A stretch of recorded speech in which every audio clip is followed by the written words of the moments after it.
I'm going to 100% Paper Mario The Thousand Year Door. To do this, I need to beat the game, collect all 87 badges, make all 58 recipes from Zesty, find all 100 star pieces, complete all 134 tattle logs, get all 42 shine sprites, finish all 30 troubles at the Trouble Center, buy all of Super Luigi's books, beat the Pit of 100 Trials, and beat the secret bosses. Yeah, this one's gonna take a long time to play, and I'm hyped, because I absolutely adored the original, and I'm excited to play through this one again.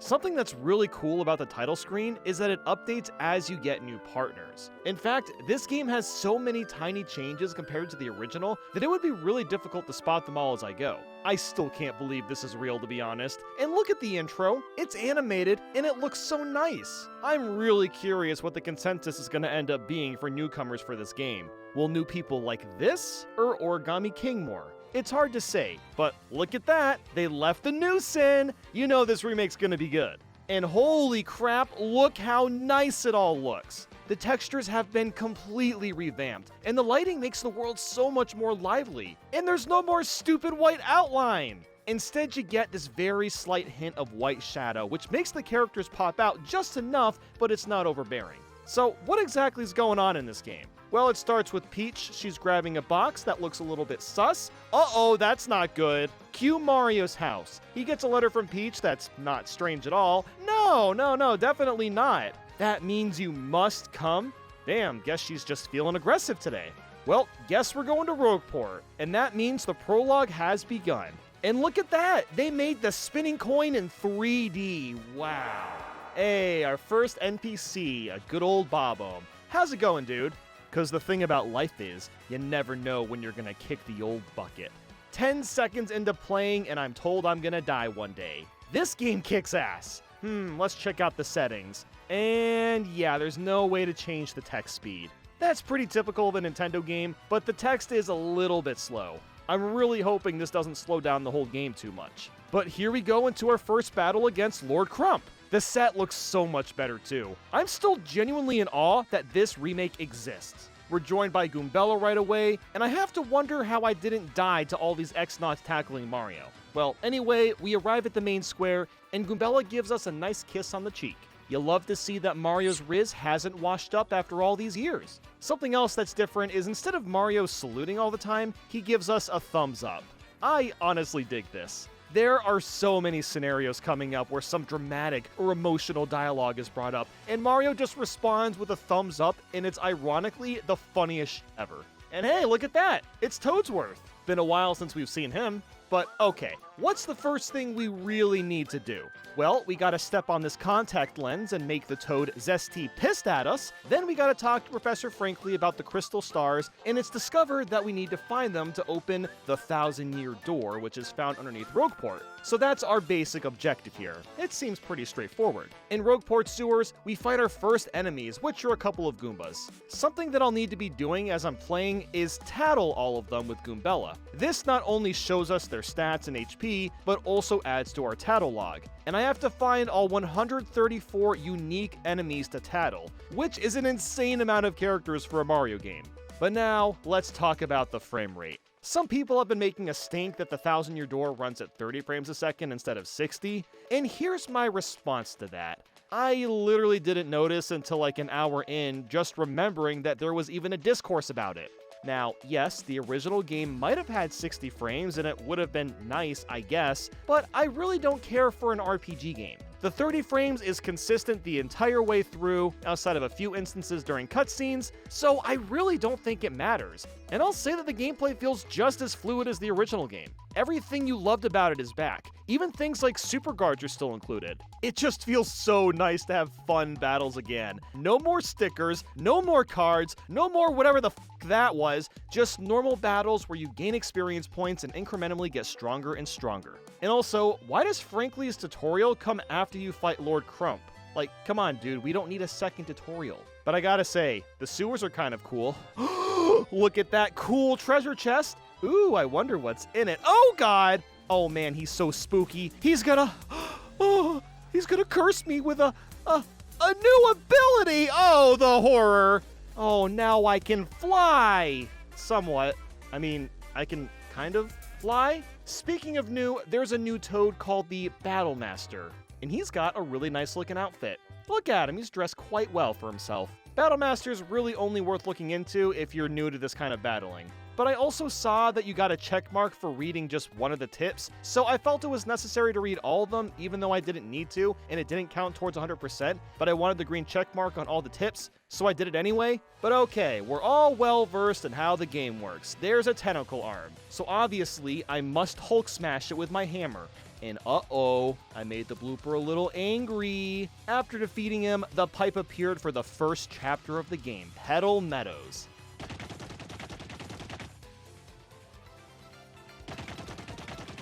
Oh my god, the Petal Meadows remix hits so hard!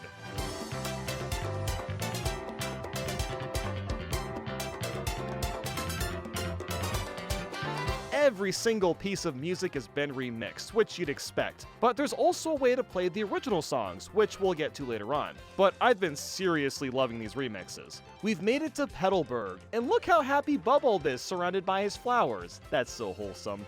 Oh, and Dupree's here, and he's, an interesting guy to say the least. He tries flirting with Goombella, and it doesn't work. Clearly, her heart is with Mario and nobody else. Hey, this Toad is still playing Fire Emblem on the GBA after 20 years. I can respect that. Well, let's see what we got going on here. There's an inn for somewhere to sleep, but look at this bed. The blanket is thicker than the goddamn pillow. And outside of there, we find General White, who has, and I quote, lost his hopes and dreams. Well, I'm sorry to hear about that. But next to him, I found the Gooner house. This Koopa's walls are completely covered in pictures of Peach. That's just a touch creepy, bro. Just saying.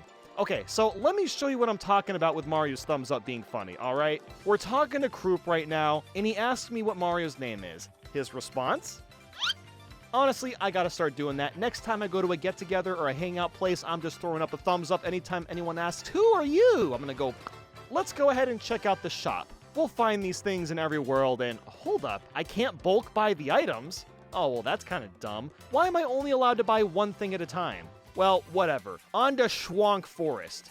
Along the way, I'm going to be exploring every nook and cranny for star pieces. I need to get a ton of these to 100% the game and unlock badges much later in the game. So now we're really getting into the meat here, doing more battles and tattles. And I also learned that Goombella hates bald guys. Like, bruh. Most of us go bald eventually. You're gonna have to accept that someday. But as Mario and the rest of the guys in the world slowly accept their fate, we made our way to this thwomp and boom! It's time for the 65th Trivia Quiz-Off. These have got to be the easiest questions ever. Wow, we did it! Time to get those moon and sunstones real quick. And something else I gotta mention is that we get these emails, and I love how half the people talking to us attach a selfie for like no reason. But after getting the stones and heading back to Petalburg, Koops comes out of his home. He was initially really shy and nervous around us, but has chosen to step it up and be a brave Koopa to join us on our adventure. So now, I guess Koops has joined the party. Hell yeah. Oh look, I got a new email from Frankly. Hello, Mario. Still working hard? No, dude, I'm working soft. Of course I'm working hard! Now, look here. We can switch partners by holding L and using a partner ring. It's not super convenient yet, but when we have most of them unlocked, it makes switching a lot faster than pausing the game every time. But yeah, we put the moon and sunstones into the structure, and now we got a pipe that leads us to Hooktail Castle. And now that we're in here, oh my god, look at the lighting! For a Nintendo game, it is shocking how much attention to detail is included. The light shines naturally through the windows and off the floors, which is complemented perfectly by Mario's shiny shadow on the ground. What a great video game. So now to just get through the castle. Something else worth mentioning during the fights is that the menuing feels a little slow, which I know sounds petty, it is a little petty, but I do wish it went by a little bit faster. Let's say I already know what attack I want to use. I can't really just mash A through all the menus. I instead have to wait for these little animations to play out every single time. So it's not the end of the world, but it does slow down the pacing a bit more than I would have liked. Now it's time for some lore. Coop's dad went into this castle to fight the boss a long time ago, but never returned. We get to this room with a bunch of dry bones, and oh no! Coop's father's lying on the ground? Oh, just kidding, that's not actually his dad. And does anyone else find it really satisfying to smash all 80 of these dull bones at once? It's just fun to watch them tumble. I also love how the battle theme changes a bit in each world. It really adds to the world building and makes the area itself feel more distinct. And hey, look at that! We got our first Shine Sprite! That's yet another collectible we need for 100%. The Shine Sprites are used to power up all of our partners, so they're definitely worth getting. After getting a few keys, we get to a room with this familiar-looking talking chest. Well, oh well, let's open it up. Ah, scary, I've been fooled again. Oh no, the curse this time lets me squeeze between thin areas and get more goodies. Oh, the horror, the pain, the suffering. Okay, but can I just be real for a second? Why did Mario need to get cursed to do this? He's already made out of paper. Did he not think of just, I don't know, turning his body to slip through the cracks already? Whatever. We got this next key so we can move on from here. This room has a bunch of treasure and a mouse that's flirting with Mario for some reason. Oh yeah, another kiss. This dude's got endless riz as usual. At this point, I'm hitting the bingos in the battles as I've figured out the timing, and we made our way to the first boss, Hooktail. She threatens to gnaw on the bottoms of our feet and then bargains to smell the bottoms of her feet. Whoa, girl, I am not into your foot fetish. This first battle was pretty easy, which is to be expected, but I've got a question. How did Hooktail's fire not disintegrate us to dust? We're made of literal paper. I'm just saying, you know? But after Hooktail goes down, she vomits out Coop's dad. Wait, what the f? And also the crystal star we needed. Well, okay, that's the first chapter down, but not before playing as Peach for a bit. That's something I love about this game. In between chapters, you get to see what she's up to each time. She's currently been kidnapped by Sir Grotus, and she accidentally blurts out that she gave the crystal star map to Mario. I'm also kind of surprised that they left in the shower scene. But the main meat and potatoes here is we learn who Tech is. I love this guy. Or, robot. This robot is an AI that instantly falls in love with Peach upon seeing her. It's honestly pretty charming and really makes Tech feel like a human character. So after that, now it's time for Bowser. He's also a part of the intermission after each chapter, and is basically the comedy relief.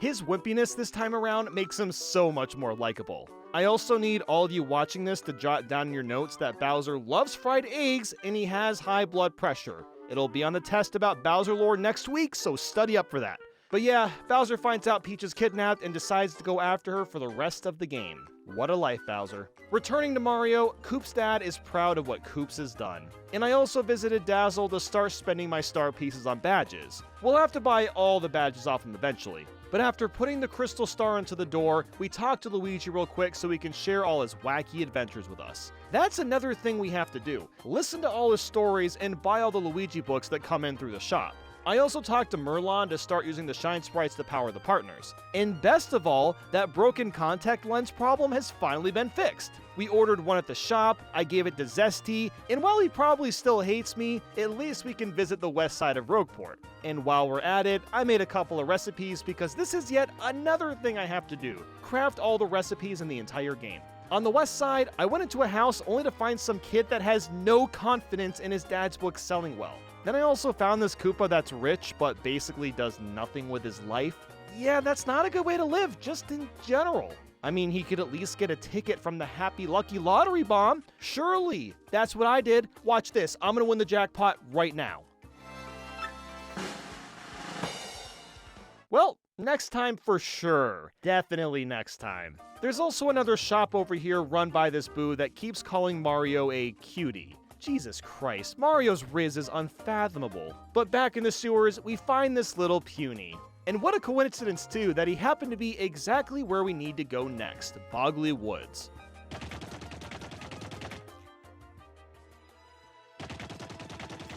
Holy crap, this world is drop dead gorgeous. I honestly can't stop saying that about this game. The colors pop so much now and it's just brimming in vibrance. But hey, look at that. It's the Shadow Sirens. They're apparently looking for Mario, so you know what? Screw it. I'm gonna give them exactly what they want.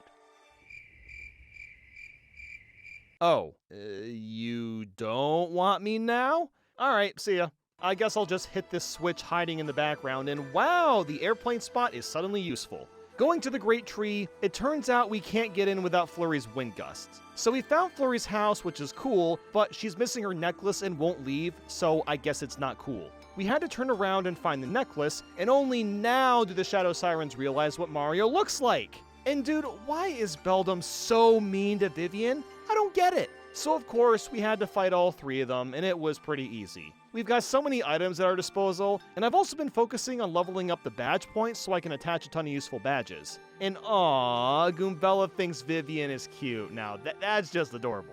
After they were defeated, wow, look at that, the missing necklace we needed. There it is. Here you go, Flurry, you can have that. And finally, we see her, and we got this crazy disco mode going on in the house. Oh boy, oh yeah. Mario gets his usual peck because he has unbeatable Riz levels, and we take Flurry to the tree. We climb this branch, and Flurry blows away the secret entrance. Okay, its placement is a little bit random, but at least we're getting in now. And boy oh boy, it's time to play some Pikmin. And also get Punio's sister back. Most of the Punies are trapped in a cage, so we gotta get them out. But, like, okay, here's the thing. The Punies are made of paper. Mario is paper. This is paper Mario. Just squeeze through the bars. You're thin enough. What do I gotta do? Get that talking chest to curse all the Punies? Like, seriously. But okay, sure. We'll save the Elder Puny first, who's mad at us for rescuing him. Okay. Then we meet up with the other Punies. We get this orb that the Punies practically stick onto. We use that to get pipes to spawn, and eventually we get the other Punies out of jail. Oh man. This music just started jamming out of nowhere.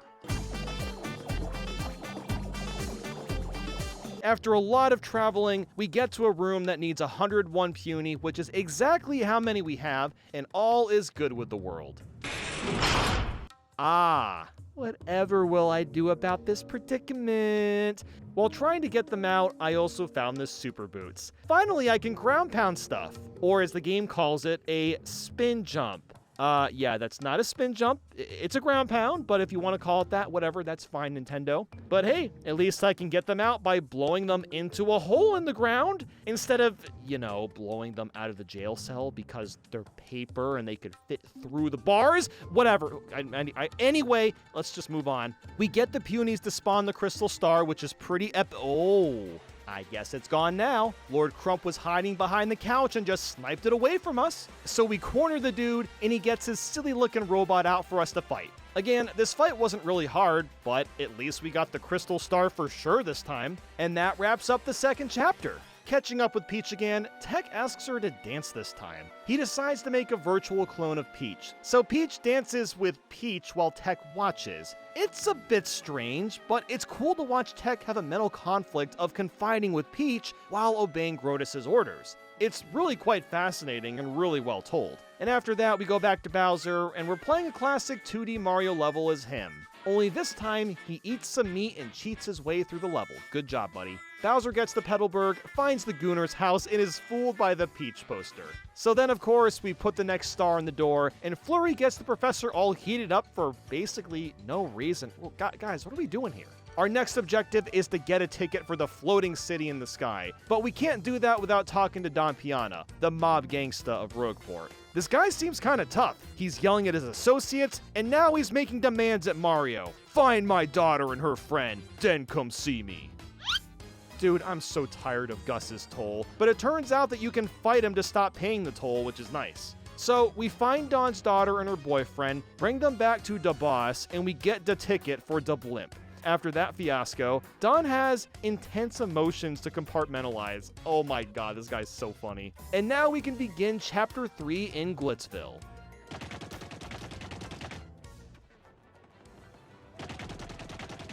Well, we've made it.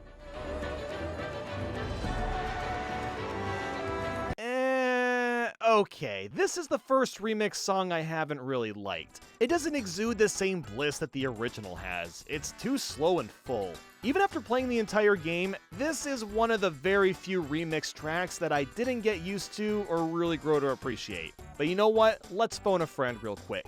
The weather in Glitzville today will be sunny with a chance of more sun. It's above the clouds, stupid. Ah, yes, the snarky yet passive-aggressive telephone booth. My favorite. Hey, look at that. Mario chilling in the hot dog. Inside the Glitz Pit, I checked out what was going on and got myself inside to see a match. There's a Toad that was there for their primal scream therapy and proceeds to grah at me. This game's writing's magical, man. That's all I gotta say. So it looks like Rockhawk's got that crystal star in his belt, so we'll have to battle our way to the top of the rank. And when I say battle, I mean one battle at a time. We even have to log in to this big GBA computer that makes the startup sound just to sign up for the next rank. So that's pretty much what I did for the next couple hours. I just had to fight one fighter at a time, and it was honestly a little boring at first. I know the point of all this is for there to be a build-up to taking out Rockhawk, but the first half is just a snooze fest of easy fights. But I did eventually get to the Iron Clefs, and completely forgot that I need Yoshi for this, so I ran out and got the egg, it hatched, and I got a green one. He will be called Chet, and he's the best Yoshi that's ever been born. You can't tell me otherwise. And at some point, Rockhawk notices us getting higher up the ranks, and tries to smack talk on us. But one, he's just coming off as super insecure, and two, the crystal star he's got is a fake.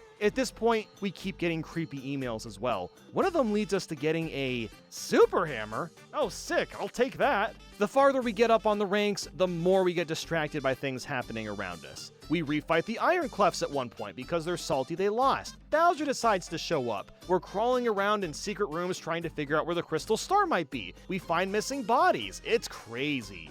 But at least we finally got to the title match and could take Rockhawk on. Only instead, we ended up trapped inside the minor league room. So naturally, we took a toilet to escape our living quarters and survived forfeiting to this brainless bird. The fight against Rock is pretty underwhelming if I'm being honest, but at least we beat him. Now we have access to the champions room, and bro, what's going on with this crazy carpet? Now that's what I call fancy. Now, of course, we don't have the real crystal star yet, so after crawling around some more, we learned that Grubba is basically harnessing the crystal star like steroids. And now we have to fight him, and I gotta say, he's the first somewhat hard boss fight. We also find out Jolene was Grubba's manager, and also has a brother called Prince Mush, who was the champion at one point. But Prince Mush secretly disappeared, and then he suddenly appears from the star. Whoa, hold on! Oh, by the way, I need you to write down Prince Mush's story. That's going to be on the test later. Don't forget that, guys. And that's basically it for Chapter 3. This game has been a lot of fun so far, but it's really hard to keep up with the collectibles as I'm playing through it. When I beat the game, I'll likely have to go through every world and find everything that I missed. But we return to Peach again, and now she's on a mission to see what Sir Grotus is up to. Then we go back to Bowser, and he's very behind the times, showing up at the Great Tree trying to get the Crystal Star himself. So I figured that it was about time that I grabbed the Nostalgic Badge, which is what lets us switch the music on the fly. Upon trying to head to the next world, Twilight Town, we were rejected from the pipe. Well, that's never happened before. So Frankly tells us to find this guy Darkly that lives in Twilight Town, and he writes our names on us so that we can go through. Okay, sure thing, I guess. Also, let's just listen to what Darkly's soundbites sound like. That sounds awfully familiar to a certain funny skeleton. But now we can start the next chapter and dig into Twilight Town.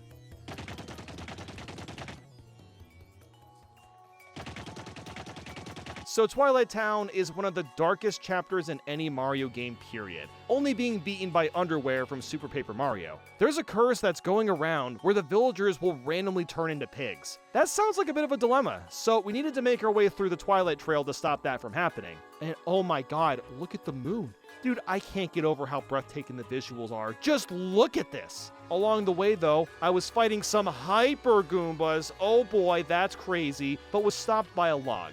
Luckily, I found a key that Koops could grab so we could get into the shop's back room and grab the goods I needed. And hey, look at that, it's that evil-looking chest. This time, it cursed us so we can roll into toilet paper and go under the log. Ooh. But yeah, this led us to Creepy Steeple. And it's definitely creepy, alright. Getting spooked out of my skin out here. I mean, really, it's scary how pretty the glass-stained windows just pierce light onto the floor. Oh, boo jump scare! See, I told you, this place was terrifying. Now, the goal here was to hit some switches to move the staircase around to climb up top. Once we got there, I found a bro that's got a CRT hooked up, but without a GameCube plugged in. What are you even doing, man? And as you'd expect, this is the guy turning the villagers into pigs, and he can also take others' bodies. So he took Mario's body, and now I'm just a shadow of myself. I tried heading back into town, and the fake Mario jumped out of the moon! What the hell is going on here? Something else that I haven't mentioned yet is that it's really neat that the text this time is a more direct translation from the original Japanese version of the game. So Mario makes it back to the town, and Vivian is looking for some bomb that she dropped after getting scolded by Beldum as usual. So Vivian decides to help Mario while not realizing it's actually Mario, gets his usual peck on the cheek of course, and they figure out that the ghost weakness is finding out what his name is. And we also learn that the crows are depressed about the depletion of fossil fuels. I'm playing a video game to escape reality, not be reminded of it. So, to find his name, we gotta go back to Creepy Steeple. After sneaking in through the well, we find a little parrot dude that splurts out his name, Dupless. Okay, I understand why he doesn't want anybody to know the name now. I get it. So we ran into the guy again, revealed his name, he freaks out, we stomped on his head a bunch of times, and 1, 2, 3, a crystal star thingy! Vivian also joins our team permanently since we're not assholes to her. So you know what that means. It's back to Peach, and this time Tech is even more conflicted if he wants to serve Peach or serve his boss. We had to do a quiz in which he sneakily just tells Peach all the plans. To sum it up, the Thousand-Year Door has this demon that's locked away inside, and Grodus wants to use that to conquer the world. Yeah, okay, I'm sure some random robot dude will be able to control a 1,000-year-old demon. That'll go over well, I'm sure. And then there's Bowser again. We do more platforming, and he ends up getting lost in Rogueport trying to get to Glitzville. How did you mess up that badly? But we return the Crystal Star, only to find out that the door is weakening on its own, and the Crystal Stars are used to power the demon. So now we're kind of in a lose-lose situation, but we might as well get the stars ourselves so we can take on the demon. Next up, we gotta get to Keelhaul Key. We talked to Flavio about sailing there, and he says that we need a great sailor for the job, Admiral Bobbery.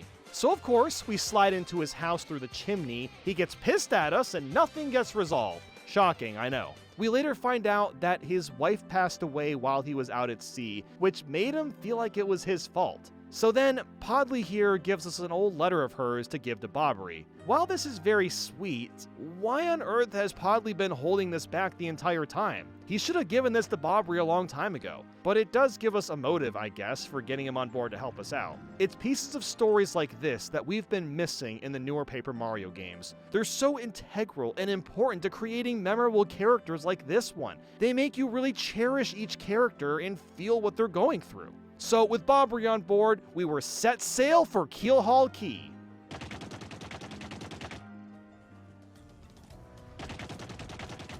On the way there, we're stopped by Pirate Ghost, and everyone's knocked into the water, oh god. But we still made it to Keelhaul Key.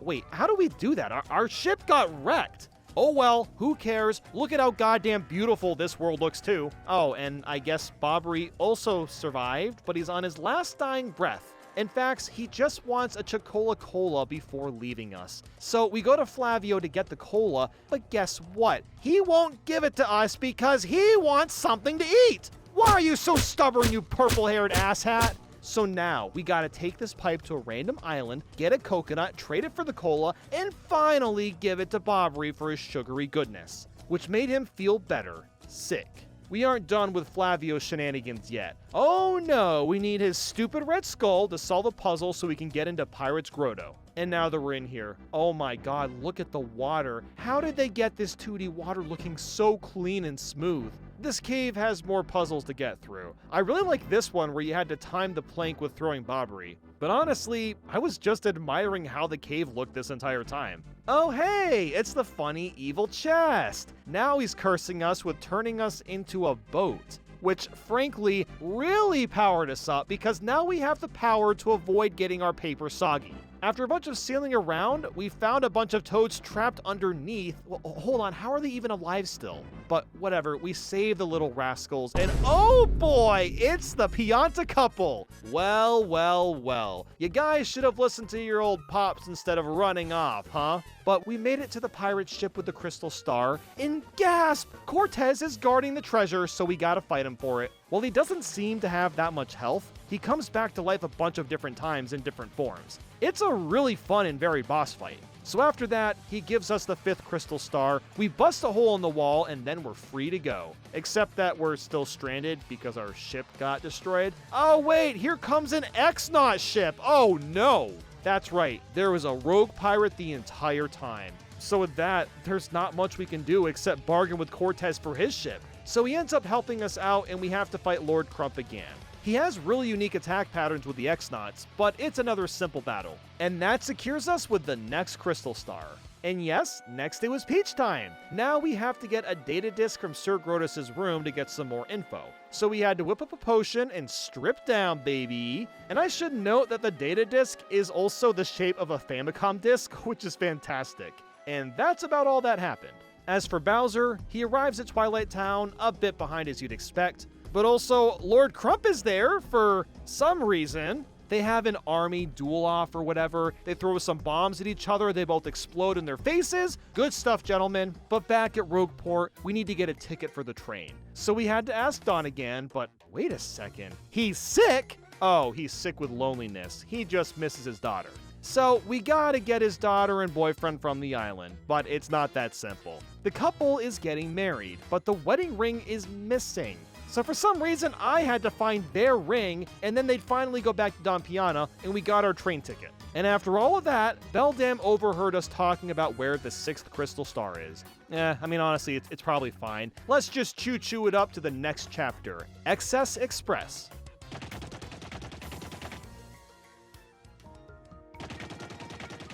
So honestly, I found this chapter to be pretty uneventful and boring in the first half. You just kind of hop around different rooms on board and some random drama happens. A stew goes missing, we're called Luigi instead of Mario, you give some kid an autograph from the engineer, you find a ghost toad. This would be fun normally, but there were no battles, so all these events really dragged on because of that. It was just monotonous, running back and forth, doing things that didn't mean much in the long run. The only notable thing that really happens on the train is one of the toads is secretly dupeless, and the train gets stopped because a bridge gets lifted up. So now we have to go into a control room to fix it. And finally, after an hour, there's some battles again to shake things up. We get into the control panel, find some Ultra Boots, which are epic, and make our way through to fixing the bridge. I am so glad that these boots let me jump 500 feet in the air. I wish my shoes could do that. We eventually get the key to the elevator we need to go down, and oh god, evil dust bunnies! I guess I'll just smack them up, and that gave us the switch to lower the bridge. But the next day, the dust bunnies make their valiant return and abduct the passengers! Oh no! This triggers the Smorg boss fight, and he was really fun. Like a lot of the other bosses, there's a variety of tacks to learn from him. When he eventually went down, we arrived at Poshley Heights. The detective penguin from the train is apparently a manager of this nice-ass White House looking place. And there it is, the crystal star that we needed, except that it was stolen. But then it was fake. I'm sorry for being a little overdramatic here. This game has a lot of fake outs going on. The real crystal star is behind this painting. And look at that, we got ourselves the 6th crystal star. But what's going on with Peach? Well, Tech found out the plans from the data disk, and they're not very good, especially for Peach. So he tries to tell her to escape, but instead, he gets found out and shut down. Damn, I actually feel kinda bad for Tech. But what about Bowser? Well, he's a little pooped after his antics. No stars, no Peach. Man, what a bummer for that guy. Oh. So I guess more platforming adventures for him, and as soon as they seem to have found a star, Rockhawk comes in to reveal that it's a fake. Ugh. Like I said, there's just a lot of fake stars in this game. So we got the next crystal star in place, and smashed my head on this piece of wood to get the Ultra Hammer. Yes. Finally, I can break these generic gray-looking blocks, and Chapter 7 has begun. Far Outpost.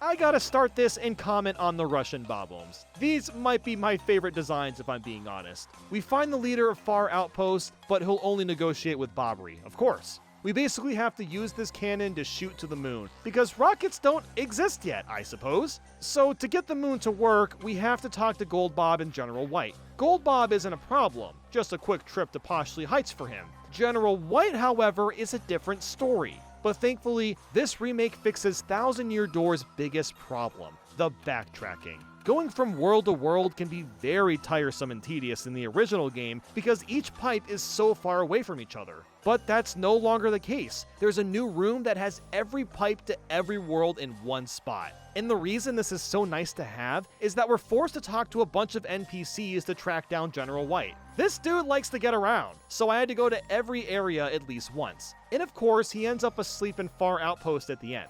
After wailing on him with the hammer for a few minutes, he wakes up and we can finally go to space. The X-Naut base is located on the moon, so we needed to get there to save Peach and find the last crystal star. Now, the one thing I've been curious about while playing this whole time is the X-Nauts theme. That is my all-time favorite song in the original, so I wanted to know if the remix was gonna hold up.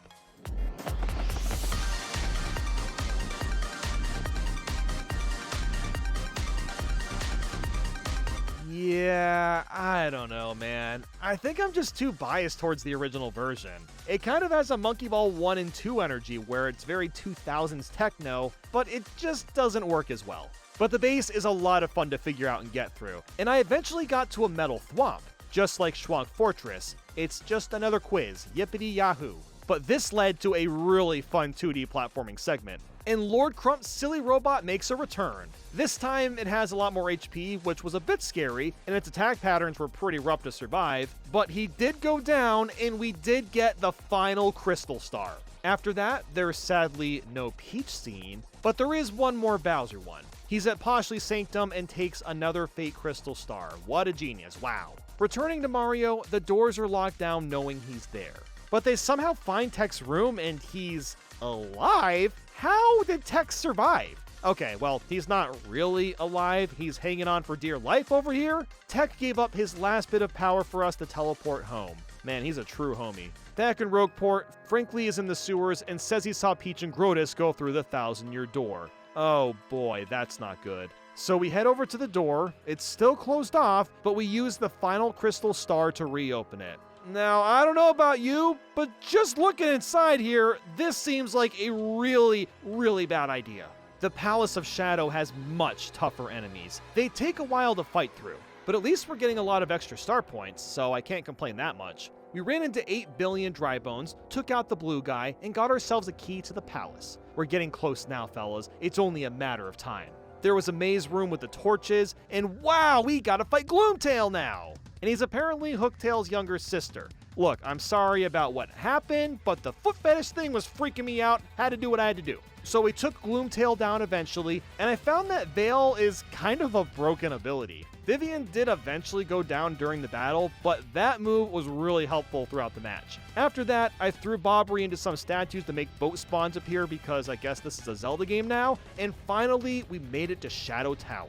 The tower was a lot of fun since each room had a specific task/puzzle to solve. One example is taking out the dry bones from weakest to strongest, another required me to go invisible, or breaking a wall, and a variety of other things. The keys from these rooms made a big-ass staircase appear, and so did, frankly, how the heck did he— never mind, it's just the Shadow Sisters and Dupless, of course. So after beating them yet again, there were a bunch more rooms which were a lot harder than anything before it. But eventually, I got to the final Grotus fight. He starts his spiel off by coping really hard and saying, "Oh, you got the crystal stars for me!" Sure, your comrades just sucked ass and I'm here to kill you. Yep, take that. But the first time I fought him, he kind of destroyed me, I'm not gonna lie. The second attempt went over a lot better since I figured out a better strategy. After Grotus was defeated, he reveals that Peach has been here this whole time. And Grotus starts zapping us, and we probably wouldn't have survived this if Bowser didn't come in to crash the party. Thank you, Ex Machina. So I guess we're fighting Bowser and Cammy now, and they weren't that hard to fight either. But when that battle ends, Grotus takes Peach despite being crushed to death like 2 minutes ago. Whatever, we chase him down a stairwell, and then it happens. The tomb opens, and the demon takes Peach's body as a vessel. The entire world goes dark, and Shadow Queen takes Peach for herself, and now she's evil. But wait, Grotus rules over Shadow Queen, right? Of course not! She kills the f*** out of that idiot, and now we have to take her on. I love how intimidating this fight feels. This last chapter is exceptionally long compared to the others. It feels like a really proper conclusion, but now onto the fight. Shadow Queen is strong as hell and eventually reabsorbs all the energy we dealt. This just makes everything feel so dire and hopeless. But the crystal stars surround us and leave to go back to their original locations. And suddenly, we hear loud and proud cheers from around the world, sending us positive and nice messages. This weakens the Shadow Queen to the point where Peach kind of comes back for a moment, and we get the last of her power to fully heal. So then, the second phase of the fight begins, and good lord, this fight is freaking hard if you haven't done it before. I lost twice and clearly wasn't prepared yet. So I had to go back and get some new badges to make myself a bit stronger. Quick change was a big inclusion here. That'll make switching partners much less intrusive. And I also went and got some actual health items just in case. So after getting better prepared and going in once again, we finally beat Shadow Queen Peach. Man, that fight was awesome. It's so fun to actually have to strategize and play well. It's rare to see final bosses this tricky from Nintendo. We watch Shadow Queen vanish into thin air, leaving Peach to lay on the ground, safe as sound.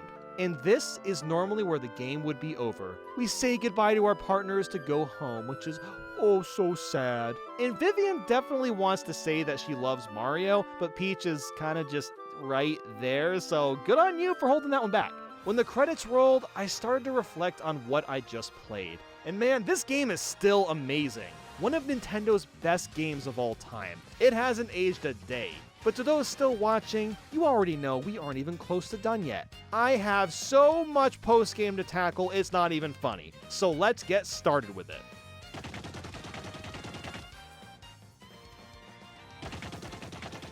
So now that I beat the main game, I still had a ton of extra collectibles and side quests to tackle. I decided to start with a Trouble Center board. I've only done one so far, and that was an accident. There's only 30 of these things to do, so I was able to knock them out fairly quickly. Some of them are pretty funny too. I had to chase down a bandit because he committed credit card fraud, smack this rat a bunch of times so he remembered that he could flip a sheepy sheep item for profit, give the Elder Punti a life mushroom in case he dies, and then save some guy from the pit of 100 trials that passed out. But there were also some really weird ones too, like being forced to pick up a bunch of used, sweaty, gross trunks. Also, who the hell would know a secret chest is here in Hooktail Castle without looking it up? And you need this item so Ms. Mouse will join your party. And yeah, she's also a secret character that you can get as a partner. Spoiler. You know there's spoilers in the video, it's 100%, but spoiler. There was also a trouble that took place in Creepy Steeple, which reminded me that I still needed to fight Atomic Boo still. For him to show up, you have to hit all these boos in the main room a couple times, and then he just kind of forms from that.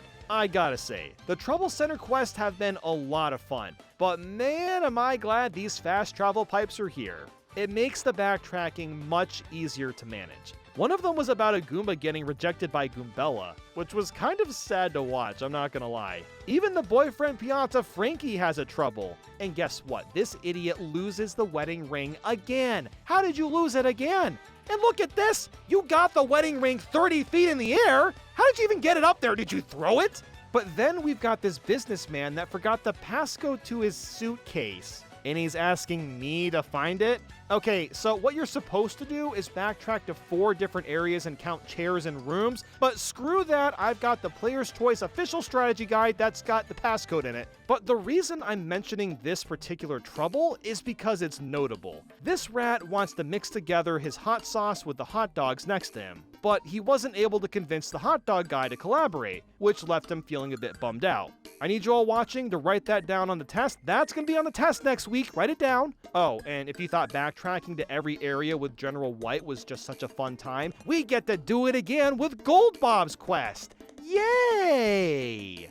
Now, Luigi's quest was hilarious. This girl toad wanted to meet Luigi, so you gotta put on the Luigi costume and make her happy. Then when that's over, she's ecstatic about you, actual Luigi shows up, and she yells at the poor guy, calling him a fraud. The last one I gotta mention is the Bob-omb mission.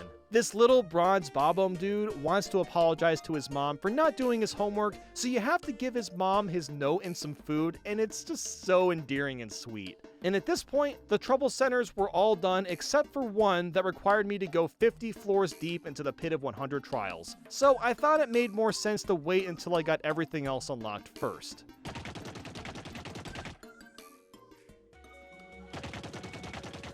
Next on the to-do list was to find the missing shine sprites. Most of these weren't too hard to find, and there's not that many to begin with, so I got them all no problem. It really helps too that the map actually tells me when I've completed an area. So after that was the star pieces. There are a lot more of these things, and they're hidden better too. Just because of their smaller form factor, it took a bit longer to track them down. There was one I actually couldn't get yet in the glitz pit, which was kind of funny. It's literally just one star piece hiding in Jolene's office, and while normally I could just go back to her office anytime since I was the champion, there's a brand new fight here that I still have to play, and I think because of that, I was also knocked all the way to the bottom of the rank, removing my access to her office. So I decided that I should just wait to get that star piece until I do the secret boss.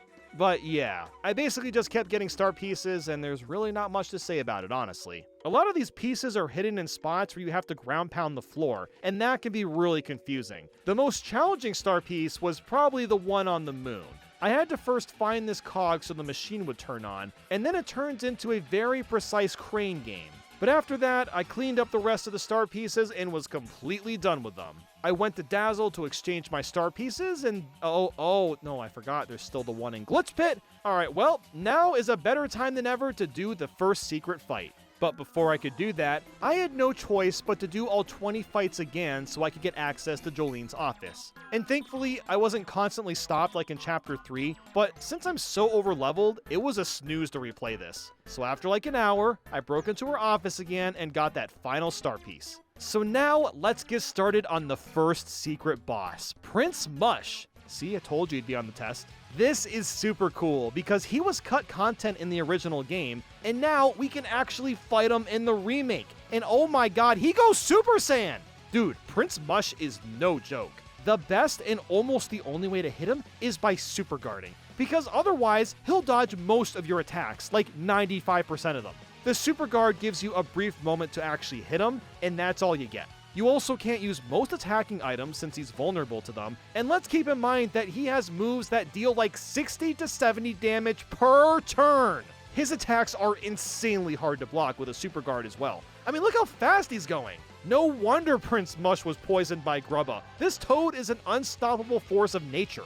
So after losing to him, because holy sh*, I wasn't ready for this, I adjusted my badges a bit and got some much better items in stock. It took a couple more tries until I finally beat him, because damn, he was hard. It was really satisfying trying to figure out and learn the super guard timing. He's probably the hardest boss in the whole game. I also love how after all of that, you only get 30 coins. Dude, I deserve a mansion after that fight. So now that I've done those 2 tasks, I unlocked everything in the art and sound gallery. These are so fun to look at. A lot of this art shows unused sketches never seen before. Look at these ideas for Hooktail's face. This is so awesome to see. And those Yoshi hairdos, those are looking sick. I just gotta preach this. Can Nintendo please start doing this more often with the remakes and remasters? It's fascinating seeing concept art of characters and what they may have ended up looking like.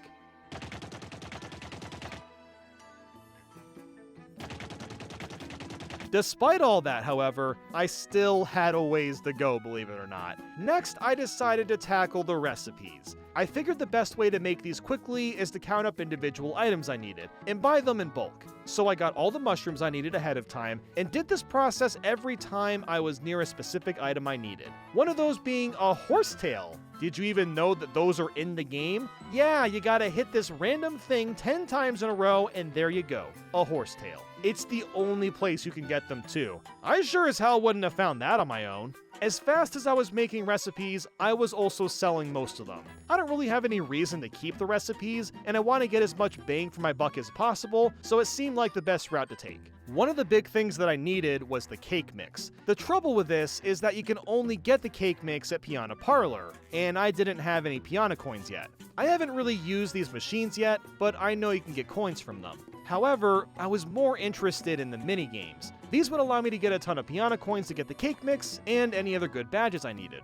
There's 4 different minigames all based on curses Mario has, but I found the tube game to be the fastest. You just have to roll around on this course as fast as possible, and it was a lot of fun trying to improve my time and get a bunch of coins. I eventually got enough for the cake mixes, but then I realized I also needed jam and jelly, which they also sold here. And it's super expensive to normally buy at a shop, so I did more tube game grinding instead. At this point, I've made all the basic recipes and was just getting the more obscure food. The most annoying food to get was definitely the 4 mystical eggs. I had to play the game with Petuni, go into the pipe, and then turn around and do it again so I could spawn another egg. But besides that particular one, it wasn't that bad. It just took a while to travel and get all the different food items. Thank God for this spreadsheet that I found online that says what each recipe is. This would have taken forever to figure out without it. And recipe after recipe, I eventually got down to just one left. And this one I saved for last because it's brand new to the game.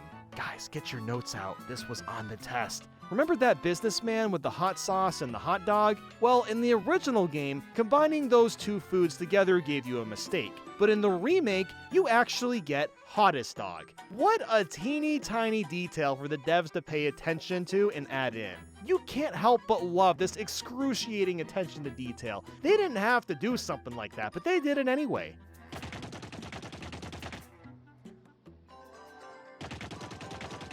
So with the recipes done, the only real collectible I had left was the badges. I'm lucky that I didn't have many to go, so I ran around and got any that I was missing. But it got to the point where the remaining badges had to be bought from Charlieton. Now, this guy, oh, he's a real piece of work, let me tell you. He likes to upcharge everything he sells, and this remake actually makes some badges more expensive. So I got to the point of needing like 4 or 5 more badges from him, but simply couldn't afford the rest because he drained my wallet. My only option now was to finally finish the Pit of 100 Trials, so I started to prepare for that and was a bit nervous about completing this challenge. It's a good thing I focused on getting badge points this whole time, because I'm gonna need them to survive. Let's take a quick look at my setup. I've got every close call on for dire situations, defense increases more easily with damage dodge, I have a bit of extra FP and HP, power plus is on, I have every lucky badge enabled to make it more likely for enemies to miss, and quick change and spike shield for good measure. But I'm not gonna lie, I'm still nervous. This is such a long task that could all end with one game over. Looking at the items I had, I think I maybe went a little bit overboard on preparing, but I really didn't want to have to redo the Pit 100 Trials, because that would be devastating.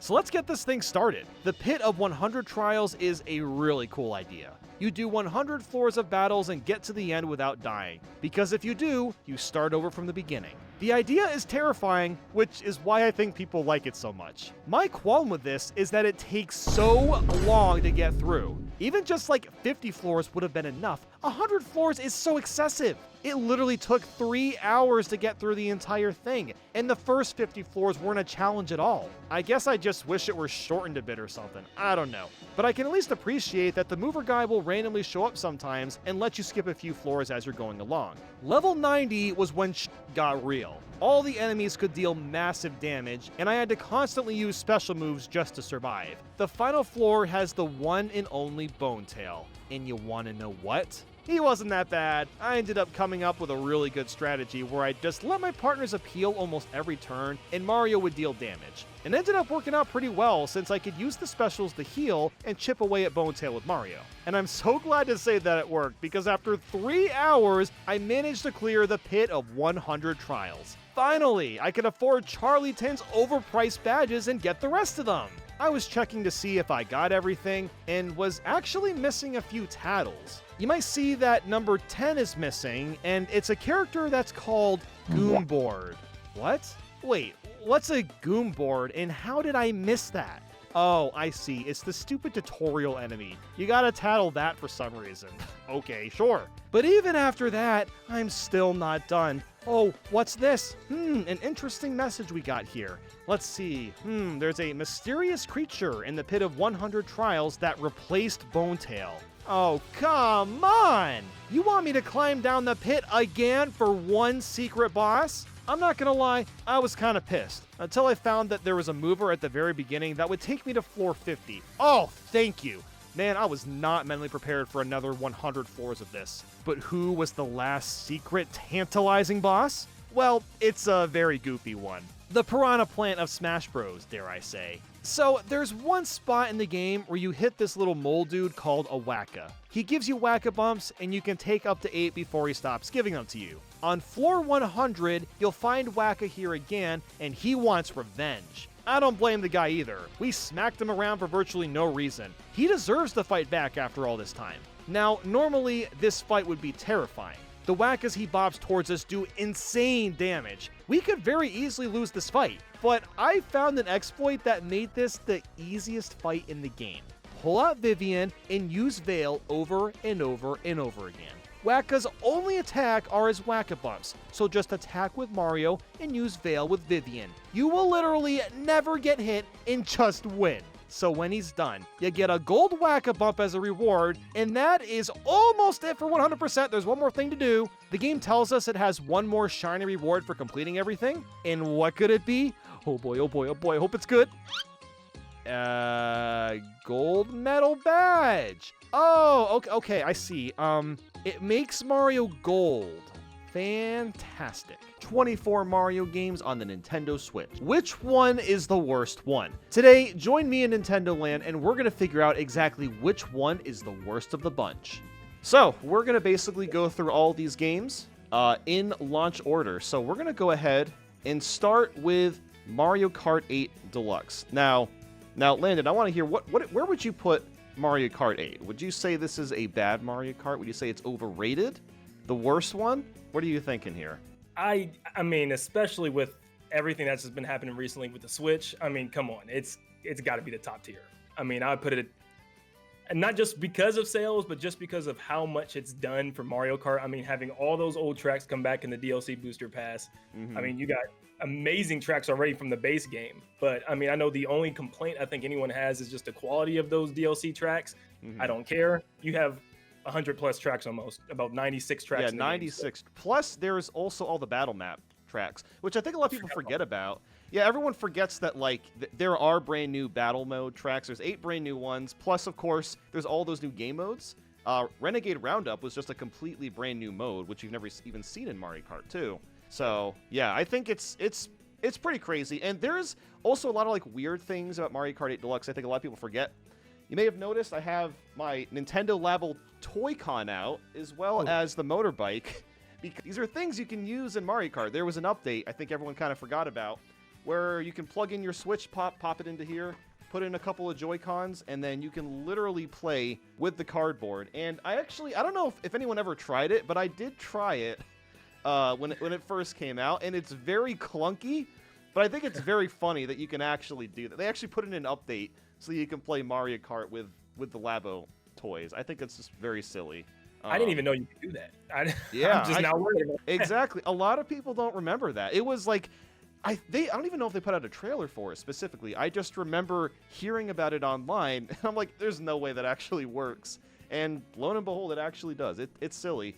And I think something else that people forget about too is there was a bunch of free Mii racing suits that were added in the last DLC pack, which was like completely unexpected, right? I mean, there was already a lot of, pretty interesting Mii racing suits just in general, but I think them just adding in a bunch at the very, very end was just really great. And it gets me really excited for the next Mario Kart. Like, I think they are going to go crazy with either like costumes for the characters, or there's just going to be a ton of Mii racing suits to unlock. And it was just, they came out of nowhere too, because it was just like, at first, here's some old tracks. Then they started adding kind of new ones because they were new tracks for tour at the time. And then they was like, here's some characters. And so it was like, they just kept giving the game content. Of course, with it selling that much, you kind of have to. Yeah, it's for me, it's definitely my favorite Mario Kart. Yeah, I still have a slight edge on Mario Kart DS, which is kind of nostalgic, but I also love how drifting works in that game. I love being able to snake. I think that's a lot of fun. But in terms of like modern Mario Kart, this one's the best. I'm going to put it in S tier. I think this is definitely an S tier. It's probably not my favorite Mario game, but like it belongs in S tier, I would say. So now we're going to move on to Mario and Rabbids Kingdom Battle. Now, of course, this is still kind of like a big WTF track, or WTF game to me. I still can't believe it's real, and there's even a sequel, and it actually turned out to be a pretty solid game. I've never played a game like this, and this is my, it's always been Mario that's kind of gotten me into RPGs in the first place. So to have like a strategic XCOM like Mario game was really cool. And I sunk so many hours into this game. I still think this one is, without a doubt, 10 times harder, at least for me, than the second game.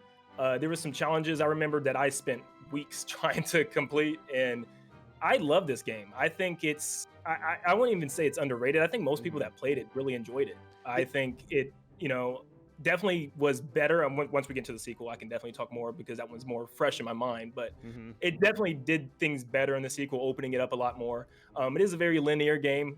All the battles are linear. You just kind of going through battle to battle to battle, not a lot of exploration. But Yeah. overall, I really like this one. It was a surprise for sure. I never thought I'd see Mario and the freaking And rabbits the running around. rabbits. Yeah, it's so interesting because like this is probably the only game where I actually like the rabbits and I don't find them to be like annoying. Like, I think it Yeah. actually works really, really well. Did you ever play the DLC for this? Because I played the Donkey Kong DLC. I don't know if I ever finished it, but I did play a Yeah. lot of it. And then they also released like a bunch of different packs, and there was like this Ultra Challenge pack. I don't know if you ever tried that or not, but That's the one I'm talking about. It okay. was a nightmare. Yeah, I tried that for, I don't know, 30 minutes, and it's just impossible. There's just like, I just could not do it. So I don't know, maybe someday I'll go back to it, but I don't know. This honestly could be an S rank, but then I think about Sparks of Hope, and that game is just so much better. So I don't know. Maybe this is This is either a high A or a low S to me. So I don't know. Where would you put this? Because I'm I thinking would go somewhere high around there. A. Yeah, I think it's going to be a high A. Because I could also see like some people thinking the game is a little too confusing potentially. If you're more accustomed to just Mario stuff being simple, this is a more complex Mario game. But yeah, I guess like a high A is probably good. So I guess we'll move on to Mario Odyssey. So this one, I feel like we might have some disagreements here. I don't think this is the best Mario game on the Switch. Mm. So I I think feel like we will butt heads a little bit. yeah. Yeah, so, okay, I mean, so obviously this game is fantastic. It's probably still an S rank, right? It's Mario Odyssey. Who doesn't love Mario Odyssey? As the years have gone by, I've really grown to appreciate games like the Galaxy titles and Mario 3D World a little bit more than Odyssey, just because I feel like, Odyssey's platforming is really, really simple. I think there's just way too many moons. Too many moons repeat. And it's interesting because the first time you play it, it is a lot of fun to go through and find all the moons, go for 100%. But then when you're doing repeat playthroughs, it's just kind of a slog. It has an issue with replayability, I feel like. But I don't know. I don't know. How do you feel about this game? Like, where would you put this? Well, I'm kinda, like, in the opposite mindset where, like, of course, I love Galaxy, but I think right now my favorite Mario game is Mario Sunshine still, and I know the whole controversy with that, so trust me, I'm probably one of the minor ones with that one, but I love that open feeling of Mario being able to, go where you want. Of course, still, I do miss that linear mission structure that Sunshine had, Mm-hmm. and I agree, the moons are just scattered everywhere. The fact that you can just pick up a seed and throw it in a pot, there's a moon. I'm just like, yeah, it does get, too easy to collect moons. I mean, you could blast through the game in just 4 or 5 hours if you really know what you're doing. Yeah. In a weird way, I find it fun to revisit for me because each time I try to see if I can do something faster, like I try to speed run the game or take a different route to get different moons than I did my first time. So I personally, I love going back and replaying it. And I know once again, I am definitely the minority with that one. Because I can definitely see people just once you complete the game, there's not a whole lot to do. I mean, they just add more moons, and the moons that they add are just more simple moons. Go back and do the same mini games over and over again, or do them longer, like the jump rope challenge. Do it for like, what is it, like 100 It's times? You gotta 100 do it the jumps. next Same. time. Yeah. Same with like the volleyball too. Yeah. So I mean, I understand it for sure, but to me, it's still it is very close to my Mario Sunshine. But that love for Mario Sunshine is still going to be the best. But it's one of my favorites on Switch for sure. I mean, there's still other couple things I want to bring up about it, but it is interesting because I feel like what they have here is incredible. I just wish it was a little bit harder. Like I almost wouldn't have that much of a problem, I should say, with this many moons, but I think it's just because the platforming is so simple, and a lot of it just kind of like just takes forever to do as well. Like I feel like there's just all those nut moons. Like why do they have to add like 20 of those, right? Why not just have like 3 or 4 of them? And then like the taxi moon, why do you have to do it like 8 times? That's all I'm saying. Like I think the game is great. It could have just used less moons. That's the main thing. And then couple other interesting things about the game that I feel like a lot of people don't remember either. Luigi's Balloon World. I loved Balloon World when it came out. I imagine you played it a lot initially. I played it for, I don't know, probably 2 to 3 weeks, but I haven't really touched it since it launched. I was the same with you. I mean, I played it like crazy until I started realizing people were like finding ways to hide the moons under or the balloons underneath like the stage. They were like glitching some of the Mhm. maps I was finding out. I was like, come on, this is such a good idea, and now it's ruined because that's what everybody was doing. Yeah, they're Um, putting them in really dumb spots. yeah, and I'm just like, it was a really cool idea. And honestly, if they do eventually expand to like an open world Mario or something, that could be such a cool idea. Just having like all Mhm. these nooks and crannies where you can hide things and have people find them. My biggest takeaway is just this is the best in my opinion, the best feeling Mario. I mean, just it's It just is. the way he rolls and dives and jumps. I mean, it's just so much fun to play around with him. And I'm a huge fan of the captures. I think the capture mechanic is something that is so amazing. Just to be able to play as these enemies that you grew up with, and playing in all these past games. And I just wish that's the biggest reason why I wish we had an Odyssey too, just to see how much they can just keep taking that Right. mechanic. Yeah, I But think probably the next 3D Mario probably is an Odyssey 2. But I yeah, do think they're still going to have the capture mechanic. And I guess one of the things that I'm really hoping for is that they're still going to have a bunch of captures, but I hope that more of them have more use, because I feel like a lot of the captures kind of exist as a novelty, like turning into a tree, turning into a cactus, turning into a manhole. There's, I would say, probably like half of the captures you use it like for one thing or one puzzle, and that's it, which I guess is fine. But I do wish that there were more that were like Glidon, as an example, or the Bullet Bill or Goomba, where they do play differently and they actually have multiple uses. So I'm really hoping that the next 3D Mario does something like this, and just more of the captures are just a little more helpful. It's not really, that's more of a nitpick than anything, but yeah, there's that. And then I don't know if anyone remembers this either, but the VR levels. Mario Odyssey has 3 VR levels with Nintendo Labo. And it was such a weird inclusion because they take like 5 minutes to beat, and then that's it. There's no other VR support for the game. I keep forgetting about the Labo itself until you're mentioning it. And I'm like, this one I do remember because I was seeing it. I was like, is this real? Like I thought at first I thought someone just made it in like a mod or something. And I was like, that's Yeah. just strange. That's Yeah, I wonder if there's going to be any VR anything in the next 3D Mario. Like, I kind of doubt it. I just don't see how that's going to work, because I feel like VR still has the issue where it just makes people way too nauseous if they're moving around too much in a game, especially something like a Mario game. So, and that's why I think in Mario Odyssey you stand in that one spot while you just control Mario and just kind of look around, right? So I don't know. I feel like they're probably not going to explore that in the next 3D Mario, but could be wrong. I just wanted to bring that up because, again, I feel like no one remembers that, and it's just such a weird oddity about the game. I just think it was a weird Yeah. way for them to get people to try the Labo. Like, here's Mario Kart. Yeah. You want to try it in this? Try it in Mario Odyssey. So It is cool. I never actually tried the VR with Breath of the Wild. Did you ever try it? no, I just so I helped my brother build his, and I just remember just playing like the base Labo game over there. So I never really played it with any of the games, and yeah, I Mhm. never played it with Breath of the Wild. But Yeah, I never tried it. I mean, it seems like the most interesting approach. So I don't know. At some point, I'm gonna have to try that. yeah, But yeah. So where are we gonna put this? This is obviously not one of the worst Mario games. I guess. I don't know if I would say it's better or worse than Mario Kart. I mean, I put it under Mario Kart. Mario Kart's Yeah. still just so iconic. I mean, I'd probably still put it. It's slightly underneath Mario Kart. That's where I would put it. So now we're gonna start moving on to more of the spin-off games. We have Mario Tennis Aces.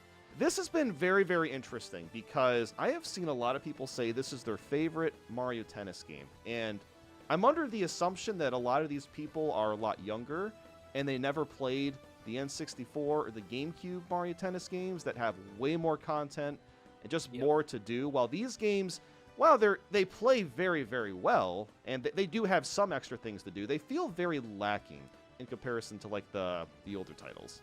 yeah, I agree with you straight on. I mean, to me, this is probably my second favorite Mario sports game on the Switch. I felt like they almost did too much with the core gameplay to the point where like a lot of the time I would like bring it over to a friend's house and we'd all try to jump onto the game, and that I'd have to like train them how to use all those new mechanics, slowing down time, jumping to the Yeah. ball. And I mean, they were just not picking it up. Where like I could come over with the GameCube, I forgot the name. Was it Ultra Power Tennis or was it Mario Power Tennis? Yeah. Yeah, and they would just immediately pick up on it. I mean, it was quick, easy, and like you said, there was tons of side modes. They had modes themed after like Mario Sunshine with the Gooper Blooper, and yeah, there was just stuff like that missing. I liked the story mode in Aces though. The boss battles were fun. I had a good time with them. There were some original ones, like there was like this mirror that you fought, and you had to like Yes, jump I and remember dive that. over the furniture. It was Yep. really cool. It's such an interesting game because this is when Nintendo, I feel like, really started to try the whole free update thing that a lot of modern titles do. And I think with Mario Tennis, there was a little bit of success with that in terms of, I guess, public perception. But as we'll move forward with the other sports games, I think people just got really annoyed with it. But with this game, there was a lot of new characters. We had Pauline, Luma, Kamek, Fire Piranha Plant, which I still think is such a weird character to like why not just make it a skin, right? Why is it an individual character? So there was that, but then they also added a bunch of game modes like Ring Shot. There was the Shy Guy train thing, Boo Hunt. So they did add a bunch of extra stuff, which is more akin to like the GameCube titles, but it still just kind of feels like something is not there. I don't know what it is. Yeah, it's just like that Mario. To me, it's just like it's the same problem with all of them. It's just like the courses or the fields. They just feel like they're All is kind of the sport same. fields. Yeah. Yeah, they're not like Mario themed. Yeah, and then I love how they added the opening cutscene like a year after the game came out. Forgot about that. That So is, weird.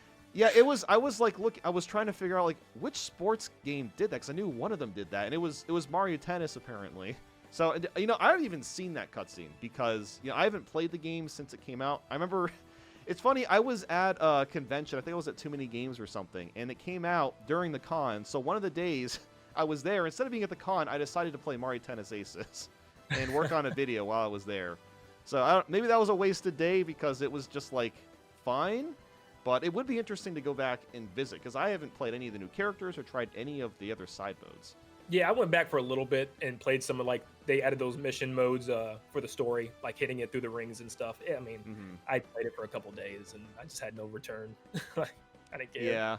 Yeah, it's difficult with a game like this because like you have to have, I think, a strong online community for it to last a while, but that just didn't really happen with any of the Mario sports games. So I think this game is fine. I don't think it's a bad game necessarily. Maybe B tier for Mario Tennis.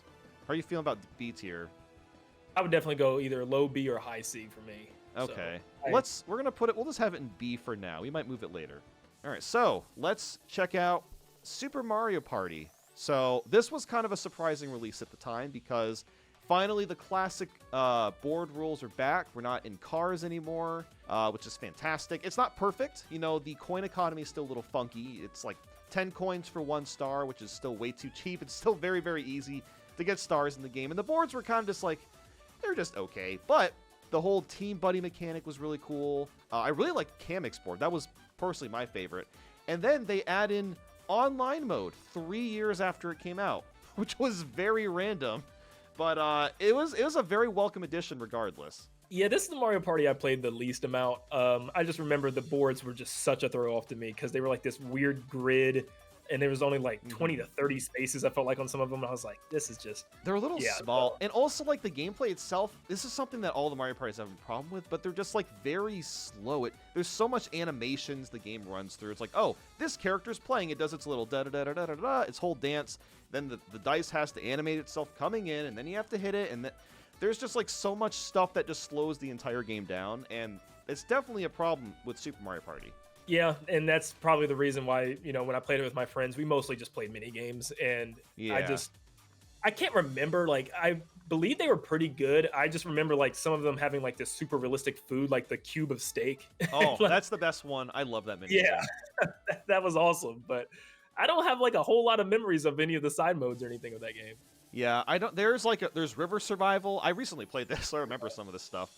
River Survival was honestly kind of boring. You're just going down a river and you hit balloons and you play mini games, and that's pretty much it. There was that weird dancing mini game too, where you're basically just playing all the rhythm theme mini games in a row. There was that. There was that weird puzzle game where you take all the 8-bit characters and you're kind of just like lining them up together, and you just do that as fast as possible. So There honestly was a lot of content in the game, but I feel like the actual board game just was kind of slow-paced. So, I don't know. I mean, this is probably like... This is also probably B tier, I would say. Yeah, like, it's better than Mario Tennis Aces, but not much better. So, we'll put it like right here for now. So, new Super Mario Bros. U Deluxe. Yeah. How are we feeling about this one? Well, if it means anything, I played the Wii U one and I played the Luigi DLC, so technically I played this one. There wasn't any extra added content, was there, besides that? There's Peachette. There is Peachette, so I That's did not play about Peachette. So you didn't even play the Switch version? I don't know. I think I was just like at that point where I don't care. I mean, and that takes a lot for me with a Mario game. I was just like, I'm just so tired of new Super Mario Brothers. This like, I was just like, I don't need to play it again. This is for people that clearly didn't have a Wii U, and I'm just like, I just had no interest. And yeah, this game is just so boring. Like, honestly, the only reason I even played it was because when the game came out was when the whole coin challenge era was like a thing on YouTube. So I bought it to do a coin video. And that's really about it. I didn't really play it beyond that. I mean, I have played it a couple other times for other videos, of course. But yeah, this is just, it's so boring. Like, yes, it is technically a decent platformer. It's fine. The levels are good. The Luigi U levels are pretty solid as well. But like, it's just boring. I really wish what they did was compile all of the new Super Mario Bros. Games into like one big collection. I feel like that would have been way, way better than this. Yes, then we could have got a new Super Mario Bros. DS, the best one. And honestly, I like New Soup too. I like that game, and the DLC levels are sick. It would have been cool to like have a way to preserve those levels a little bit better.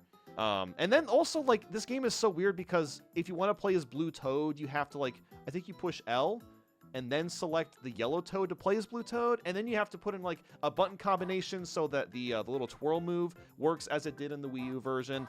I don't know. This is a C tier game. I feel like this is easily C tier. It might be one of the worst Mario Switch games, honestly. Yeah, that's a hard one. I mean, I still have one in my head. I'm like, oh, there's worse ones. There's one for sure I can think of. Oh yeah. Oh, there's a couple here. But I think this is like the most mid Mario game on the Switch, probably. Speaking of platformers, let's move on to Mario Maker 2. I really do like this game. This is another interesting one because I feel like it is fantastic for people that just like to play the levels. But then if you want to actually create them, this game is horrible. It is very, very clunky to try to control. And when the game came out, I made this video where I basically recreated all of the Mario Bros. 2 levels in Mario Maker 2. And while it was really cool and fun to do that, it was a pain in the butt because of how clunky it was to have to move everything around with a controller. And of course, you can't do it with a touchscreen, but like, I'm trying to record footage, so I had to use the controller, and it was just a pain in the butt. Yeah, I was in the same boat where I was recreating classic. I was like taking old 3D Mario games and trying to make them into 2D levels. And I was having the same issue. And one of my biggest issues was the whole 3D world theme. I was like, I love this, but it's so like restrictive. You can't do like so many things. Like you can't overlap with like a background. You can't even put like a background thing. And I was just like, it was strange to me. And I felt like it was just like a almost half-made mode where I was like, there's so many things that I want to do, but I'm better off just doing it in these other game styles. I like the 3D world style. I thought it was cool. I would have loved to see more. I still cannot believe that's the only game style we got. I would have loved to see more 3D games do that. Like a Galaxy with like gravity mechanics would have been really cool. Oh my god. Yeah. Dude, I swear that they were supposed to add another mode. Like even if they just did like Mario Bros 2 or even like Mario Land, right? It doesn't even have to be a 3D game. Like anything I feel like would have been better. And yeah, it is strange how restrictive it is. And I really did miss the amiibo a lot. Like, yes, I know it's just a cosmetic, but like if you actually go back and play the Mario Maker 1 game and then you like try out all the amiibo characters, it's awesome because like, it's just cool to have different looking characters running around and they all have like their own sound effects and stuff. So it's crazy that they didn't even like pour it over the other ones just for Mario Bros. 1. I still don't understand that, why they didn't do that. There was a lot too. I remember they had like a Mercedes-Benz amiibo character. Yeah, there's Hello Kitty. I think there was like a Triforce Heroes character. There were, I think, like 100. Shaun the Sheep, for some reason. There were so many random characters in there. And I don't know, like they're definitely gonna do Mario Maker 3. So I'm curious if it's gonna be Mario Maker 3D, so it's like a 3D Maker, or if it's just gonna be this again, and then they'll add in more styles. I don't know. As much as I would want a 3D maker, I feel like there's just so much still potential for the 2D that they didn't even touch on yet. I mean, like I still would have really wanted some more options for boss battles instead of just the Koopalings. Like I'm Hmm. glad they're there, but I, would have liked to have more options to, put some end stage bosses and just tons of little objects that they could add and more, gimmicks but Yeah. yeah, I personally would love. I mean, 3D Mario Maker sounds like a dream come true. I mean, that truly sounds endless. That would be so cool. I mean, yeah, I would like immediately try to recreate every Mario 64 level, like just to see if you can do it, right? Yeah. Yeah, that'd be a lot of fun. I think it would probably be too complex, for like most people to create 3D levels, but we're not even talking about Mario Maker 2 at this point. Yeah. Um, so I don't know. I don't know where we're gonna put this. I mean, this is probably, I would say, A tier, maybe low S. It's got to be one of those. I would put it A tier above Mario Rabbids still. I Yeah, think that's what I was they're thinking. just it's just a great community game. I mean, it's just so much things you can do, content you can create. I mean, I've seen people like there was one person that even made like a 3D level out of it, and I'm like, Mhm. there's just so much to it. It's such a great game. So let's go ahead and hop into a game. So you said you have not played this, so I will just briefly talk about it. This is Mario and Sonic at the Tokyo 2020 Olympic Games. It's kind of a Mario game, I guess, but I figured why not add it, right? It's another minigame compilation, but I would say compared to, or out of like all the ones that you can play, it's up there with like the 2010 Winter Games on DS. It's up there with the 2012 Wii version, because the minigames themselves are fantastic. The story mode, while it's not like super in-depth, it is honestly pretty decent. Like you go back and forth between using, I think, like the modern characters and like the retro versions. And I think the story itself was about like trying to keep the battery on. It was a very like a meta game where they realize they're in a video game and they're trying to basically keep the battery running for the game that they're in. So very strange to even see that in general. And then, there's a lot. There are dream events still. There's, of course, 8-bit versions of the Olympic Games. I think it's decent, but at the same time, I would still rather play New Soup U or Mario Tennis. So, like, this is, for me, probably like a C tier. Yeah, I mean, the things that I saw that stood out to me because I remember seeing a lot of people talk about the rugby mode I think they had and like how it could have like led to like a Mario football eventually. That And would be that's cool. like, one of Yeah. my dreams is to finally get that. But that looked cool. And then there was like this like shooting game. You go around like shooting targets. I thought that was pretty cool. I Mhm. always like the dream events in those games, but yeah, this was just one. I was like, I don't know. I just felt I played it. I can't tell you how many times I raced with Sonic and Mario on the 100-meter dash and everything, and I'm just like, I'm Mhm. tired of those. I'm tired of it. Yeah, I mean, it is one of those franchises where, like, you really could just play one of them and then you played all of them.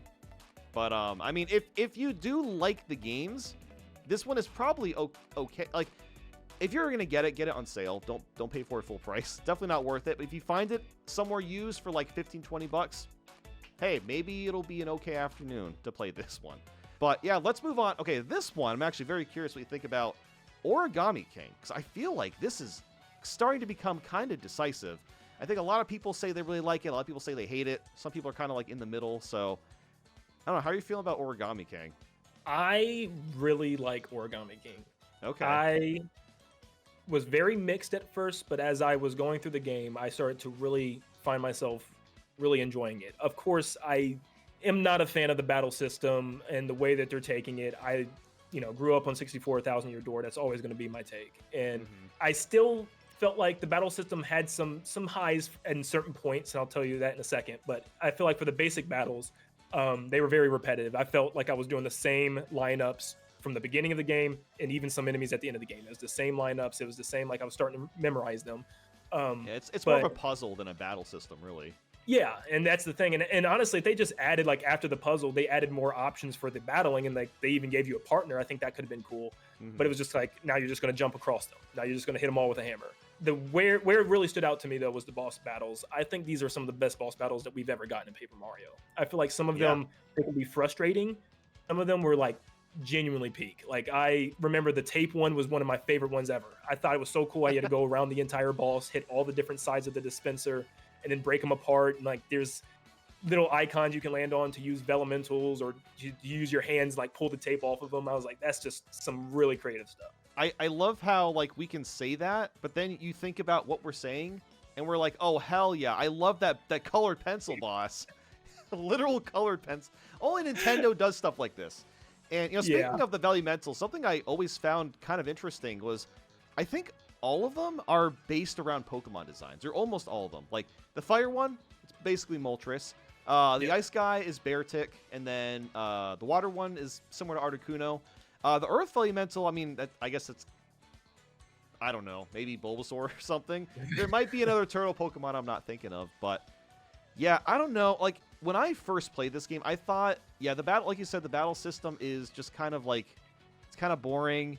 It doesn't really serve much purpose. I mean, obviously you get stuff for doing battles, but by the time I got to the end of the game, I was really, really into the story. I think the story is probably the highlight of the whole game, and it looks gorgeous too. Like, everything's animated beautifully. The game just looks fantastic.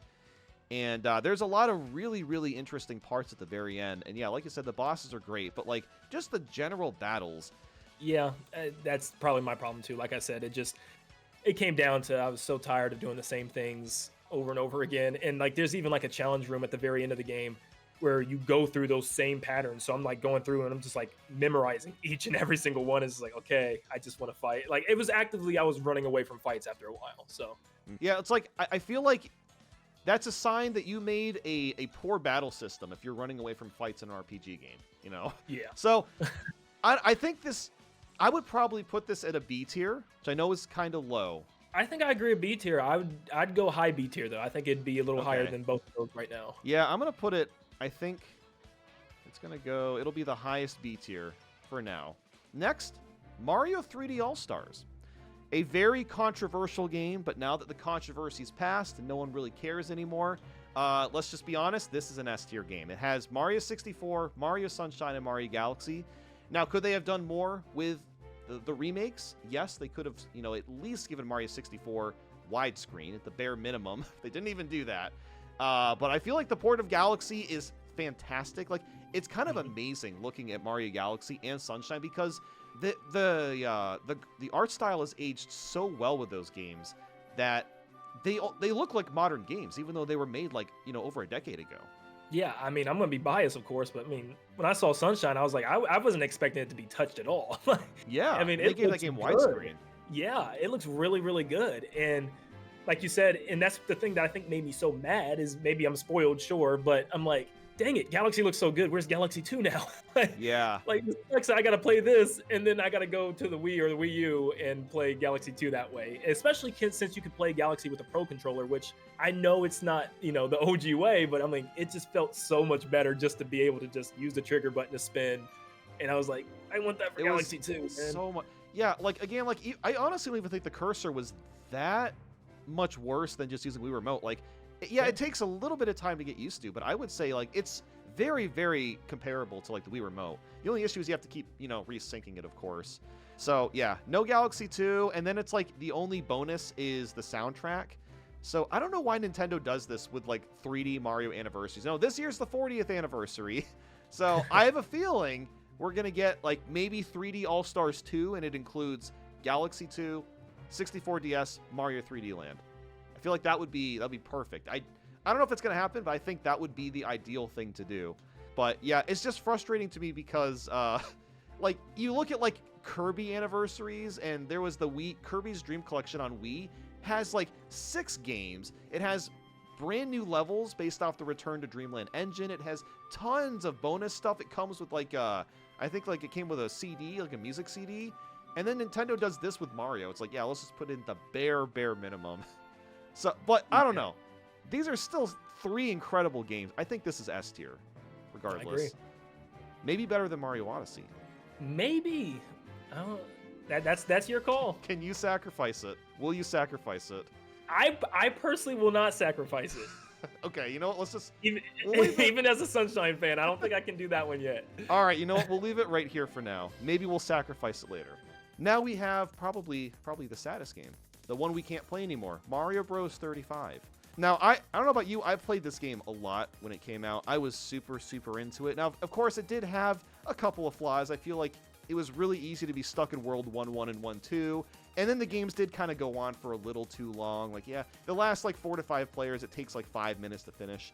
But, God, I love this game. The whole concept of Mario Bros. 35 is still just incredible. And the title screen music, I don't know if you remember it, but it's a bop. It's really, really catchy. Yeah, I didn't play it as much as you probably. I gave it about a good like 2 or 3 weeks where I played it nonstop. I just like ran into, like you said, you spent so much time in the first 2 levels. It was just like I'm tired of this. Like, how many times have I played Mario Brothers now from all the virtual consoles, from all the past consoles and stuff? So I kind of got tired of it a lot faster than probably most. But I think the concept, like you said, the concept's amazing. And honestly, if they had something like that in like Mario Maker, where you had like all the different, Mario Brothers 2, Mario Brothers 3, Mario Brothers Super Mario World would be really cool. But yeah, I just kind of got tired of the same couple levels. Dude, I actually did not consider that. That would be a great way to, or a great thing to add to Mario Maker 3 is add this mode to all the game styles. That would actually be pretty amazing. Yeah. So I don't know. Maybe that'll happen. We'll have to see. There's not much else to say about it though, because like the game didn't last for very long. It didn't get updates or anything. So I don't know. This is probably, I would say, low A tier or somewhere in the B tier. Probably say B tier somewhere. Yeah, I guess low A too though. But okay, how about this? We'll still have Mario Party above it, then Mario Bros. 35, then Mario Tennis Aces. Okay. Yep. All right, let's do that. So now we have another one. Not be much to say. Mario Kart Live. This is such a weird game. And another weird thing is they even added in free updates for brand new cups, even though you're designing the levels in your house. Now, of course, if you don't have space wherever you live, you're not going to get much out of this game. I am in a place where I do have like wooden floors, and I can actually, design a bunch of courses. And I don't know. Did you even play this game? Like, I don't remember a lot of people playing this. Yeah, once again, it was a birthday gift for my younger brother, and unfortunately, over there, my parents' house, they have nothing but carpet. So I mean, I didn't really get to. Yeah, so it was. I mean, it was a game. Yeah, this is this is like the most Nintendo game ever, right? Where it's just like came out of nowhere. But like at the same time, it does something no one else has ever done, like using a real life cart while looking at a screen playing it. And it's so funny because when I was playing it, I would often like look back at Mario, and it was just so surreal to see it happening like in real time, and just like seeing what's happening on screen. I want to try it again just to see if I still like it. I just thought it was so neat. But again, like you really have to have wooden floors, or even like, I don't know, like some space outside, because you could technically play it outside too, or like in a garage or something, right? But it has to be a flat floor. So I don't know. This is probably like, I'd say like a high C, honest. I like the game a lot, but like it's also, there's not much to it. So maybe somewhere in the C tier. It's the same. Like I'm thinking of like, it's just one of those things. It's just such a great idea. I was even thinking, because one of the things I think I did try it in the garage, and you're looking at the screen and it's just like, it looks like you're moving, but then you look at the RC card, it's barely going anywhere. Yeah. And I was like, it'd be really cool if they had like a real, like one of those outdoor fast moving RC cars, and like you could actually build like a whole outdoor track. I'm like, there's just ideas there. So I just felt like it was. I feel like they should have something like this in Super Nintendo World. Like this is the perfect kind of thing where you could do this. Like I feel like they could have like a dedicated space for it, and it could even just be like a unique Mario Kart game. Yeah, you know what? Here's what I'm thinking. Let's do Mario Bros. Deluxe, then Mario Kart Live, then Olympics. Okay, so here's gonna be my hot take. 3D World plus Bowser's Fury. I think it is the best Mario game on the Switch, hands down. Okay. So I don't know. What do you think it is, or you just think it's okay? I have gone head to head with so many people on this one because like I've heard this from a lot of people, a lot of other creators. We talk about it all the time. Just I love 3D World, but I still don't think it's better than Odyssey for me. I'm a movement. It's just a movement thing with me, and it's just being able to play around with Mario's full potential moveset. And I just feel like it's a little, the way Mario moves in 3D World's more linear feeling. He's just kind of like very straightforward. I love the levels and everything, but to me, I don't know. I feel like I'd rather replay Odyssey, and I don't know why that is. I just feel like once I know the levels, once I know where the stars are, I'm like, it's just not as fun anymore. I love the direction that they're going in, and like I said a million times on my channel already, I would love to see them just expand on that and just make a full like open world Mario with little challenges, platforming challenges like that. I think Bowser's Fury is an amazing addition, and the fact that they even did that at all is just. It's probably what the next 3D Mario is going to be. It's going to be exactly like Bowser's Fury. I think this was just a demo for us. So this is such an interesting game to me because I remember when 3D World came out on the Wii U, and everyone did not like it. Everyone just thought it was very underwhelming, I should say. But, like, I was one of the only people that thought this was one of the best Mario games because, you know, I had recently played Mario 3D Land, and I was like, well, this was fine. It was okay. Kind of boring, but it was okay. And then 3D World just like fixes all the problems from 3D Land so dramatically. And then this version comes around and they speed up the movement. They make the stickers better. Really, the main thing is that they just sped up the movement. It just makes the whole game feel so much better to play. It makes every character feel viable. And then, of course, yeah, Bowser's Fury is just amazing. I mean, I've played Bowser's Fury. I actually was speedrunning Bowser's Fury when it came out for like a couple of months just because I really enjoyed the game itself. And then, of course, like the fact that you can just like use power-ups whenever you want. I think that is ingenious. I really hope they have something like that in the next 3D Mario. So, yeah, for me, this is the best one, but I am willing to push it down a little bit to somewhere else. As long as it's an S tier, I don't really care. Oh, it's definitely S tier. Like I was the same way with you. I mean, I was very young when that first trailer hit, and I remember just being so excited for 3D World. 3D World was just like, that was like my big peak Mario moment. I think the reason I prefer it over Odyssey, honestly, is just because everything is so well condensed. Like, you know, like I said, like the main complaint I really have with Odyssey is that there's just way too many moons. This is like all the levels are just perfect. Like, well, I wouldn't say perfect, right? But, you know, the levels themselves are a lot smaller. They're more focused than they are in Odyssey. So, I don't know. Here's what I'm going to put it above 3D All-Stars. Okay. I don't know if we'll... Now, if it were just me, I would put it in Mario Odyssey. Or I would put it above Mario Odyssey. I didn't put it above Mario Kart. Ooh. But I will leave it here for now. So, now we're going to move on to a game that's not quite so great. We got Mario Golf Super Rush. I really don't care for this game at all. I don't know about you. To me, I don't care about any of the Mario sports games, but I think maybe I'm more biased. I actually play golf, so this one I kind of relate to the most. Okay, I didn't know that. Yeah, this one's definitely probably my favorite sport game on Switch. It suffers from the same problem, though, as tennis, where lots of the courses are just courses. They're not really themed after Mario that much. Mm-hmm. There's a story mode. They try. Is it anything interesting? Not at all. The boss battles in there, too, are just goofy, and it's just like, how much can you do with a boss battle in a golf game? But they tried. But it's okay. I mean, I love the fact that you can run, you know, playing with others is when I really had a lot of fun, just like running into each other, or like you can kind of run over each other's golf ball and move it a little bit, which is hilarious. And I just think just having that little freedom of just running around was really cool. I wish we got golf carts too. That could have been fun. Oh, that would have been actually really... Well, if they just like made the golf carts like just Mario Kart vehicles, that would have been really funny, actually. Just being able to hop out, and that'd have been awesome. Yeah. I think, you know, again, they had something interesting going there where you can just like run, like physically run on the course. Although I do feel like even that kind of makes the game drag a little bit, just because you have, instead of like just being warped there, you have to physically run there. So, and that, I think that was supposed to be like the faster mode, but I don't know, it technically played kind of slower. And then for DLC, you know, they did actually have a lot of DLC. I think a lot of people forget this, but there was, of course, New Donk City, which I think was by far probably the most interesting golf course that has ever been in a Mario golf game, just in general. And, you know, that was...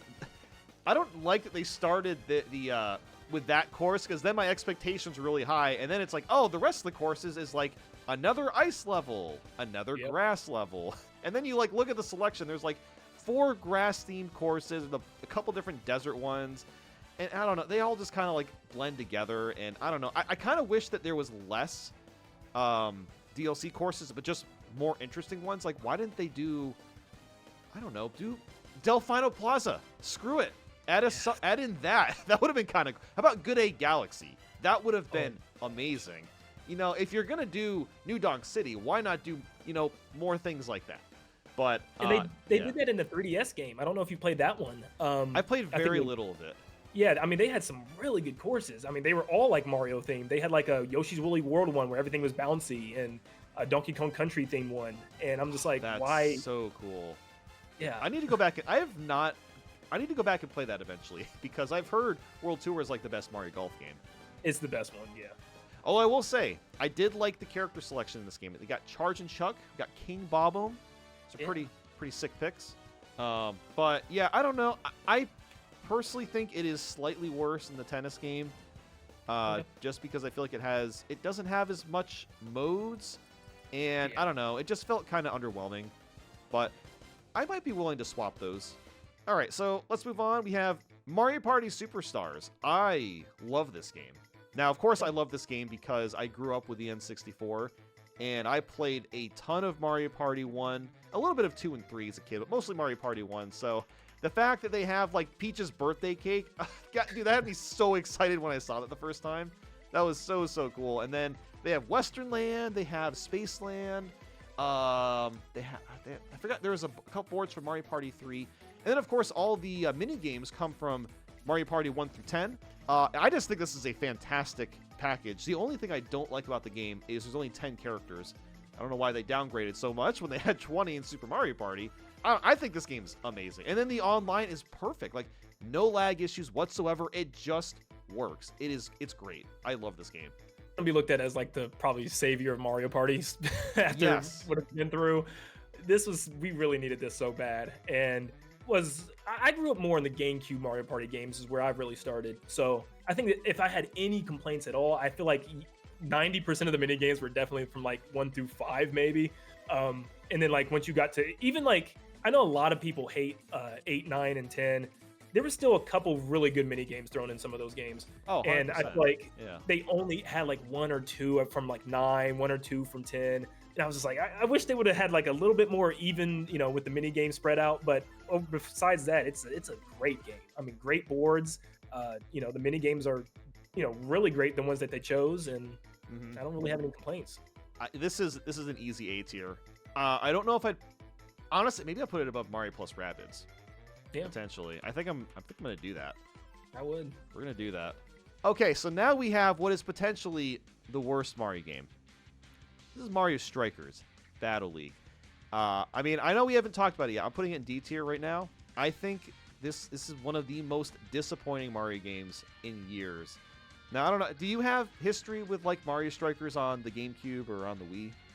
This was just a man. I grew up with some of my childhood buddies, and they literally went out and bought Nintendo Switches to play this because we grew up on Strikers. Oh man. And I felt so bad for even sending them the trailer. It was, oh my gosh. I just can't believe how lackluster it felt. I mean, we could go on for hours and I could tell you how many things I just don't like about it. But to just quickly sum it, I mean, I hate how how full the field feels. It just feels like just too many players on this little field. It's hard to even keep track of who you're controlling half the time. They try to do, I feel like, too much. Then the content-wise, I mean, it launched with hardly anything, like 3 or 4 fields.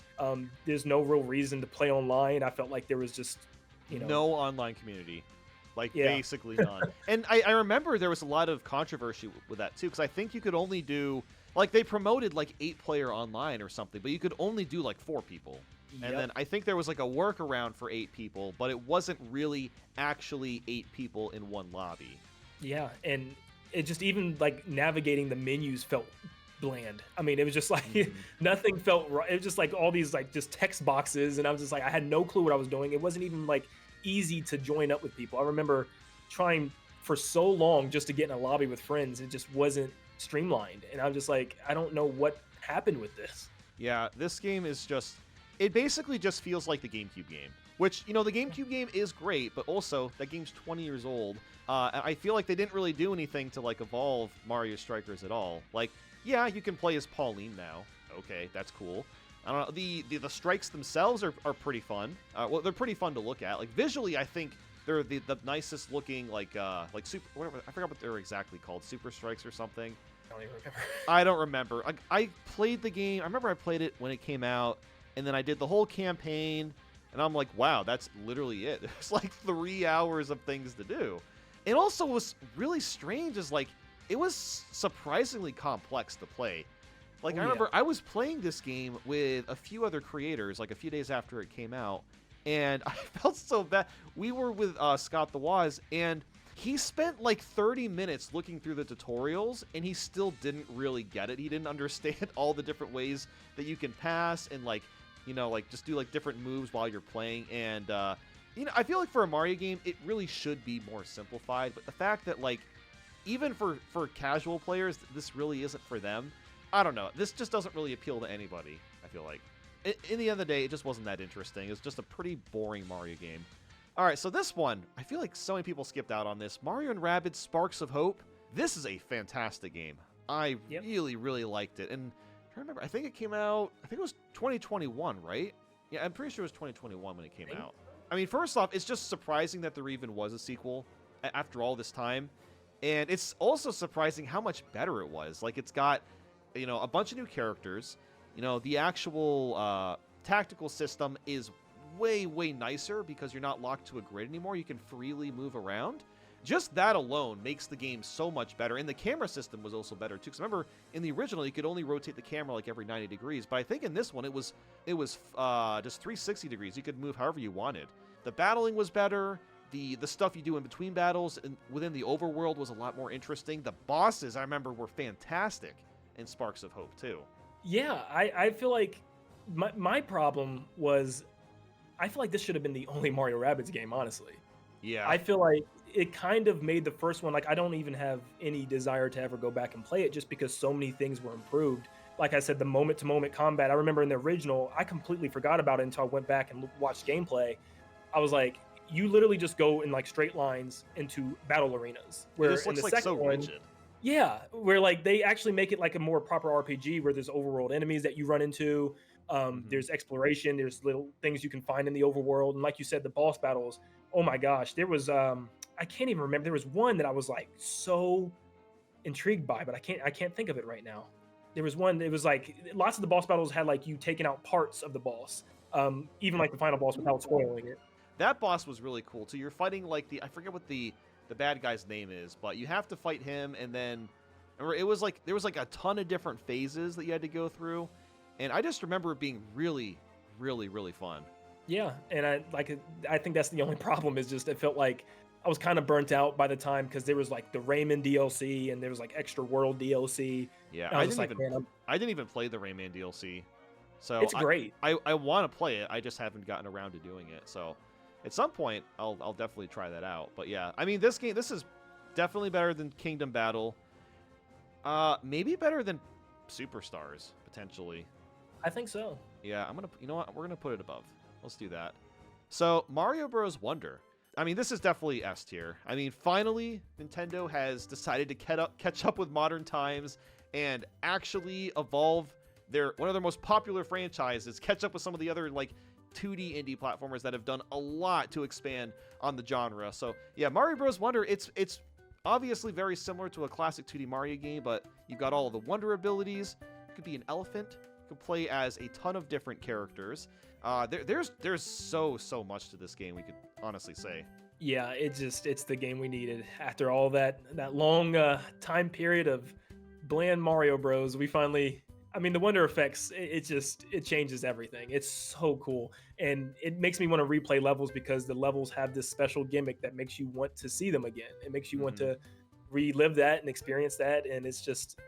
It's an awesome. I told you my only complaint, like it's a big complaint though, is I just cannot believe the boss battles were just so bad. Like it was just 4 Bowser Jr. fights with the Wonder Seeds and the Wonder effects.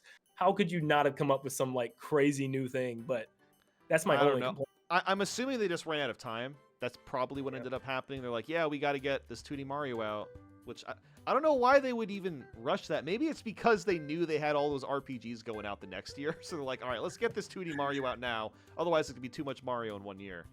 So maybe that's why. Something else I also really appreciate about the game is the fact that the coins actually mean something. Like, you can actually use the coins to buy the standees. You can use them to buy different abilities. And that's also huge. The fact that you can, like, change Mario's moveset is amazing. I think the badges are excellent. I mean, I could even see that being a 3D Mario thing. Just like almost maybe not even like a badge, but like a skill tree, just giving them more moves, like a wall jump where you can jump up on the wall higher and then jump. And there's just like even like the gliding with his hat is awesome. I'm like, that could also translate to a 3D Mario. But yeah, I think they absolutely killed it with this one. Yeah, now that I'm thinking about that, just a badge system in a 3D Mario, you could like swap between using Flood or having the Mario Galaxy spin or using Cappy. Wow, that would be crazy. That would be so crazy. I think this is S. It's probably an S, maybe high A tier. Just because the boss battles really, I don't know what happened there.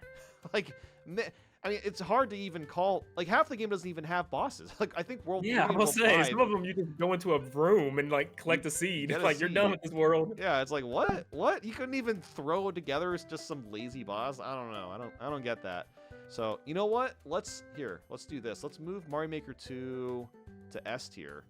We'll put Wonder underneath it. Oh, next we have, dude, Mario RPG, this remake. Holy crap. They nailed it. Absolutely nailed it with this game. Did you ever play the SNES version? I tried and I never finished it. Really? Okay. I just couldn't get into it. I don't know what it was, but then obviously this was something that I was really excited about. And I just never realized, as a huge Paper Mario fan, where all Paper Mario's DNA comes from. And it's so awesome to have like these little quick battles. It has the button time press with the, to maximize damage and damage output and all that. And oh my gosh, I love the world. It doesn't even feel like a Mario game at times. I know it's made by Square, so it just feels like it's a different timeline. It is very, very unique. Yeah, I played the SNES version back in like 2019 or 2020, and I absolutely loved it. I thought it was one of my favorite Mario RPGs at that point. Not as good as Thousand Year Door to me, but it was like my second favorite. So when I saw they were actually like remaking it, dude, I could not believe it. And yeah, I mean, I don't even know if I would say it replaces the SNES version, because the SNES version, to me at least, is still really, really great. But I think just because it visually looks so nice, that it probably is still better in that regard. But yeah, I mean, this is this has to be an S tier, I think. Yeah. Maybe I would put it like in between Mario Wonder and Mario Maker 2, or even above Mario Maker 2. I don't know. It just like it feels like a mini combination of some of the best Mario, like Mario and Luigi, Paper Mario, just full potential, unique characters, unique worlds. Mm-hmm. The music, the soundtrack is amazing. The boss battles are awesome. Yeah, I think I'd put it. I think I'd put it above Mario Maker. I think I would as well. Yeah, we're doing it. Sorry, Mario Maker fans. It's going right there. So now we have Mario vs. Donkey Kong. This game was so boring. I don't know about you. I thought this game was super boring. It's funny. I actually grew up playing the Game Boy version, and I really used to love it. But it was one of those like, do we need it again? Is this something that I should be playing on a home console? I don't. It's boring. It's really, really boring. And look, I love puzzle games. I mean, I play Tetris all the time. I like stuff like this. But I didn't. This is actually the first Mario Switch game where I did not cover it on the channel on release day, because, and I've done this for literally all the other Mario games. This one, I just did not care at all. So I played it probably 4 or 5 months later, and yep, it's Mario vs. Donkey Kong on the Game Boy Advance, but it looks nice. The positive with it is more like, I'm glad they're going back to this style of Mario vs. Donkey Kong compared to the 100%. minis and stuff. So this is definitely a step in the right direction, but I wish they would have just made a new one, because I feel like some of the mechanics are just so outdated. Just like sitting on these platforms and waiting for them to move you to the other side of the stage, or grabbing a rope and just waiting for it to go. Like, this just doesn't feel like it needed to come back. Yeah, it's just one of the most unnecessary remakes I think Nintendo's made in years. So for me, this is low C tier. This is just not that, like, it is a competent game, but like It's just fine. And also, it did cost.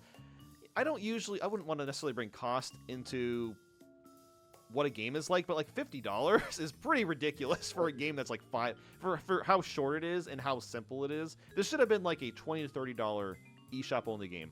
And I feel like, because I was a really big fan of even the original soundtrack, and that's for a Game Boy game, and I feel like they really butchered some of the songs. I remember the Thousand Year Door. I was worried about that, but it was like, to me, 99% just improvements, or just like increased. They just made it sound better. And I just feel like for this one, I don't know. Some of them just sounded weird. Like for the Volcano World, they changed all the music to like this weird, low pitched violin going on, and I was like, I don't. Yeah, I think this is a C tier. It's better than Mario Strikers, but not by much. So now we only have a few left. Thousand Year Door. This game is freaking amazing. I don't care that it runs at 30 frames. Would I prefer 60? Sure, but it's an RPG. It doesn't really matter that much. I just can't believe this even exists, honestly. This was one of the only games. I mean, I hate popping off over a trailer unless it's like really worth it. And I'm like, this is one of the only ones that I legitimately, when I heard the Pedal Meadows playing, I felt my body getting like goosebumps, and I started to like tear up. This was one of the greatest surprises ever. And they put their soul into this remake, man. I mean, every set piece, every piece of music, every character design. I mean, it just feels like a modern Paper Mario, but all that junk pushed away. It's finally what we wanted. And this is like almost, in my eyes, the Mario Party Superstars for Paper Mario fans right now. It is kind of giving us that, okay, there's hope now. And this is just, it's a perfect, I think it's a perfect game outside of the side quests, because man, going back and replaying those again with the mission board was just, it's terrible. I hate those, but it's such a good game story wise. It's a little outdated. I mean, thankfully, it's one of those RPGs where like you don't really have to do the side quest to still get the full experience out of the game. I did find there was one side quest they not a side quest. There was, because you can cook in the game and make recipes. There was a very interesting recipe. I think it was like the hot dog and like the hottest dog. I think it was. Yes, they added in the hottest dog, and it was like a reference to a side quest from the original game, and they actually made it like a real recipe. I thought that was so crazy. And then you can fight what is the mole guy called? I can't remember his name. Wacka. Yeah, you can, or Wacka. Yeah, I think it was Wacka. You can just fight him now. Yeah, him and I think Prince. What's the Prince Mushley? I'm pretty sure. Mushley, yeah. Yeah, and then you can fight him, and he's like crazy difficult. He was so hard, dude. He was kicking my butt the first few times. It makes you have to like perfect parry, which is something like. Yeah. And I think that was so good about this is both of those bosses had things that like changed how you approach boss battles within every single boss in this game, and I love that. How there's like little things that you have to do differently. Like for instance, with him, he had like two different fighting styles. Where one, if he's jumping up and down, you had to use your hammer, or unless he would dodge it. And I think that's just brilliant. I mean, they added stuff. I mean, come on. I think just seeing the reaction, I hope Nintendo saw the reaction that people got out of seeing this game. And they're like, oh, wait a minute, people actually really wanted this. So yeah. This is an S tier. I think it edges over Mario RPG just slightly. Yep, I agree. Okay. I would even say, at least for me personally, I think I'd put it over even 3D All-Stars. That's what I was actually going to suggest that. I think we should put it above it. Yeah, it deserves it. So, now we have Super Mario Party Jamboree. Kind of a surprising name choice. Like, the fact they went with the Super Mario Party branding, but it really is more of a sequel to, like, Mario Party Superstars. I think this is going to be one of the most overlooked Mario Party games of all time, because people aren't thinking about new Switch games right now. Everyone's thinking about Switch 2. But, like, this is Mario Party Superstars, but is way better. It has 5 brand new boards. It brings back 2 retro boards. It adds in a ton of brand new side modes. Way more characters. There's like 22 or 23 characters or something. There's a ton of new characters. It has online play, which I actually haven't tested the online play. I imagine it works perfectly fine. And then it has like the most mini games out of all the Mario Parties. It has 112 mini games. It's just perfect. This is the best Mario Party, I think. Well, I'm going to stir the pot a little bit. Oh, okay. You don't think it's that good? I'm a little mixed. What? This is okay, how? This is probably one of the few Mario Party games I actually put in a lot of time. And I really wanted to, I played a lot with friends, and because for one, my friends needed another game after Battle League's failure. So we all got Mario Party, and so the boards are great. I mean, there's outside of one board, which was the race one, I think every other one I thought was brilliant. I thought they were great boards. We had a blast on them. My biggest problem was probably the mini games. I felt like the mini game choice here was really bad. I felt like out of the 100 mini games that they advertise, only about 40 of them you're going to see within the boards, and then like that's fair. Only half of those are like four player mini games, and I'm like, the ones that we kept seeing the same like 5 or 10 mini games over and over and over again, and it just got to the point where I was almost dreading them. I like the buddy partners and all that, and I feel like for me it also was something like we kept seeing the same buddies appear, and it was like a big, like, these mini games are big mini games and they take a long time to complete, and we're sitting through them and going through them.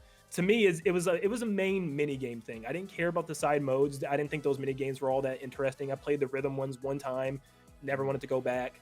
Normally I look forward to those. This time I kind of was rather just be on the board, and like they even added boss battles again, which was great, and I love that. But even those mini games I felt were really boring. But yeah, I guess maybe there was a bit of a problem with minigame repetition, but I never found it to be really that big of a deal. But yeah, I guess I could kind of see that a little bit. It's hard because I do agree with you. I think everything done here on paper is it's done really well. I think it's finally that step up now from Superstars, where now they have new boards, and like I said, these boards, dude, I love like the mall one. That one's really so love Bowser's Castle, and even the 2 boards coming back were great. But I just think, yeah, for me, and maybe just because we played a lot, so maybe it just get to that point. But I feel like a lot of those mini games, and some of them, I feel like there was a bigger amount of just kind of randomness mini games, which can be fun to an extent. But then there's some, like there was one, it was like you had to find a key to match the door, but there were like 5 doors and 5 keys, and it was just like we was sitting there for so long trying to find the right key. Yes, I think that's the Luigi one, right? I don't think that was Luigi. It was the one with the like the peepas floating around. I remember. I know what minigame you're talking about. That one does take way too long. No, the Luigi one was a lot better. That one you went through like 3 different rooms. You went through like a bunch of different rooms, and it was like a cycle between 3 different like mini games you had to do. Yeah, I forgot about that mini game. All right, well, I still think it's really, really good. Maybe. Well, I think we should at least put it next to Superstars. Okay. For now, we'll put it next to Superstars, and let's move on to our final game, Mario and Luigi Brothership.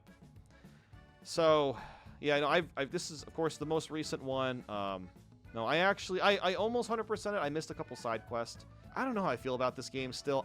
I really, really like the second half of Brothership, but the first half is so freaking slow. It takes so long before the game really gets interesting. It's like 8 hours in before they introduce the plugs, and it's like, okay, now combat is like a little bit different. I don't remember you saying that you really liked this game that much. This one's probably got the biggest discourse that I've seen in a while. There's so many like arguments online. I'm more on the positive side, I'd say. I think this game does a lot really good. I love the original world, the original cast of characters. I think the story is good. I think, people are kind of forgetting sometimes, even the better Mario and Luigi games, even like Bowser's Inside Story, the story didn't take off anything super crazy. Like it was, you're looking for the Dark Star, you're looking for Fawful, where I feel like this one, it kind of got me engaged a lot at the end. The ending is amazing. Oh yeah. I mean, the whole like virtual world and all that, it was amazing.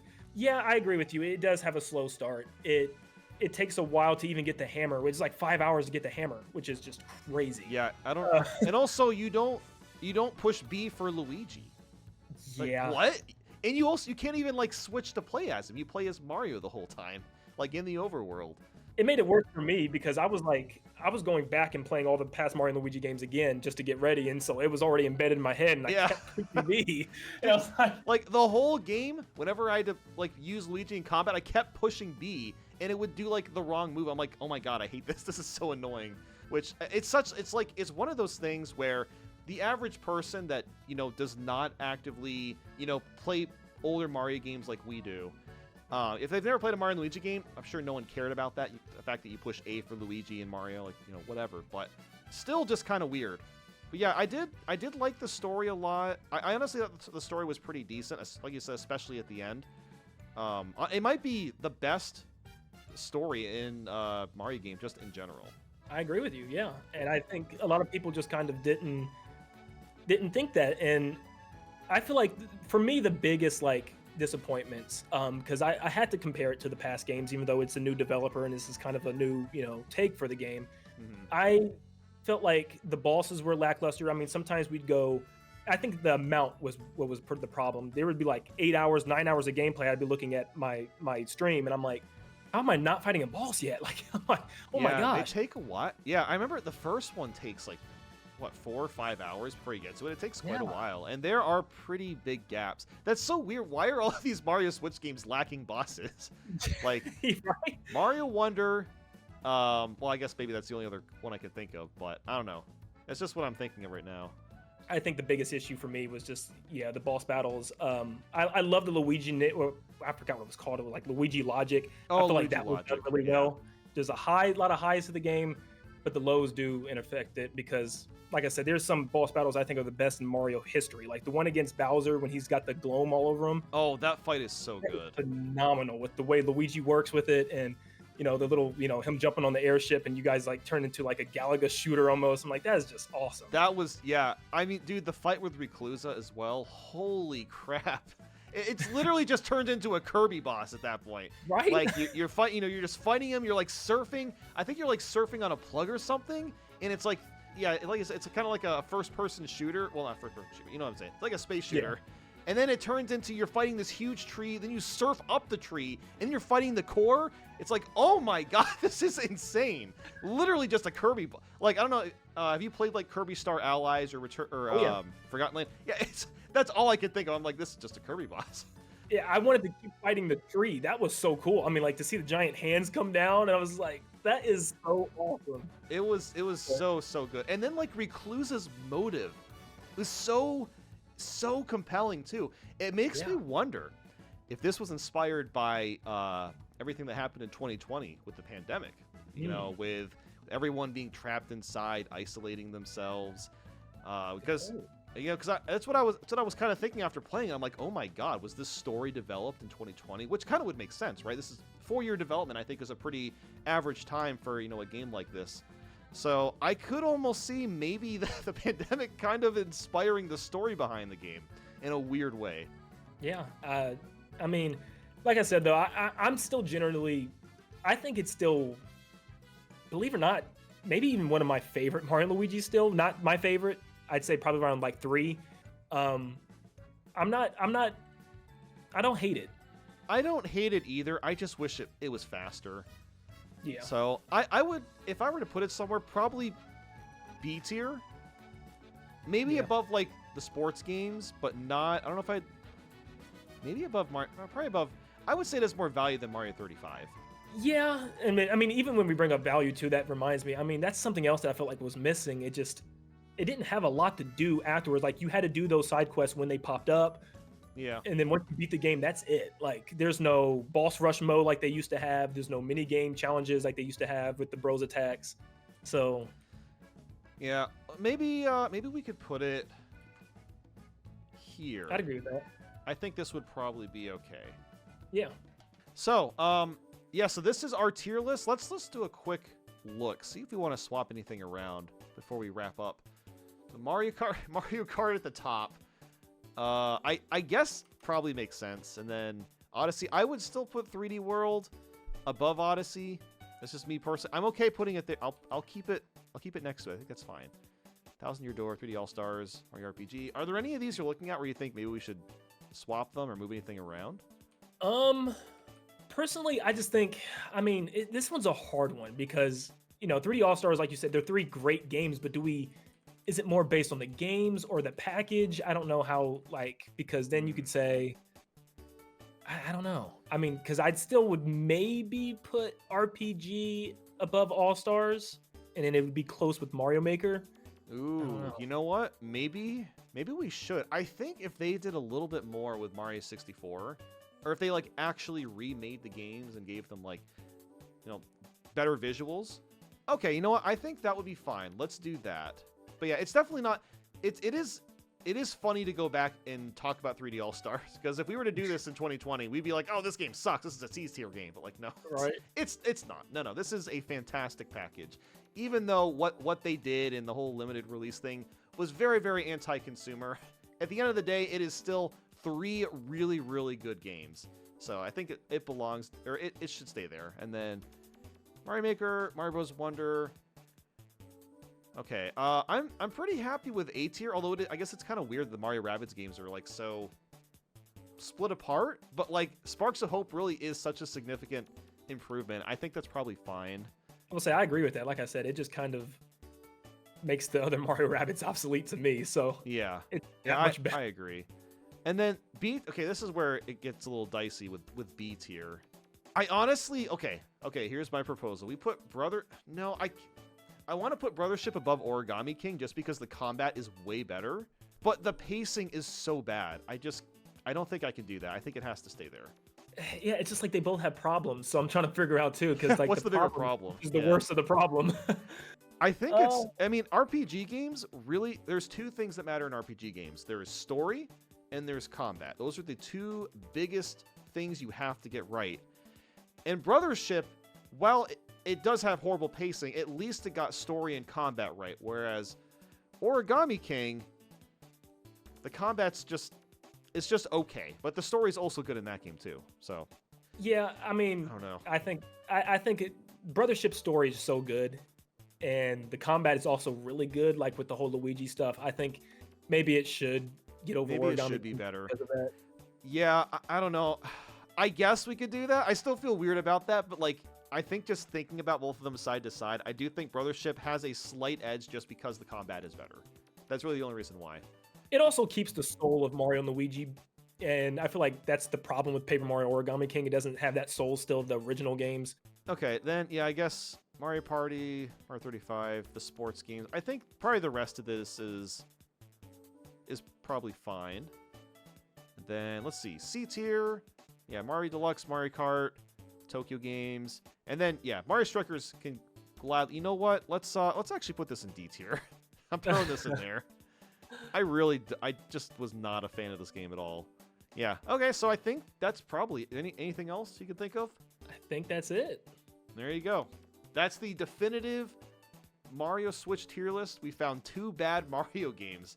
That's really about... I mean, honestly, when you look at the entire lineup, like, this is pretty damn good.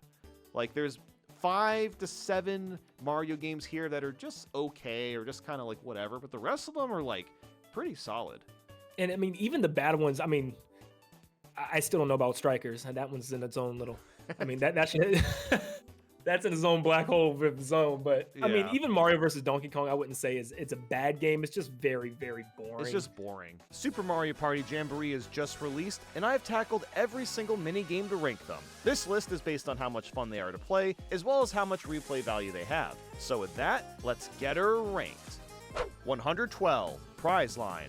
And of course, we're starting with the primitive item minigames. For this one, you push a button, and a line is drawn, and you get the item. Truly riveting gameplay right here. 111, A Stone's Throw. Okay, so this time, you just time your A press differently and push a stone forward. Really partying out here, aren't we? 110, Prize Drop. So you drop a coin this time, and you just get any item. There's not much you can do to control which item to get, but at least it's a bit more engrossing to look at. 109, Roll With It. Another item minigame. This one being a little more interesting since you can roll a ball to the item you want. I mean, I guess that's more interesting, although that's kind of a stretch. 108, Flip and Find. You want a free item? Just look at the cards you want, let them spin around for a second, and get it for a discount of 100%. 107, Gatekeepers. This one literally makes me sigh every time it comes up. The idea is to guess which key opens what door. So basically, it is complete stupid luck to get first place. The highest odds you'll ever have at guessing the right key and door combination is 50%, which is pretty low on its own. And look, Mario Party has had mini games like this in the past where it's luck the whole time. Bowser's Big Blast comes to mind as an example, but at least that has fun explosions and suspense. This is just opening a f***ing door. It's boring and a huge drag. 106, Lost and Found. It's another minigame that's just pure luck if you'll win or not. The solo player picks one of the circles to hide in, while the other 3 picks where the hammer will drop. 3 hits and you're done. While this may not seem like much in hindsight, the odds of winning solo is incredibly small. But also, you might just not get hit at all. There's no strategy whatsoever. 105 Matchmakers. One of the worst 2v2s in the game. You team up to pick matching cards before the other team. This purely comes down to luck since you can't know what cards are going to match. You either find the match quickly or you don't. 104 Hot Cross Blocks. This one is either going to be frustrating to play or you get lucky as hell. The goal is to get past the lava by selecting the blocks you need to move forward on the right. The only problem is that if 2 or more people pick the same block, then neither of you get it. So this is all about trying to psych out what people are going to pick, but all it really does is drag down the entire minigame when you get stuck for over a minute from getting bad luck. 103 Blame It on the Crane. I don't understand why this minigame keeps getting remade. I've never enjoyed it that much. One player controls the crane while the others are trapped in balls. Lucky for them, this is the world's most useless crane and can only move left and right. It's very easy to avoid the crane if you move in erratic patterns as you're approaching it. 102 Platform Peril. I am beyond disappointed with what happened to Platform Peril. What used to be a fun and challenging minigame that had tight jumps and a couple coins as bonuses has turned into a complete clown show. The platform spacing is practically non-existent, and this has basically just turned into a coin collecting minigame. I wouldn't normally put something like this so low on the list, but the sheer disgrace it has compared to the originals is just saddening.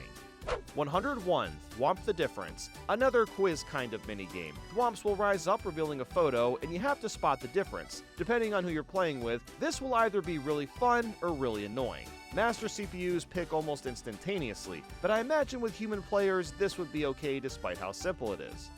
100 Big Top Quiz. Some toads roll on top of a ball that has an image. Then you just answer a quiz question based on the images or what the toads are doing. These quiz-themed minigames can be really hit or miss, but this is one of the better ones since it doesn't drag on that long. 99 Dory Pedal Paddle. So you'll shake the controller to move Dory forward, but of course you can only move in one direction. I've never enjoyed these types of Mario Party minigames in the past, and it's not much better in this case. 98 Night Lights. Shake your controller and get the lights up as fast as possible. Against master CPUs, they somehow do it in like 10 seconds, but it's pretty mindless when it's all said and done. 97 Pickaxe Dash. It's almost identical to Night Lights, except you don't have to shake as much. The premise is a bit more interesting too, as you'll have to speedily dig through a tunnel and make an opening before anyone else. 96 Tilt-A-Golf. Think monkey ball, but it's mini golf. The idea is to roll the ball into the hole as fast as possible by only tilting the stage. It's kind of fun, and I think it's a decent usage of motion controls as well. Something that is kind of perplexing, however, is that you have to use the Joy-Con to play, but the Pro Controller has motion controls as well. I don't know, I guess I'm just kind of confused why you can't use either or. 95 Wario's Buzzer Beater. As someone that isn't a super big fan of the quiz-themed minigames, this one is probably the best one. You have to answer a bunch of different questions that have a lot of variety in its presentation. It still feels like it goes on for way too long, but at least it's presented well. 94 Sunset Standoff. One player controls the bomber bill, while the others have to survive getting hit. This is a huge mind game minigame, but this one is just alright. 1v3 minigames have always struggled to strike a balance with making the minigame fair to both teams, but this one is very sided to the group of 3. Even when trying to juke the players out, it's not that hard to avoid bomber bill if you're being careful. 93 Ball Volley. This has to be the most awkward looking setup ever. Look at how many nets are crammed into one court. But the point is to continuously bounce volleyballs from person to person. This is done by just pushing the button while over the circle, and that's about it. 92 Dragon Eel Slayers. I might be hitting Hot Take City over here, but I don't really care that much for the boss minigames. Dragon Eel Slayers is inherently a neat idea, but the fact that everybody teams up together instead of competing kind of ruins the suspense entirely. Like, yes, you get points for hitting him with shells, and someone can get the most points, but when playing this in the solo mode where it's unlocked, it doesn't matter who gets more or less points, you just kind of win every time. 91 Mega Stingbee Stompers. Another boss minigame, but this time you have to ground pound a huge Stingbee. So again, it's fun to play and all, but there's no stakes. You just keep hitting him over and over until he poofs into clouds and is gone. 90. Unfriendly flying object. One person is in a UFO, dropping spiky platforms, and the other 3 are avoiding them. Because the UFO moves so slowly and the spikes are usually not that big, it makes it very hard to win as a solo player. You can kind of trap players in corners, but they also just jump over most traps you have, and the spikes are falling so slowly that it's easy to avoid them regardless. 89. Fast fishing. When the bobber goes down, you pull up and grab the fishy. It's one of the most bare-bone minigames in Jamboree, but I don't mind playing it from time to time. 88. Luigi Rescue Operation. Luigi is trapped in a mansion, and we have to save him by solving a bunch of puzzles. While I'm a huge fan of the premise being in a mansion, this minigame feels extremely drawn out. Now, it should be noted that all of the ally minigames are long on purpose, but there's just not much exciting happening for how long the minigame plays out. You organize photos, pick out the wrong statue, and walk across a floor, and you do that a few times in a row. It's fine for what it is, but it didn't need to be this long-winded. 87. Rinks to Riches. A coin minigame where you skate around in the Mario 3D World shoe and get coins. Smashing through the big piles of snow will net you red coins, and that's pretty much it. A lot of the strategy is just hoping the coins spawn near you, as it can be easy to miss them if you get bad spawns. 86. Twist and Sort. By tilting the platforms, the goal is to get bloopers and Cheep Cheeps in the right containers. It's pretty simple until multiple enemies start coming out at once, and you have to try to split them up correctly without pushing enemies into the wrong areas. It's a fairly average but decent minigame. 85. Mega Rocky Wrench Wreckers. A bit more enjoyable than some of the other boss minigames. A rocky wrench pops out of this hole and you have to keep shooting him down. Although there's also other wrenches to shoot and avoid or you'll lose points, so at least it has that going for it. 84. Granite Getaway. A boulder chases you down a tunnel or tomb, wherever you're supposed to be. The only obstacles are some debris or rocks that you'll have to jump over, but that's about it. This one graphically looks a lot better than the Mario Party 6 version, and it's fairly straightforward. 83. Castle Hassle. It's the same idea, except Bowser is chasing you down and there's obstacles to watch out for. It's not bad for what it is. 82. Tricky Turntable. A coin game where a turntable turns 90 degrees if one switch is pushed on. So the idea is to fool the other players into giving yourself coins and them less coins or a bob-omb. This is a really great idea for a minigame, but there's one problem. It goes on for 7 rounds before it ends. This one minigame takes almost 3 minutes to finish. Why is it so long? That's a weird issue with Mario Party Jamboree. So many of the minigames take way longer than they need to. 81. Match That Item. If you like hitting buttons to stop spinners, then this is the game for you. Although in all fairness, I do kind of like trying to time out the spinner to get the item I want. But this is pretty bare bones for what's essentially an 8-player minigame. 80. Treasure Divers, and another one from Mario Party 1. The goal is to grab the chest and bring them to the surface without getting hit. Although I have to say, I feel like the hitboxes are way less forgiving and it's a lot easier to get hit. Maybe it's just a skill issue, but I don't remember it being this tricky to bring the chest to the surface.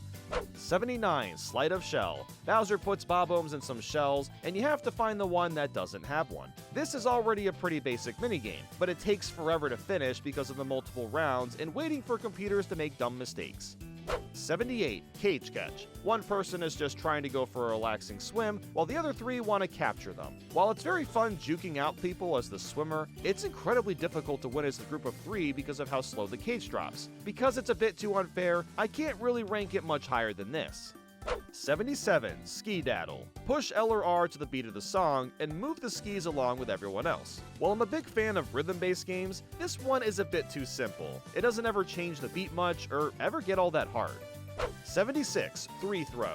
A bunch of baskets scroll across the wall, so the goal of course is to score the most points. The yellow ones are worth double, but are harder to reach as you'd expect. I've always loved how this minigame looks and its concept, but I've never found it to be super fun. It's solid and requires skill to time your throws, but it's a bit deflating when all that's left for points is hard to reach baskets.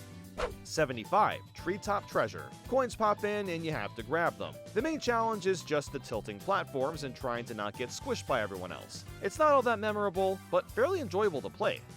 74. Hammer It Home. A pretty solid motion-controlled minigame. By charging up your hammer, you'll do bigger swings. So the idea is to charge it just enough so you'll knock the nail in without having to hit it twice. It's pretty fun trying to optimize your timing just right. 73. Stone Eye Bowling. You push a ball down a hill and try to get a strike or just hit a lot of the pins. I, however, am dog shit at this game for some reason and can never get a good score. But that doesn't mean it's a bad minigame. The sand piles make for a pretty solid puzzle. 72. Juice Works. A rather unusual minigame. Everyone works together to make some juice. The entire thing takes place on a conveyor line, from picking the apples to squishing them down and packaging them to the store. While it's really different, there's not much drive to compete since everybody is, well, obviously working together. 71. Look This Way. No, it's not Look Away from Mario Party 2. This actually functions very differently, believe it or not. Instead of one person controlling the direction to turn your head, a spinner does it. You only get maximum points if everyone turns their head the correct way. Since the spinner can cause fake-outs, this honestly causes more frustration than fun at times. It is kinda cool to see these characters up close and look at their expressions, but the original version is a lot better. 70. Which door has more? Count out the character there's more of, and then get coins from them. While I like the concept, it drags on for way too long. Look, I've said this before and I'll say it more, but this one really could have been done with after 3 or 4 rounds. 69. Burning Bridges. You, as well as a group of 20, jump over a bunch of fireballs. It's very basic, but kind of fun to see who can last the longest. 68. Arch Rivals. Not to be confused with Mario Party 2's Arch Rival, it's kind of the same mini-game but with the camera flipped. As the solo player, you'll fire arrows and try to score 100 points before time is up, while the other 3 move the target around. Hitting the targets is a little wonky, but fun once you get used to the perspective. It's fairly balanced between both teams. 67. Prime Cut. Good God, does that steak look tasty. The idea is to team up and cut the 3 steaks as symmetrical as possible. Half of the fun is just looking at the steak though, honestly. God, it looks so good. 66. Trading cards. You and 7 other players have to pass around cards and put them in the right order. What makes this one unique is that each round has different photos, which can drastically change the difficulty. It's a bit weird to wrap your head around at first, but it's a decent enough minigame.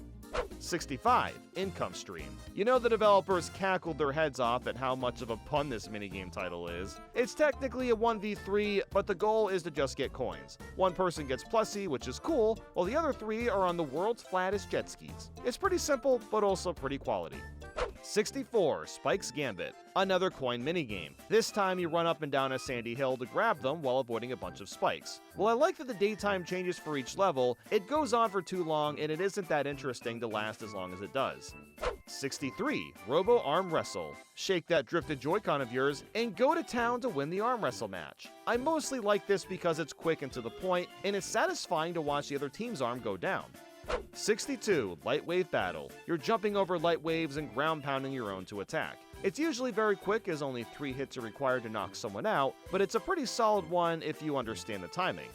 61. Bruiser Bash. I'm always a fan of Bruiser getting a spotlight in any regard. One player controls the big fella, while the other 3 have to avoid his onslaught of punches. Bruiser's movement is very slow and clunky, but he also has a huge range when it comes to the punches. It makes for a surprisingly solid minigame. Both teams have a decent shot of winning.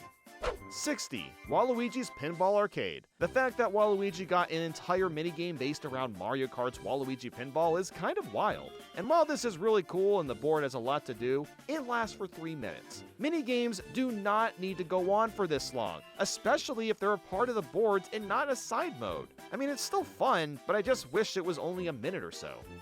59. Cookie Cutters. One of the better 1v3 minigames. The objective is to cut out the most cookies, and you'll do this by pressing the right button. Both teams have about the same advantage, although I definitely prefer to be on my own and go ham on pressing the cookies in. 58. Lumber Tumble. You run across a wooden road with a bunch of logs that are trying to push and pull you around. It's a pretty basic idea, but the logs can make things scary at moments if you're not paying attention to what's coming up. It's a solid minigame all around. 57. Slappy Go Round. A dual minigame where each person can either jump or ground pound to release Master Hand. This one is all about playing the mind games on one another, and is a lot of fun to play. 56. Sled to the Edge. This minigame has a weird start as it shows you a cutscene of a toad falling into the water and one avoiding it. The idea is to get as close to the edge as possible. My strategy is to look at the icebergs in the back and try to push the button at just the right time. It doesn't always work perfectly, but it makes for a tense minigame when trying to be as risky as possible. 55. Rocky Rope Race, a 2v2 where each player swings from bar to bar to reach the end. I really like that you actually have to hold the button while the other player is swinging or you'll both fall, and it's really fun trying to nail every grab perfectly. 54. Snowbrawl, another 1v3 where it's a big old snowball fight. The only difference is that getting hit once and then you just turn into a block of ice, which is kind of intense when you think about it. The solo player at least has Yukikis helping them, so it's a pretty good minigame for both teams. 53. Puzzle Pandemonium. Solve a puzzle by aligning the pieces in the right spot. This one really reminds me of nights with family or friends where you're all working together to solve a big 1,000 piece puzzle. It has that same kind of energy and I dig it. 52. Sky High Cannons. The title says it all. You shoot cannons into the sky to get coins. And hey, they took the cannons right out of New Super Mario Bros. Don't ask why I know that off the top of my head. There's nothing wrong with me. No, of course not. But yeah, it's enjoyable to fire yourself around and try to grab as many coins as possible. 51. Cold Front. A bunch of Typhoos are trying to blow you off the sheet of ice. Never all at the same time, of course, so you simply have to avoid the wind currents. This one can get quite frantic by the end. The only point knocking it down is the slippery movement, but that's hardly a big deal. 50. Squeaky Shakedown. Immediately when I see this, I think of Bash and Cash from Mario Party 1. This is basically the same thing, but inverse to 3 people with a money bag and 1 with a hammer. I loved this game in Mario Party 1, and it's great in Jamboree as well. Although I do wish the coins actually came from the player's coin count from the board, but I digress. 49. Shadow Play. On a team, you'll match up 2 shadows with a picture in the middle. This is done by quickly scrolling through a wheel, so you have to find the shape as fast as possible. It can be hard to do in a rush because the shapes look so similar, so its frantic nature makes it a good time. 48. Soup Troop. Slice up a bunch of fresh ingredients to make a delicious soup. It's a music-based one, so you're just slicing to the beat. 47. Burger Builders. To the beat, you'll add ingredients to a really large burger. It's a little awkward at first, but it's pretty fun and looks incredibly appetizing. 46. On the Beat. This time, you're picking a bunch of veggies to some tunes. These can be carrots, onions, and even radishes. It's about as fun as all the other rhythm games. 45. Parfait the Course. Yeah, I'm gonna be putting pretty much all the food games in the same general area. This time, you're hitting ingredients into a parfait. This has to be the goofiest shit I've ever seen, and is literally just the baseball game from Super Mario Party but reskinned. 44. Spread and Butter. So now we're spreading butter onto some toast. The sheer speed of the butter being pressed on this quickly is kind of impressive.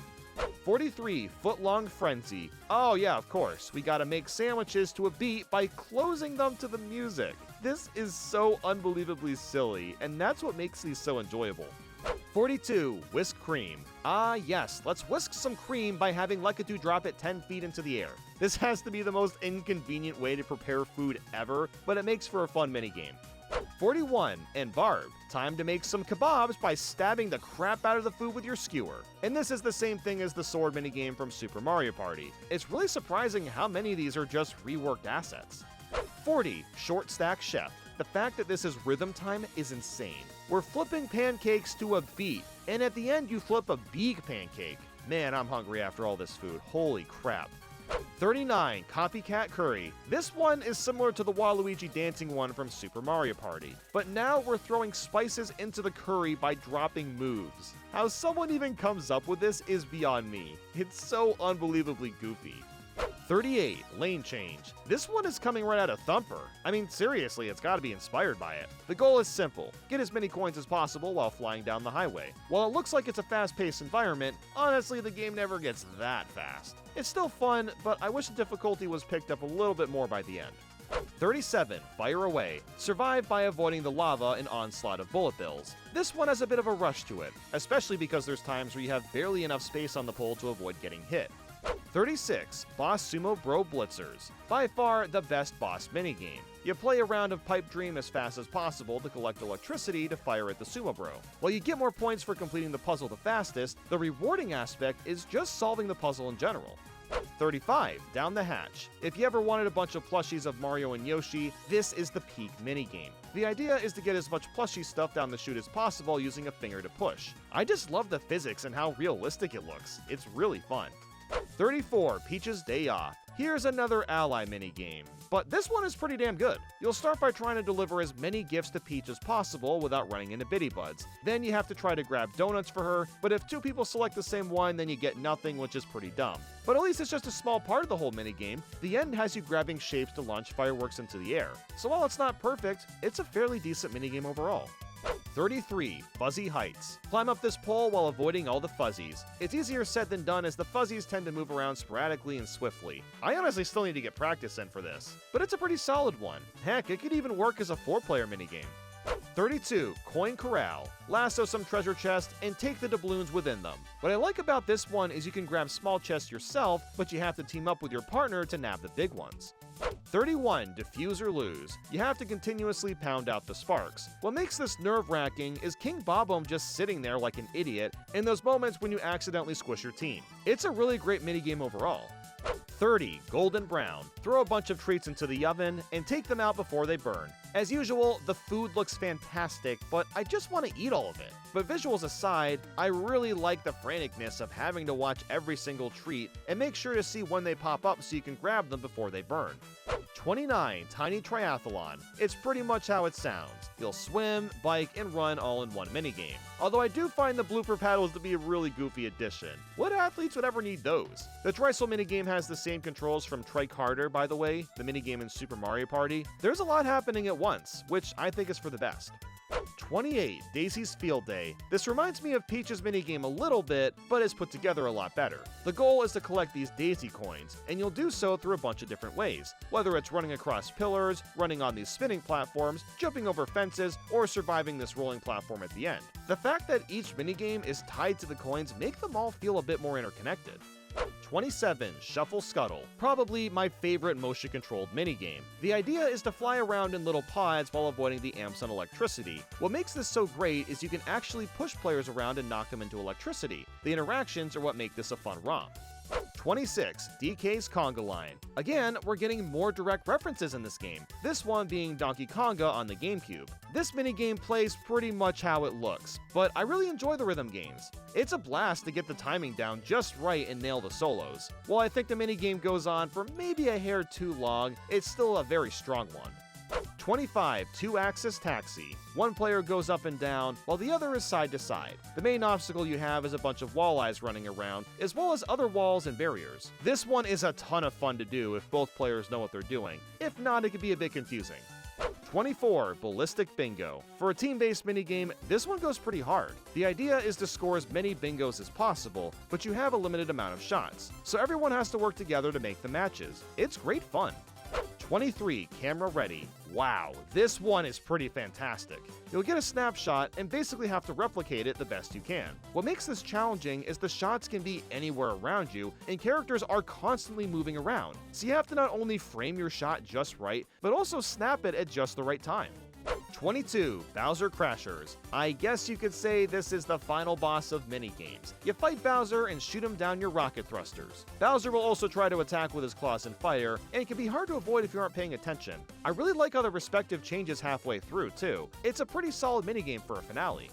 21. Hot Hot Hop. Magmars and fire bars want to toast you up, so you gotta avoid all these obstacles to win. It's not too hard until you realize that the Magmars like to take their sweet old time and hog up a lot of space on the walkway. Because of this, it makes it tricky to survive by the end. 20. The Floor is Falling. The title says it all. Bowser will cause parts of the floor to fall, and you have to stay alive by running to the safe areas quickly. I really like how fast-paced this one gets by the end. It gets terrifyingly quick.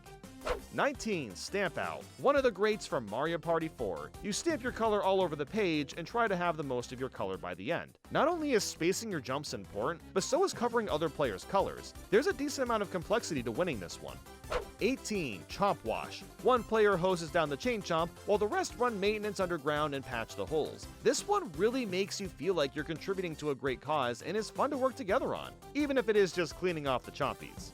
17. Coin Conveyor. A minigame that's pretty similar to Peace Out from Mario Party 5. You match up a bunch of coins and bob-ombs to score points. You can also rotate your pieces and throw out the ones that don't fit anywhere. I already like puzzle games, so I have a bit of a bias towards minigames like these. 16. Trample Line. Bounce on the ant troopers and avoid the ones with the spiky hats on. What I love about this one is you can bounce off the walls, and even other players to survive. It gets pretty scary when the horned ant troopers get really close to you. One little slip up and it's all over. 15. Pickin' Produce. Think Overcooked, but more simplified. Each fruit needs to go in its correct basket, and they move on a conveyor belt. You have to constantly move fruit to the right places. This one can get quite thrilling due to the large amount of food that pops up. 14. Scarousel. You run around a merry-go-round and have to avoid a bunch of boos, walls, chain chomps, and electricity all trying to slow you down. It starts off simple, but man, it gets tough once the merry-go-round starts spinning really fast. It's the boos that are the biggest obstacle here. You have to react to their positioning almost immediately to survive. 13. Jump the Gun. I'm surprised to see this one get remade, and it's a really fun one. One player will shoot bullet bills into targets while the other has to jump on top of them. Since you can pick and choose the target shots, it's up to the team to choose how risky and big you want to make the jumps. The bigger the better if you ask me.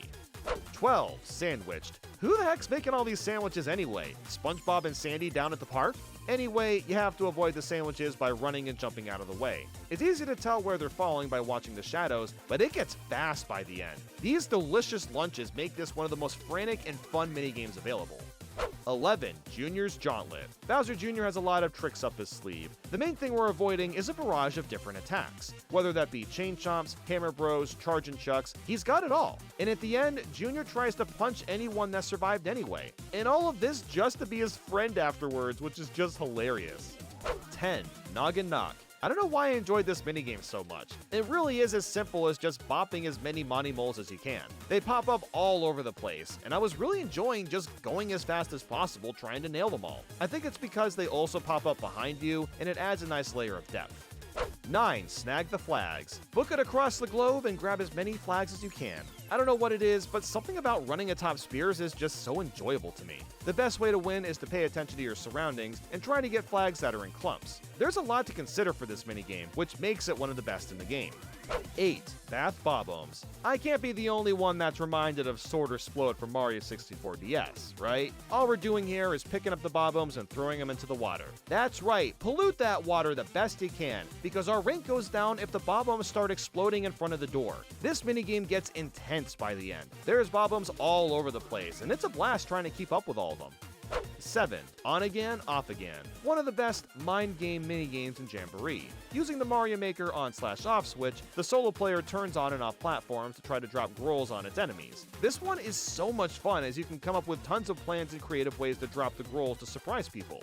6. Yoshi's Mountain Race. You want a little mini 3D platforming adventure? Well, this minigame is for you then. You'll ride Yoshi and climb atop a mountain while eating fruits to gain speed and avoiding enemies. It's a lot of fun to replay and try to improve your time. The controls are not perfectly fluid, but they still feel really well done. 5. All the Marbles. Anyone else picture the Mr. Beast Orbeez thumbnail when playing this? Or is that just me? Anyway, the idea is to push yourself through all the marbles first, and I adore this idea. It just feels good to find those little creases between the marbles and squeeze yourself through them. And the physics feel so natural. I can only imagine that this must have taken ages to get working perfectly. 4. Mario's Three-Peat. This is such a bizarre minigame, but also one of the most clever ones. It's a sequence of 3 iconic minigames from the past. You start with Leaf Leap and climb up to the top, but instead of going to space, it ends in the sky and then you're playing bumper balls. And once that ends, everyone gets balloons and they float up and start Shy Guy Says. Chaining together minigames in this fashion is brilliant. I really love what they did here. My only qualm is that bumper ball physics don't feel quite right, but otherwise this minigame is just amazing. 3. Rosalina's Radical Race. Oh yeah, the radical in the name is no joke. This starts off as a really fun snowboarding minigame with some boosts you can trick off of, but then out of completely nowhere, Rainbow Road? Yeah, the entire level just turns into Rainbow Road for half of it. This has to be one of the most unexpected things I've ever come across in Mario Party, and it's incredibly fun on top of that. 2. Brick Breaker. This is unreal. Can you believe that Mario Party Jamboree references Alleyway, a Game Boy game where Mario controls a paddle exactly like this one? Yeah, this breakout clone is incredibly fun to do. Knocking out the bricks with the Koopa shells and destroying the 8-bit characters is just amazing. I almost wish this was its own separate mode and it had way more levels. 1. Domination. I'll admit it, this is 100% a biased pick because I've always loved domination since Mario Party 4. All you do here is mash A as fast as humanly possible to get the highest score. But look, I have always enjoyed and excelled at button mashing, so I find it endlessly satisfying listening to the high-paced music while watching my endless amount of womps falling for forever. Man, I cannot fathom how many minigames are packed into Mario Party Jamboree. This might end up being one of the best Mario Parties of all time. It's pretty crazy how much effort was put into just the minigames and the sheer diversity of them. Super Mario Odyssey has 836 Power Moons to collect. Surely nobody would be crazy enough to rank them all, right? Oh, wait, 2 people have already done this. Well, I guess I'm joining them. This list is based on how fun each moon is to collect, and I also tried to grab each moon with the intended route. But there are going to be a few in here that I collected incorrectly, but I digress. To save time, I've also grouped a lot of moons together and talked about them all as a collective, and you'll see what I mean by that shortly. So get a snack, get a big gulp, this is gonna take a while, and without ado, let's get her ranked. 836, a treasure made from coins. By far the worst moon in the entire game. You find a coin coffer, and you'll shoot coins at this plant for what feels like hours. You have to fire 500 coins into the plant before it finally blooms and you can get the moon. Why did it have to be 500 coins? I mean, look at how long this takes. This is ridiculous. 835, pass the peculiar pipes. Do you like picking random pipes and being sent back to the beginning when you're wrong? That's all this moon is. Just keep jumping into pipes until you reach the moon. It's pretty obnoxious. 834 through 829, the tourist moons. Getting these 6 moons feels completely pointless. The desert wanderer wants to take a taxi and travel around the world.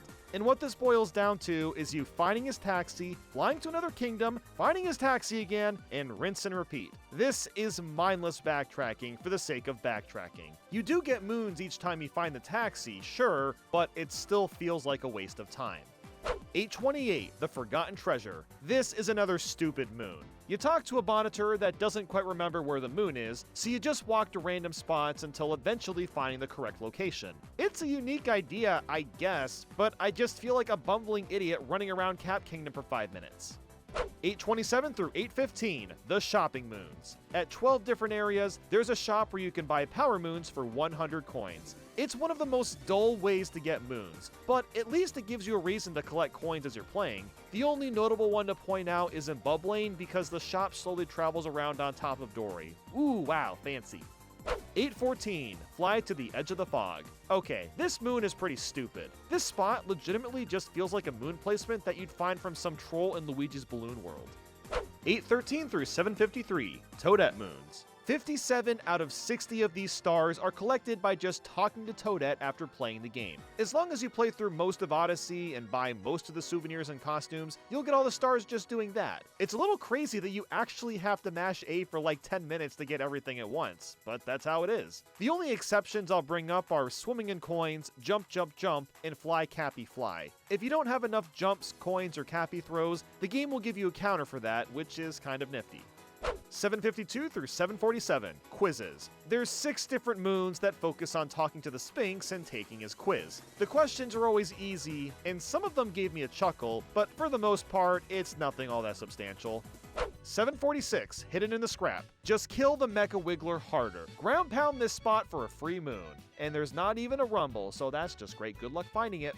745, digging in the cloud? One of the many moons where you just have to feel for a rumble to find it. Point A, a random ass spot in the Cloud Kingdom. 744, on top of the cannon. Oh, of course, just stop flying around and hip drop this one spot for a moon. And yes, there is a rumble here, but this spot is meaningless. 743, from the broken pillar. I guess this rumbling spot is kind of more obvious just because the pillar sticks out so much. 742, top of a dune. Again, you gotta feel for a rumble. And similar to the pillar, it's at the top of this dune, so it's a good spot to check. 741, what the waves left behind. Why yes, of course, take out the kombu and ground pound the specific spot. A truly crazy rumble moon. Wow.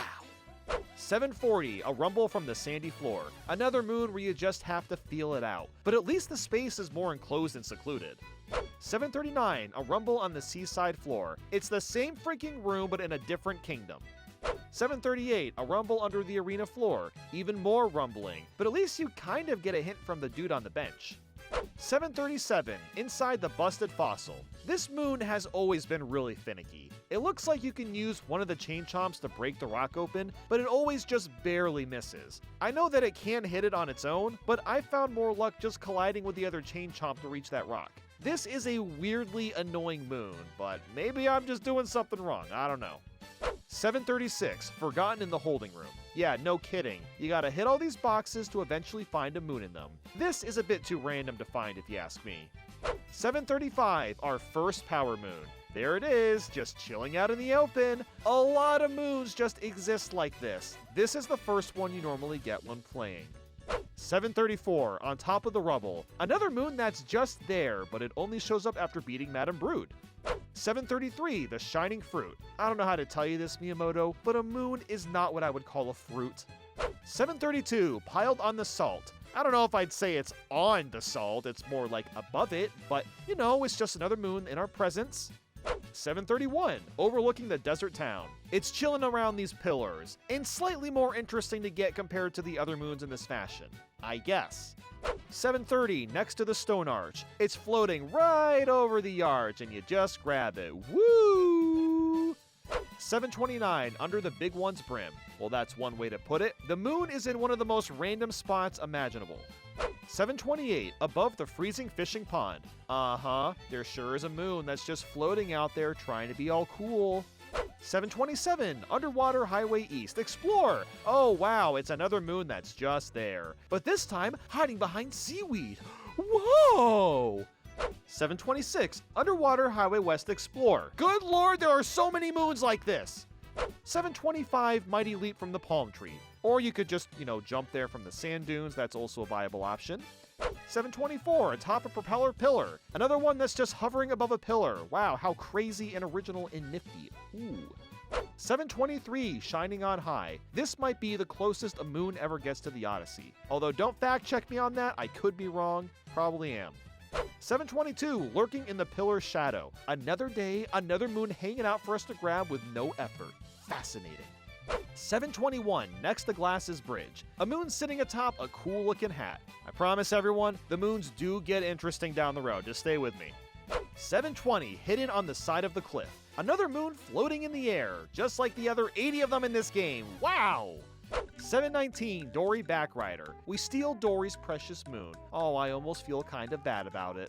718, Bonjour, Dory. Well, we're doing it again, but now with a Gushin. I guess it's more interesting that way.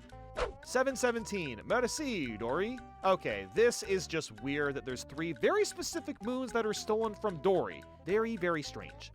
716, across the floating isles. There's the moon again, just gotta do 2 of the most basic jumps in human history to reach it. 715, just a hat, skip, and a jump. Hit some clouds, and then there's the moon. It's virtually the same as the one before this. 714, treasure under the cliff. Hit some clouds, and get a moon. Dude, there are way too many moons that take no effort to get. 713, from a crack in the hard ground. There's a lot of cracks in the Luncheon Kingdom, and this one just so happens to have a moon. Oh goody. 712, above the Iron Mountain path. Hit the switch and would you look at that, there's a moon out in the open yet again. Can you believe that? 711, danger sign. I don't really see the danger. The moon is just there and you grab it like it's nothing. 710, below the cliff's edge. Oh boy, it's a funny little moon just having a ball over the cliff. 709, jump down to the top of a tree. This might look like the same moon we just did, but it's actually different. 708, in the skies above the canyon. Yep, that is for sure a true statement. The moon is in the skies and it's above a canyon. Can you believe it? 707, over the fuzzies above the swamp. It's another moon out in the open. You jump on some moving platforms and grab it. There's really not much else to say, like, oh my god. 706, avoiding fuzzies inside the wall. One of the shortest 2D levels. You do the same jumps that were done in the 3D space. 705, what shines inside the glass. Take a wild guess. Wow, it's a power moon! That's what shines inside the glass. Oh, no way. 704, a fine detail on the glass. It's basically in the same spot. Man, I genuinely don't know why this moon had to be added. Like, really? 703, alcove in the ruins. Jump through the quicksand and would you look at that? A cool little moon is right in front of us. 702, above the parasol, catch. It's not hard to catch with how easy it is to grab this moon, and I did it the harder way. 701, into the flowing sands. Well, that is quite the observation, as the sand is flowing at such an immaculate rate. Whoa. 700, high up in the cave. You can say that again. It's a moon floating above the cave entrance. Wowie frickin' zowie. 699, high flying leap. Hit the flower spinning thingy and then just grab the moon. At least we're getting to a point where moons take more effort to get than just walking up to it. 698, under the meat plateau. Well, that's one way to put it. You jump up with a lava bubble and thank God it reaches. Imagine if it didn't. 697, frog jumping from the top deck. Turn into a frog, jump off the hat. There's the moon, yippee yahoo! 696, jumping high as a frog. Wait, what? It's the exact same moon but with low gravity? 695, cheap crossing. Look at that, it's in this itty bitty cubicle thingy. Just don't hit the other cheap like an idiot. 694, shh, it's a shortcut. I don't know if you can really say that since you can just warp anywhere on the fly, but there is a moon down here, so there's that. 693, gap in the ocean trench. The same idea, but it takes slightly more effort to find since there's a fork in the road. 692, ice flow swimming. Yep, you take a cheap and go for a little swim for the moon in the nice chilly ice water. 691, slip through the nesting spot. It's kind of the same thing again, but a maw tries to eat us alive. 690, swaying in the breeze. There's not much of a breeze, but there's a moon that's just hanging out and minding his own business. 689, behind the floodgate. You open up the zipper and grab the moon, and God, Nintendo, you seriously could have cut out like 300 of these goddamn moons. 688, sunken treasure in the moat. Yep, that's what we've got here. Another moon that's just out here, uncensored, although I will admit it's not the easiest to spot. 687, under the Bowser statue. Just grab the top of Bowser's head and then you got a moon right under him. Fascinating. 686, the treasure chest in the veggies. Oh cool, this random door is a chest with a moon in it. Yay! What is the point of this room? Is this really all you could have added?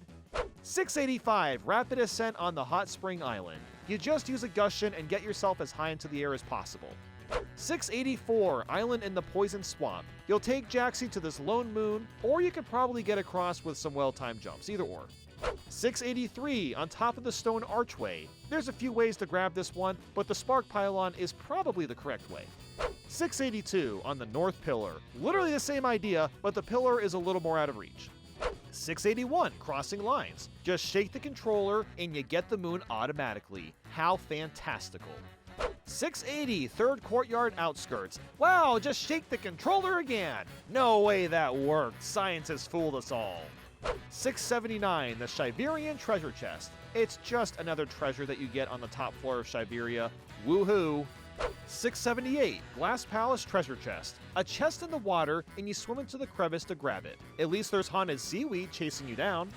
677, behind the big wall. Yep, just grab Pokio and hop yourself over the Great Wall for an easy moon.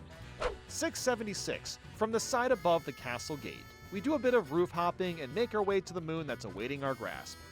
675, looking down on the Goombas. It's just another nut. This is basically the same as moons being out in the open, but at least you can glide with Glidon, which is always fun.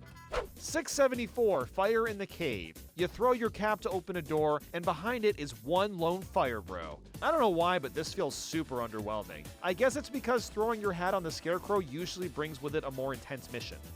673, in the ancient treasure chest. It can be a bit hard to spot, but underneath all the stairs is a chest with a bunch of monies. Finally, an actual clever spot for a moon. 672, looking back in the dark waterway. It's just a little moon, not trying to peep his head out or get any attention. There he is, he's just there. 671, sewer treasure. Climb up this green spinny thing and the moon is hiding behind it. Nice, that is a hiding spot, I guess. 670, on top of a tall roof. There's plenty of ways to grab this one. I figured jumping from really high up worked best. 669, entrance to Shiveria. It may be out in the open, but at least you have to carefully jump off these boxes without knocking them over to reach it. 668, Girder Sandwich, a moon that's just floating about. I usually get it by just jumping from above, although you're supposed to wall jump your way up to the moon, but whatever. 667 on the Leaning Pillar, another moon out in the open, but you use a bullet bill to reach it, or a long jump with hat throws if you're feeling spicy. 666, ooh, evil, on the cliff overlooking the beach. You take a gushin and go up some floors to eventually get to another moon. Finally, we're starting to see a bit of variety. Hell yeah. 665, the Stone Pillar Seal. You grab a gushin and fly up to the top of this pillar. For a story moon, this one is pretty darn basic. 664, the Hot Spring Seal. It's the same as the other one, but you have to clear out some lava with water to get into a hot spring. 663, inside the Rising Stone Pillar. Yeah, that's true. Just pound on the other side and a moon will magically appear. Oh my god. There's still so many. 662, from Crates in the Moat. You smash this crate in the water, although you wouldn't know to do that without breaking the crates instinctively. 661, above the Poison Swamp. You're definitely supposed to use the slingshots to reach this moon, but I just jump from a high height because that's more epic. 660, hanging between buildings. Hit a switch and wow, now you can grab this moon. Although there's definitely cooler ways to collect it. 659, inside an iron girder. Roll your way into claustrophobia and then get a moon at the end. Crazy! Ooh. 658, secret girder tunnel. It's the same thing but in a different location. Truly a sight to behold. Wow. 657, perched on the castle roof. It's as self-explanatory as it gets. The star is on the roof and you grab it. 656, end of the hidden passage. Turn into a zipper and the path is unlocked to grab a pretty straightforward moon. 655, underwater highway tunnel. Take a cheap and shake your way through these blocks for the moon, or I guess you could ground pound too if you really wanted. Whatever you're feeling, I guess. 654, crossing the Cloud Sea. It's one of those grab the key and get the moon kind of missions. But you have to jump off clouds or just do a well-timed jump like most would do instead. We're really starting to see more variety seep its way onto this ranked list, and it's nice to see that. 653, high above the clouds. Yep, you hit a lot of clouds while in the air and get the moon eventually. 652, make the secret flower field bloom. Just go back to the secret flower field and spin your hat. It looks pretty for what it's worth. 651, cave gardening. The same idea, but the cave is a lot harder to find if you aren't looking closely. 650, exterminate the ogres. That's basically what it is. You take out all 3 ogres and a moon appears. I like that the ogres don't go down in 1 second too. 649, shining above the moon. The only reason this moon is so high up is because it's kind of fun grabbing it with a huge ass floaty jump. 648, glittering above the pool. You can either jump from super high up to grab this, or just use the umbrella to bounce up. 647, climb the cliff to get the nut. Another moon that's not the easiest to spot at first glance, although it's not hard to actually reach. 646, cliffside treasure chest. Grab a flower for speed and make a big jump for the chest. It's simple yet satisfying. 645 through 631, the gardening moons. You look for a nut and throw it in a pot. While it's inherently an interesting idea, it was used way too much. I don't think 15 moons needed to be added. Maybe just a few in 1 or 2 worlds would have sufficed. And not just that, but you have to wait for the seed to bloom. Usually it's only like 5 minutes, but there's one in the Seaside Kingdom that takes forever to fully bloom. And yeah, I get the whole idea is to throw a nut into the pot and then just keep on playing while waiting for it to bloom, but I don't think this concept is interesting enough to repeat this kind of moon this many times. And some of these nuts require you to travel crazy distances. Like, just look how far away the nuts are from the pot in Sand and Seaside Kingdom. It's just boring walking for several minutes without any way to go faster. With that said though, some of these group moons I'm still going to rank from worst to best because they are different enough. So from worst to best, we have Desert Gardening, Seed on the Cliff, Desert Gardening, Ruin Seed, Gardening for Toad, Lake Seed, Lake Gardening, Spiky Passion Seed, Sea Gardening, Hot Spring Seed, City Gardening, Plaza Planner, City Gardening, Rooftop Planner, City Gardening, Building Planner, Sea Gardening, Inlet Seed, Sea Gardening, Canyon Seed, Sea Gardening, Ocean Trench Seed, Gardening for Toad, Field Seed, Gardening for Toad, Pasture Seed, Desert Gardening, Plaza Seed, and Gardening for Toad, Garden Seed. 630 through 628, the Golden Turnip Moons. Here we've got 3 moons where you have to find a golden turnip and throw them into a boiling pot. Again, it's a cool idea and all, but I think just 1 moon would have been enough. And it's basically the same idea as the gardening moons, but a bit better since you don't have to wait around to get the moon to show up. From worst to best, we've got Golden Turnip Recipe 3, Recipe 2, and Recipe 1. 627, Chomp Through the Rocks. Capture a chain chomp and smash the rock to find the power moon. It's as basic as that. 626, Treasure in the Ice Wall. Just climb along this ledge and smack the treasure chest open. What a moon! Holy crap! 625, Atop the Jutting Crag. You're probably supposed to use a hammer bro to get up or something, but I just kinda jerry-rig some jumps instead. 624 through 613, the Costume Moons. So there's quite a few moons where Mario has to be in a specific costume. Sometimes these moons will lead to entire new levels, which is fine, but then we have these 11. All you do here is talk to an NPC to find out which costume they want to see, then you put it on and you go back and get the moon. It just kind of feels like a forced excuse for us to try on all the costumes that Mario has. But some of the dialogue is funny, so from worst to best, we've got Caveman Cave Fan, that Old West style, that trendy pirate look, Space is in right now, Mechanic Repairs Complete, Doctor in the House, Surprise Clown, Exploring for Treasure, I Feel Underdressed, I'm Not Cold, A Relaxing Dance, and Dancing with New Friends. 612, Grow a Flower Garden. Spin your hat to activate all the flowers, and there's a free star just for you! Whoa!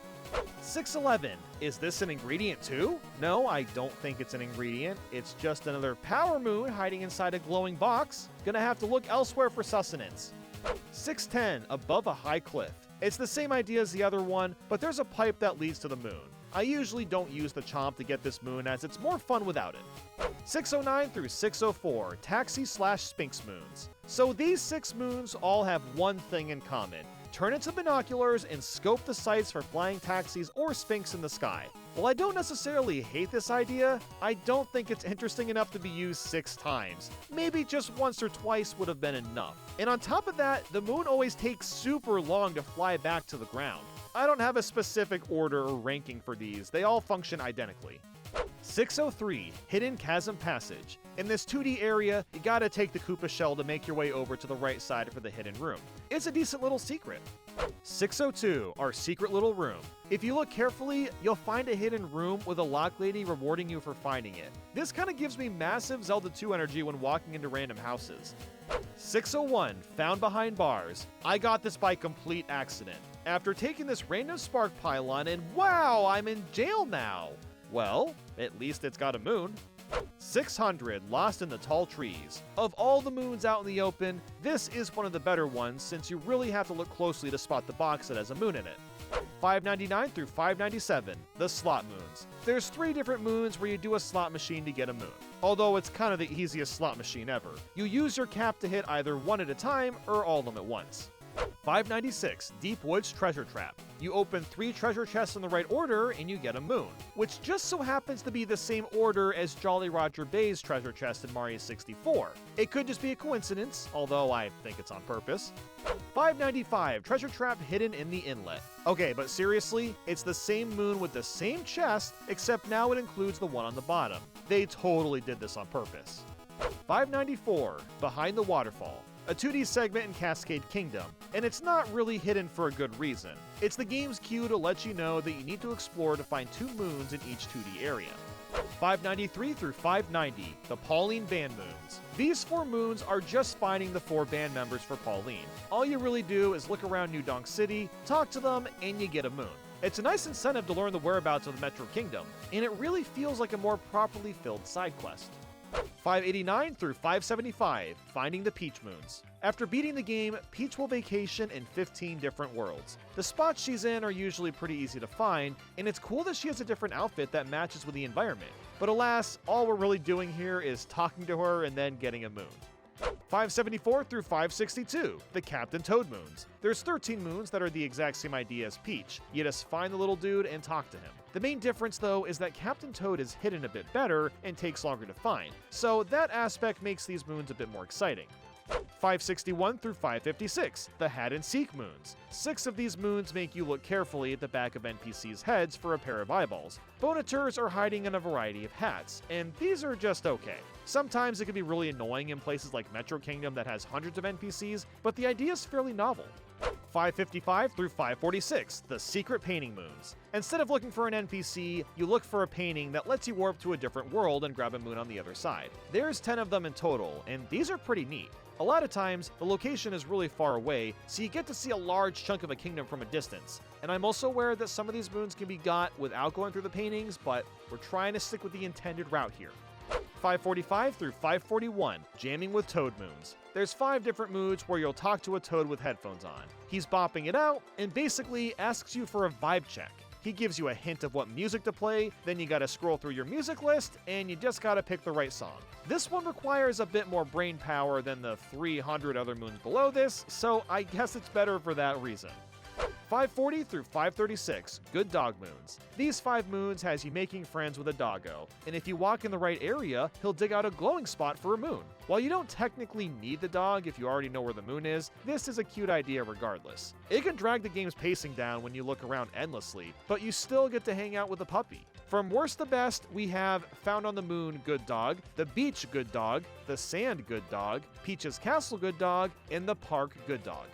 535 through 531, the Rock Moons. For 5 moons, you'll find some glowing rocks that you kick a bunch of times to get a moon. I don't mind doing this because it's only a few times, although the one in Ruin Kingdom takes forever. Apparently there's a way for the rock to break faster. I don't know what I was supposed to do, it took a million hits, but whatever. Regardless, these moons are alright. From worst to best, we've got Rolling Rock on the Battlefield, On the Moon, In the Deep Woods, In the Woods, and By the Falls.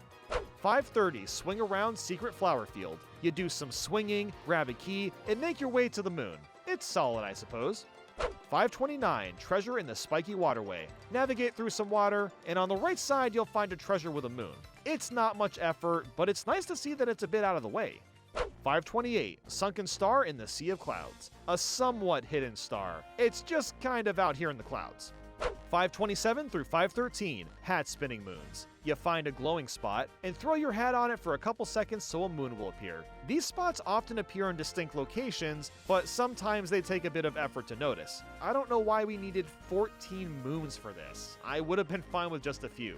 But from worst to best, we've got Caught on the Iron Fence, Skull Sign in the Transparent Maze, The Tall Rock Shelf in the Deep Ocean, A Light Next to the Lighthouse, Hang Your Hat on the Fountain, Caught on the Giant Horn, Binding Band Return, Hidden in a Sunken Hat, Spin the Hat, Get a Prize, On the Statue's Tail, The Tip of a White Spire, Caught on a Big Horn, Pops Out of the Tail, Guarded by a Colossal Fossil, and Totally Classic. 512 through 478, the Glowing Spots Moons. There are 34 moons where all you do is find a glowing spot, ground pounder shoot it, and then the moon appears. While some of these moons are a bit more intricate than that, for the most part, you just have to be watchful of where glowing particles are. They're often hidden well, which is nice, but again, I don't see why this many of them had to be in the game. So from worst to best, we have On the Lakeshore, Lost in the Luggage, Upon the Broken Arch, By the Cannon Pointed at the Big Pot, From Inside a Bright Stone, At the Base of the Lighthouse, Water Pooling in the Crevice, Deep in the Cold, Cold Water, Under a Dangerous Ceiling, The Bat Canyon Excavate, It Popped Out of the Ice, From a Crate in the Ruins, Out of a Crate in the City, Who Piled Garbage on This, Rooftop of the Water Plaza, Shining in the Snow in Town, Bottom of the Waterfall Basin, Fog-Shrouded Platform, Inside of Salt Floating in the Lava, On the Mountain Road, Thanks for the Charge, By the Babbling Brook in Deep Woods, What's in the Box, Overlooking a Bunch of Ingredients, The Hard Rock in Deep Woods, Under the Ground, Beneath the Roots of the Moving Tree,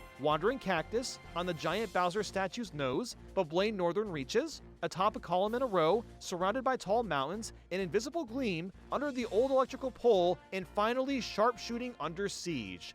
Woo! 477, Treasure of the Waterfall Basin. It's actually a bit tough to spot the first time around. It's hiding in a sneaky little chest from us. 476, Poking Your Nose in the Plaster Wall. You take Pokio's beak and stick it in the hole, as all birds commonly do.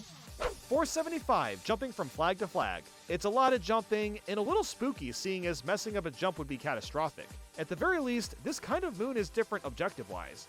474, Bowser's Castle Treasure Vault. After knocking out some spinies and climbing, you get to a treasure chest. At least it took some effort to get here. 473, The Nut That Grew on the Tall Fence. A nut that's hiding in the shadows. It takes a bit of effort to actually spot this one. 472, Lighthouse Sleeper. That pretty much sums it up. You glide with Glide On to meet up with this fancy snail, and he hands over a moon. 471, soaring over Forgotten Isle. With Glide On, you glide over to the star out on the island. Just the sheer fact that we're flying makes this 10 times better than it should be. 470, on the Lone Pillar. It's the same idea, but you fly onto a small little pillar instead. 469, corner of the Magma Swamp. As usual, Mario Odyssey rewards you for looking around and exploring every nook and cranny. 468, twist and turn up treasure. We take a tropical wiggler all the way to the beginning and have to dive down here to swing our body to nab the key for the moon. 467, treasure beneath the cheese rocks. This one is more extravagant compared to the other glowing spot moons. This hammer bro needs to be brought from one side of Luncheon Kingdom to the other. 466, ice dodging Goomba stack. You stack some Goombas and step on this switch to unlock the moon. It's a great way to show that Goombas are somewhat resistant to slipping on the ice. 465, Goomba Tower Assembly. A similar idea, but you stack a lot more Goombas to get a moon floating super high in the air. There's something really funny about controlling like 20 Goombas at once. 464, Toad Defender. So you turn into a Goomba, give this Toad trauma for life, and take the star that he was hiding from us. 463, Bonatur Blockade. Capture a Paragoomba to scare the crap out of this Bonatur. 462, Among the 5 Cactuses. Smash through these cacti and a moon will appear. I guess there's a chance you could fall off the edge if you're really careless. 461, Up the Rafters. By falling through the bell, we're on the ceiling and oh, would you look at that, there's a moon. At least this one's in a clever spot. 460, Secrets of the Frog Pond. This moon is a bit out of the way. You have to jump off this tiny platform and sneak your way across to grab it. 459, Inside the Stone Cage. Ground pound this platform and you can get inside for the moon. Oh howdy boyo. 458, Where the Birds Gather. Okay, at least this one has a bit of a clue. There's a lot of birds in this one spot, which must mean something, right? 457, A Propeller Pillar's Secret. Literally the same concept, but there's a bunch of butterflies instead. 456, Left at the Cafe? It's another one where you have to look at where the birds are, although that's a lot less obvious since there's less birds. 455, Inside a Block is a hard place. I mean, yeah, I guess you could say that. It's a cool idea, but, pretty simple to execute. 454, Bullet Bill Breakthrough. Kind of the same idea here, but you turn into the Bullet Bill to get the moon, which is moderately radder. 453, Atop a Wall Among the Clouds. Yeah, that's pretty true. You gotta climb up a bit and then hit some clouds to get your reward. 452, Behind the Tall Wall, Poke Poke. Pretty similar to the other Pokio missions, but we gotta take our beaky friend over to this part of the castle. And the hole is right over a gap, which is a lot scarier. Oh boy, I'm scared. Help. 451, Poking the Turret Wall. And we're not done with poking yet. This one has some boxes to break, and you gotta poke into the wall after doing so. 450, Poking your nose by the Great Gate. Huh, and you thought you could escape the poking moons? Well, this one is behind more boxes and is slightly more interesting to do. How about them apples, huh? 449, In a Hole in the Magma. You'll take Para Dry Bones, and then you go into this scary-ass lava hole to grab the key for the moon. It's a basic concept, but the fact that it's boiling hot lava makes this premise kinda badass. 448, Outside the Rotating Maze. Oh, look at those sneaky devils putting a moon behind the big colorful maze. Well, you can't fool me. 447, Spinning Platforms Treasure. You do a couple of tight jumps, and then you get a moon and a big stack of cash. There's a slight sense of adventure here. 446, Tucked Away Inside the Tunnel. I think you're supposed to use an uproot or a fire bro to get up here, but I just did some fancy jumps instead. Because of its hiding spot, it's one of the better moons. 445, Over the Cliff's Edge. There's a bunch of platforming that's hanging off a wall. Some of it requires tight jumps and swinging on poles. It's pretty decent all around. 444, Extremely Hot Bath. Well, it would be if we couldn't transform into the lava bubble. You have to swim around and find the moon hiding in this little corner. 443, The Seal Above the Canyon. Run up this hill with some spikes rolling against you and grab the moon up top. Yep, that's all. That's all you do. 442, Dinosaur Nest Running Wild. As the dino, you just have to find the right rock to break to reveal a moon. 441, A Strong Simmer. You take your good old lava bubble into the pot and get a moon.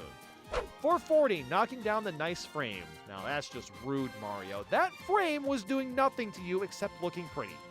439 through 419, the hint art moons. So I'm kind of conflicted on these moons. There's 21 in total, and you have to find a photo in each kingdom which gives you an abstract image of where a moon is hidden. These photos are really creative a lot of times, like the Luncheon Kingdom one makes you find the difference in both images. And then there's this one, you've got this Heal pad that gives off a slight hint that it's somewhere in New Donk City, and then there's this one that's just a bunch of tiles, but oh wait a minute, it rings a bell that it's somewhere in the Mushroom Kingdom's garden. Some of these images do a great job conveying a general location, but then some of them make no sense at all. Like this one with the Koopa in 2 red circles, like what? The Koopa makes this super confusing for no reason. Then you've got this image with the binoculars, a parrot, umbrellas, and pillars. Like, what? If you know this game really well, the clues do enough to give you a general sense of where to look, but some of these are just absurdly cryptic. And because the concept and execution is the same for each of these, I don't really have a reason to rank these from worst to best, because it is super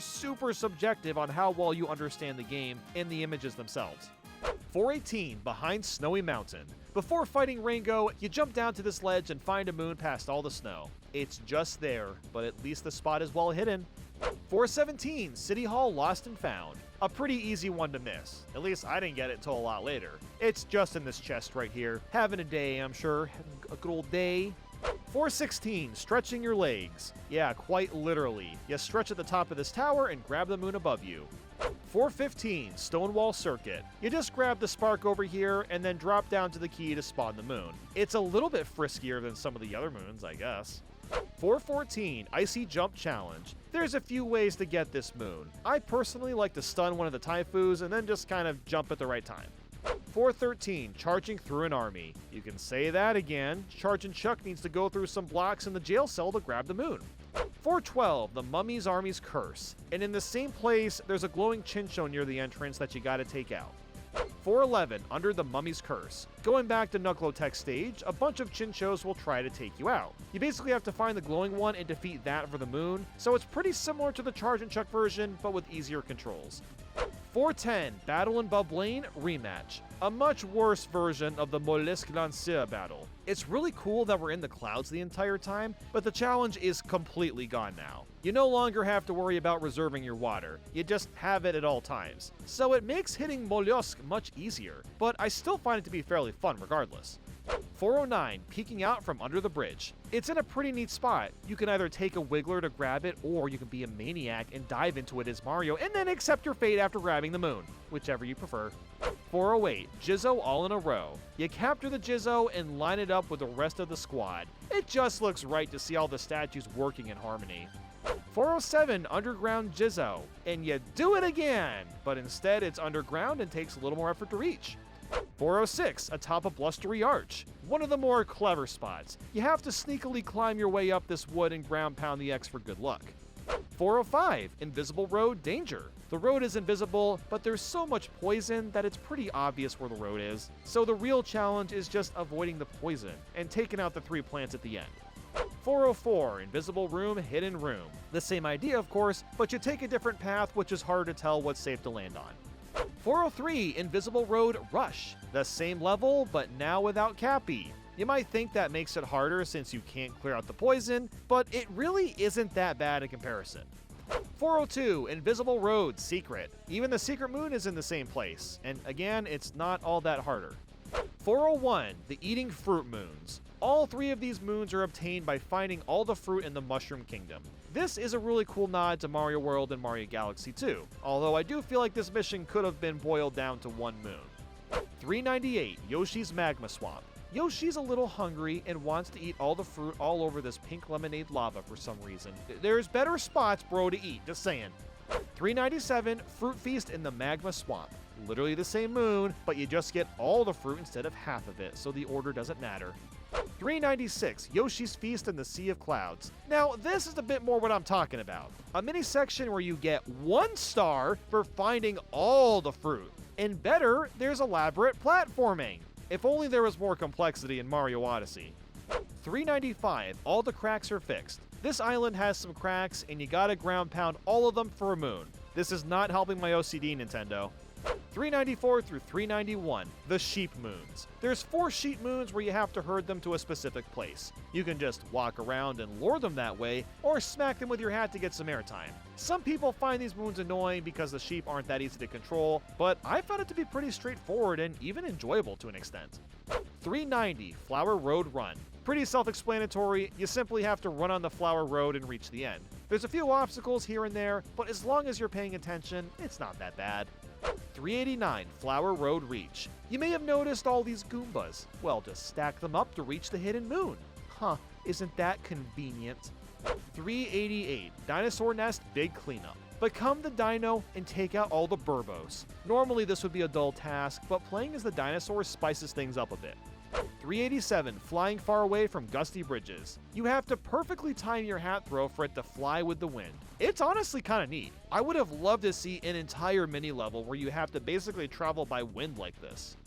386 through 375, the Hopping Bunnies Moons. Ever since Mario 64, Nintendo has been obsessed with adding bunny missions to 3D Mario games. In fact, there's 12 unique ones, all of them ranging in difficulty. I found that the paths where the bunny wasn't making high jumps were generally the harder ones, but it's the same idea every single time. These can be fun, but also a little annoying when you get close to grabbing the bunny but barely miss. From worst to best, we've got caught hopping at Bowser's Castle, at Glass Palace, in the desert, on a building, on the moon, near the ship, at Peach's Castle, in the snow, at the waterfall, in the jungle, in the forest, and at the volcano.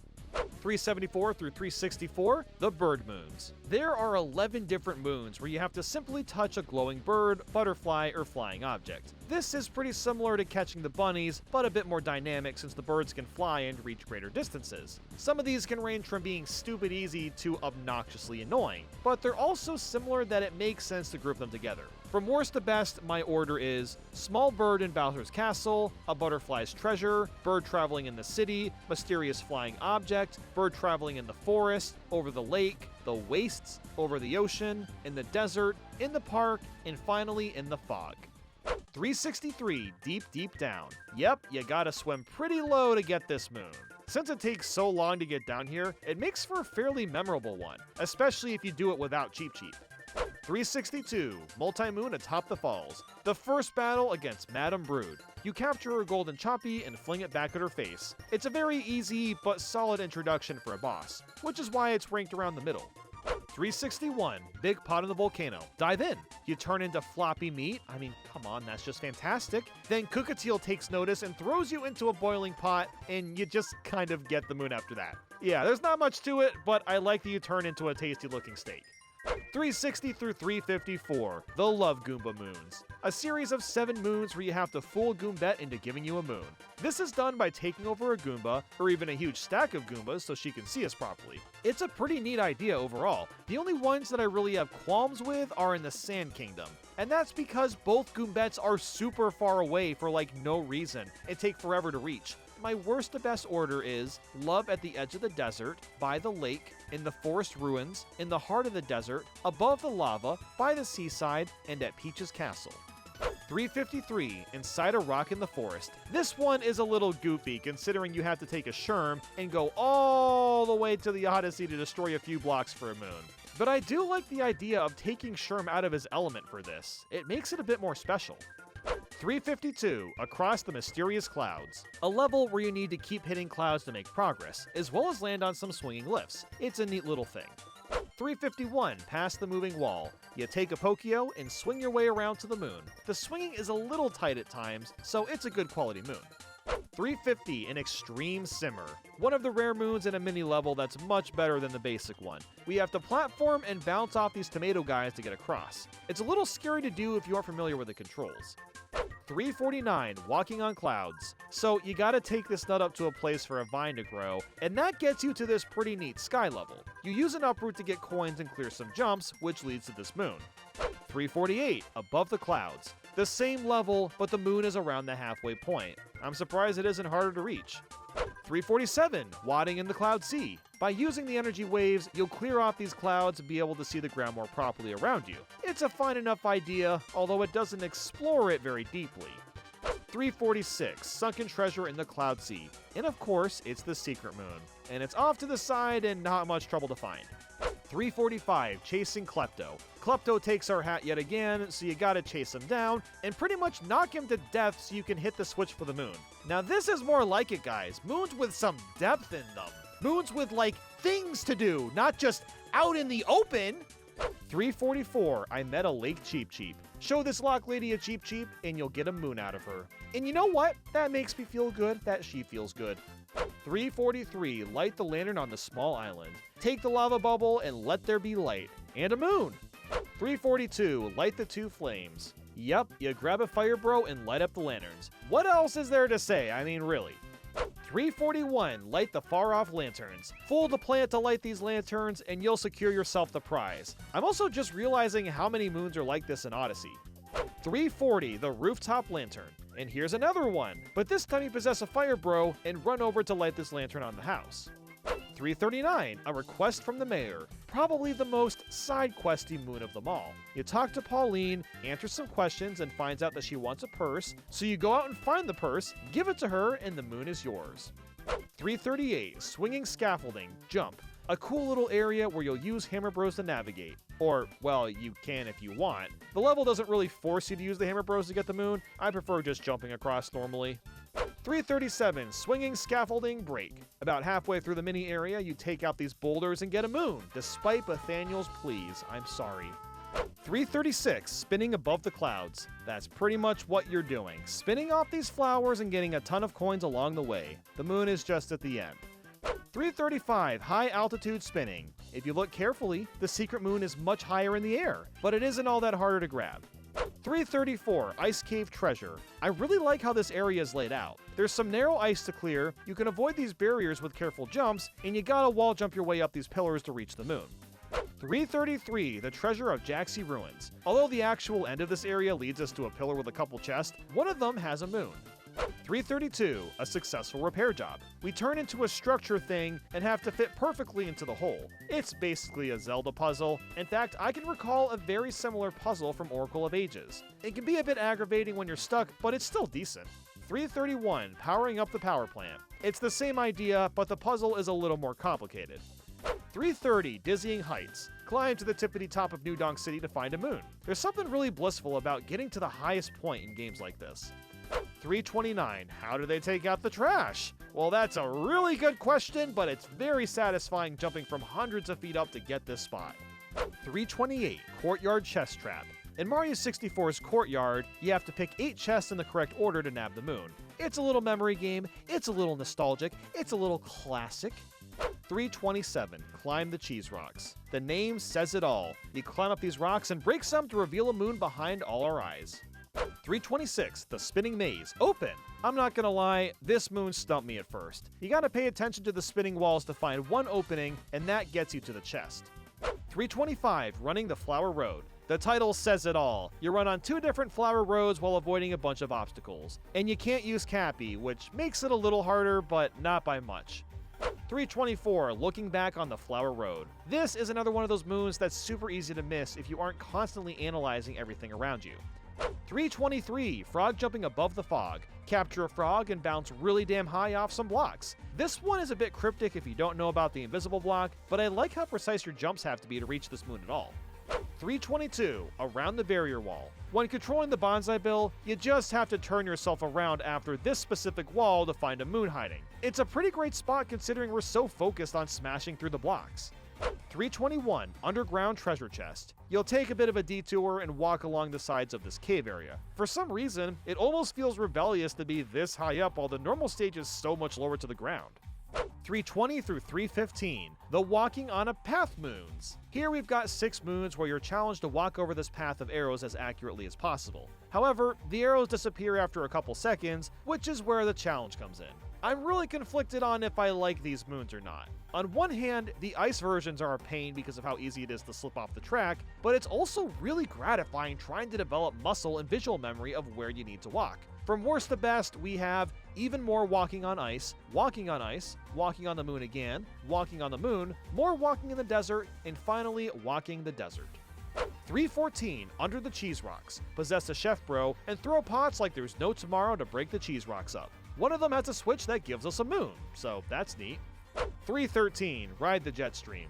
You'll take a Gushin and shoot yourself into this crevice for a moon. Or you can use fancy jumps to get up, that's what I usually do, but just saying.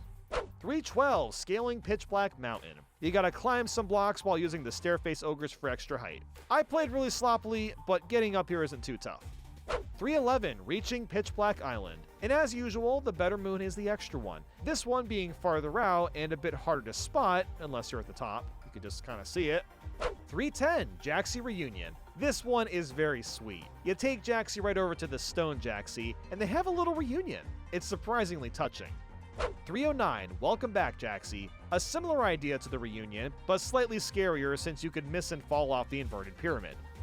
308, On a Tree in the Swamp. While the moon is just kind of there, you have to actually pull off a sick jump to reach it. Or maybe there's another method, I don't know. I find it fun to grab, so that's why it's number 308 on this list. 307, Back Way Up the Mountain. One of the most horizontally focused 2D segments. It's pretty basic, but it feels good to just have a long stretch to run across. 306, Slip Behind the Ice. This one is sneaky. You gotta hit these invisible blocks just to reach the moon, and it's one of the more sly ones out there.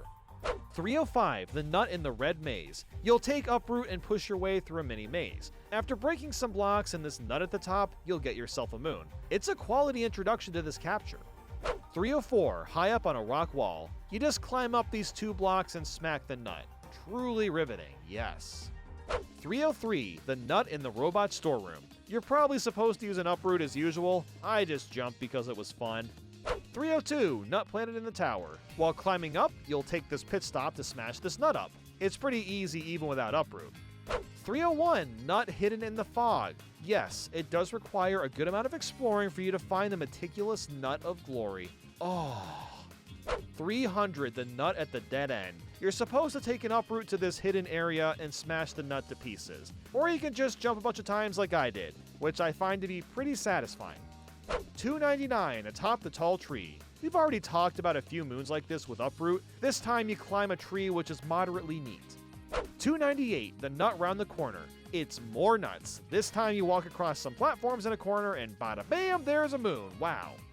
297, Secret of the Inverted Mural. A really basic 2D section. You run straight across, avoid some Goombas, and go past the pipe to find some coins and a moon. 296, Flower Thieves of Sky Garden. You take on Spewart by knocking the hat off him and jumping on his head. He spits out poison gunk, but you can clear it with a hat swipe without any issues. It's probably the easiest of all the Brutal fights. 295, The Brutals are after some cookin'. Yes, that's actually why they're here. It's a grocery shop. Anyway, you fight Spewart again, and the fight hasn't changed one bit. Or maybe it has to some small, tiny degree and I just didn't notice. 294, Brutals over the lake. This time you take on Rango. He throws his hats at you, which can be smacked with your own to reveal a spinning flower. And you technically don't need the flowers to hit him, but it makes the battle a breeze. It's a fine enough boss, I suppose. 293, Beach Volleyball Champ. People give this one a hard time, especially when the game first came out. You have to volley the ball a bunch of times, and the best way to do that is with your hat. While it's really slow going, it is kind of fun trying to improve and beat your score. 292, Beach Volleyball Hero of the Beach. And this is the same thing, but you have to volley the ball 100 times. While the beginning is really slow when it doesn't need to be, it's also really exhilarating trying to keep your streak going as long as you can. Especially when you get to the end, it gets so frantic and tight. So this is probably an unpopular opinion, but I've grown to really enjoy this moon. 291, Center of Hexagon Tower. By flying down to the bottom of this level, there's a key that gives us a moon. Flying as the pair of dry bones is a lot of fun as it is, so I enjoyed this. 290, One Man's Trash. This city has a reputation of having trash in the worst places, but you just use the bullet bill to reach the area. 289, Bullet Building. You'll do a bunch of climbing on poles and avoiding bullet bills to get to the end. Not the craziest mini area, but solid nonetheless. 288, Hidden Corridor Under the Floor. With Pokio, you break some boxes in order to reach a moon. This is another one that can be hard to find if you aren't looking close enough. 287, Wrecked Rock Block. Using a torpedo, you have to break off these rocks to grab the moon. It's cool, but there's better versions of this type of moon. 286, The Caged Gold. This one is sick. You throw your hat at the torpedo again and line up with the cage. If done right, it'll fly forward and break the moon free. What a cool idea for a little mission. I wish there were more like this one. 285, Line it up, blow it up. Whoa, there is! It's the same idea, but it's a little more intricate. It really would have been great to have more moons like this than just, 400 of them floating in the air. 284, jump, grab, cling, and climb. That's pretty much what's going on here. It's a lot of climbing on ledges and bouncing off these flowers, and it's pretty solid. 283, jump, grab, and climb some more. But you have to think outside the box by getting on top of this moving orange platform to get to the chest. 282 through 278, the fishing moons. For 5 different moons, you take control of Lekatu and have to go fishing for the biggest fish. Or Poochie, who's somehow in Bowser's castle, but that's the general premise. These are fun little missions that don't overstay their welcome, and having to catch it by shaking your controller actually feels intuitive. 277, blowing and sliding. Here we've got another puzzle, but you'll instead use Taifu to blow the pieces into the right areas. It's a lot more creative than the other cube puzzles from earlier, that's for sure. 276, path to the secret flower field. It takes a bit to get up here, but you'll basically use the Sherm to destroy these Bowser panels. It's a fun little hike to get to this moon. 275 through 272, the Lurker Moons. With these 4 moons, there's a little lurking stump in the ground that you have to stun with your hat and ground pound for a moon. I guess in a way, this is similar to bunny catching, but I always found these to be a lot more fun. It doesn't feel as obnoxious trying to catch them, but you still have that chase element. 271, Flooding Pipeway. Water goes up and down, and you have to swim and jump across while avoiding fuzzies. There's something really thrilling about playing this particular area as fast as you can. 270, Flooding Pipeway Ceiling Secret. It's the same thing, but there's a secret path that requires some wall jumps to reach. 269 through 249, Moon Shards. These are typically collected in a large variety of ways, but the objective is always the same. Find all 5 of the moon shards in an area. These are about as average as it gets when it comes to finding moons. Usually you just need to explore the area thoroughly and you'll find all the shards without any issues. Of the 21 moons like this, these are how I'd rank them from worst to best. The Spinning Maze Search, Moon Shards in the Snow, Wandering in the Fog, Moon Shards in the Sea, Inside the Rotating Maze, Excavate and Search the Cheese Rocks, Searching the Frog Pond, Moon Shards on the Moon, Moon Shards in the Jungle, the Ice Wall Barrier, Moon Shards in the Lake, Magma Swamp Floating and Sinking, King of the Cube, Smart Bombing, Moon Shards in the Sand, Skimming the Poison Tide, Moon Shards in the Cold Room, Moon Shards in the Forest, Moon Shards Under Siege, Searching Hexagon Tower, and Up on the Big Screen.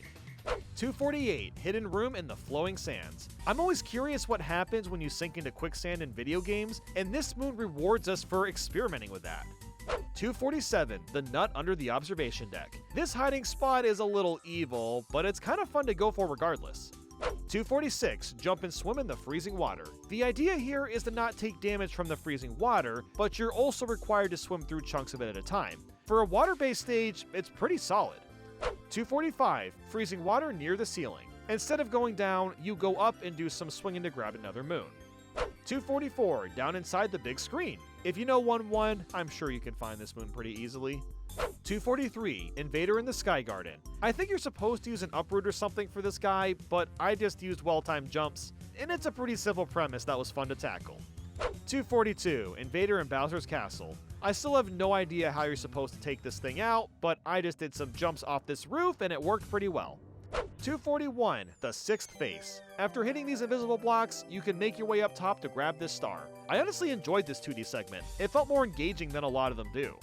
240, Along the Cliff Face. Jumping around in 2D with the floaty gravity is pretty cool. It's a short but sweet segment. 239, Unzip the Chasm. I guess it's a zipper-themed level. You need to keep zipping the walls to unravel the route to reach this key, which gives us the star. It's more flashy than anything, but I still like this one. 238, Beneath the Rolling Vegetables. A 2D segment that has you avoiding some hammer bros, lava bubbles, and getting a little twisty with the gravity. 237, Secret of the Mural. This 2D section has a bunch of bullet bills to jump around, and at the end you just veer more to the left to find a hidden room. The platforming's pretty solid. 236, Hot, Hot, Hot from the Campfire. Pulling a little bit of Zelda out of the book, you take a hammer bro and light up a little campfire. This one is kind of wholesome. 235, Inside a Block in the Castle. Ready to troll an enemy? Well, just lure this stairface ogre towards the glowing box and BAM! We got ourselves a fancy moon. 234, Super Secret Zipper. This one is just bizarre. You unzip this tiny area, fall through the ground, and you'd think you're like dead or something. But no, you spawn in a new room with a moon waiting for you. Okay, well that's just trippy. 233, Across the Gusty Bridges. The title says it all. Gust of winds will push the platforms around and you have to navigate without falling. There's a good amount of variety with this stage. 232, Hidden Among the Push Blocks. This one is genuinely hidden. If you're not moving the camera around, you'd never find it inside these stairs. 231, Jizzo's Big Adventure. You use a few different Jizzos to stand on P-switches that spawn new platforms. The trick is that the Jizzo has to stay on the P-switch, so you have to keep moving Jizzos around in order to get all three of them in the right spots. It's a nice little puzzle moon. 230, Jizzo in the Hidden Room. It's in the same place, but the Jizzos need to go to different spots to spawn another moon, and this moon is a little trickier to climb up. 229, Slipping Through the Poison Tide. Slipping indeed, as you have to fly through this tiny hole and then do a bit of platforming to reach the moon. It's a nifty little one to grab. 228, The Bullet Bill Maze, Breakthrough. The title says it all. You'll use bullet bills to navigate a maze to find the moon, or just climb up top like most people would do. 227, The Bullet Bill Maze Side Path. It's the same thing, but the moon is in another spot. It would have been cool if this idea was expanded on a bit more. 226, Loose Tile Trackdown. Find 8 tiles that are a little lopsided, and you're good to go. It can be a bit hard to tell sometimes which tiles to hit, but it's a creative idea all around. 225, Past the Chasm Lifts. One of the more in-depth 2D sections. There's a bunch of platforms that go up and down that you have to jump around, and you'll switch between 3D and 2D a few times as well. 224, The Gusty Barrier. A little mini level where you have to avoid Taifu's wind, but then turn into one to blow up a bunch of Spinies. One of the more enjoyable levels to tackle. 223, I Met an Uproot. This moon has a surprising amount of traveling involved. You'll need to take this uproot across a pretty sizable way, then clear this area with the falling platforms, and please Bonatur for the moon. It's a fun little journey. 222, The Invisible Maze. I really like this area a lot. You'll use Moai to see where the safe spots are, but he's also stuck in this corner, so you have to memorize where each spot is. It's a really cool idea. 221, Pushing Through the Crowd. I really like how you're basically forced to step on a bunch of random people's faces to reach the moon before it disappears. It's just funny. 220, High Over the Crowd. Instead of the moon being on the bottom, you'll swing around on top instead. 219, I Met a Tropical Wiggler. Simply take this Wiggler over to the Bonatur for a little moon. Now he's a happy ghost. 218, I Met a Snow Cheep Cheep. A Bonatur wants to see the little fishy, so you gotta find one and bring it up to this little pond of water. You'll have to transfer water areas to make it up, but that's all you really do. 217, I Met a Pokio. It's the same concept, but we're grabbing a Pokio and have a bit of a longer distance to travel. But honestly, I just like running on the rooftops. It's fun for like no reason. 216, Poster Cleanup. This one is just goofy. You have to knock off all the posters to get a moon. I also like how Bowser added all the posters to just this one building, by the way, and nowhere else in the kingdom. 215, Strange Neighborhood. One of the few areas where you can't use your hat. You have to get around the area while these big townhouses are spinning. I really like the added difficulty, seeing as you can't correct or extend your jumps with your hat. 214, Above a Strange Neighborhood. It's the same level, but the moon is chilling way up there. It's honestly pretty easy to miss if you're not paying attention. 213, Climb Up the Cascading Magma. Take this lava bubble and make your way through some lava, and at the end you light this torch to spawn the moon. It's a nice little excursion. 212, Alcove Behind the Pillars of Magma. The title says it all. This is another moon that's easy to miss if you aren't paying attention. 211, Hanging from a High-Rise. This mini section is all about timing your swings. It's fairly basic, but a lot of fun to do. 210, Vaulting Up a High-Rise. Before finishing the area, we can wall jump and swing our way up higher for an epic moon. 209, Ocean Bottom Maze Treasure. You gotta go through a few different pipes and spawn some invisible blocks, but after doing that you can get the moon. It's one of the more intricate ones to collect. 208, Ocean Bottom Maze Hidden Room. Take the Koopa Shell and smack it to break this block in order to sneak in for the moon. Huzzah!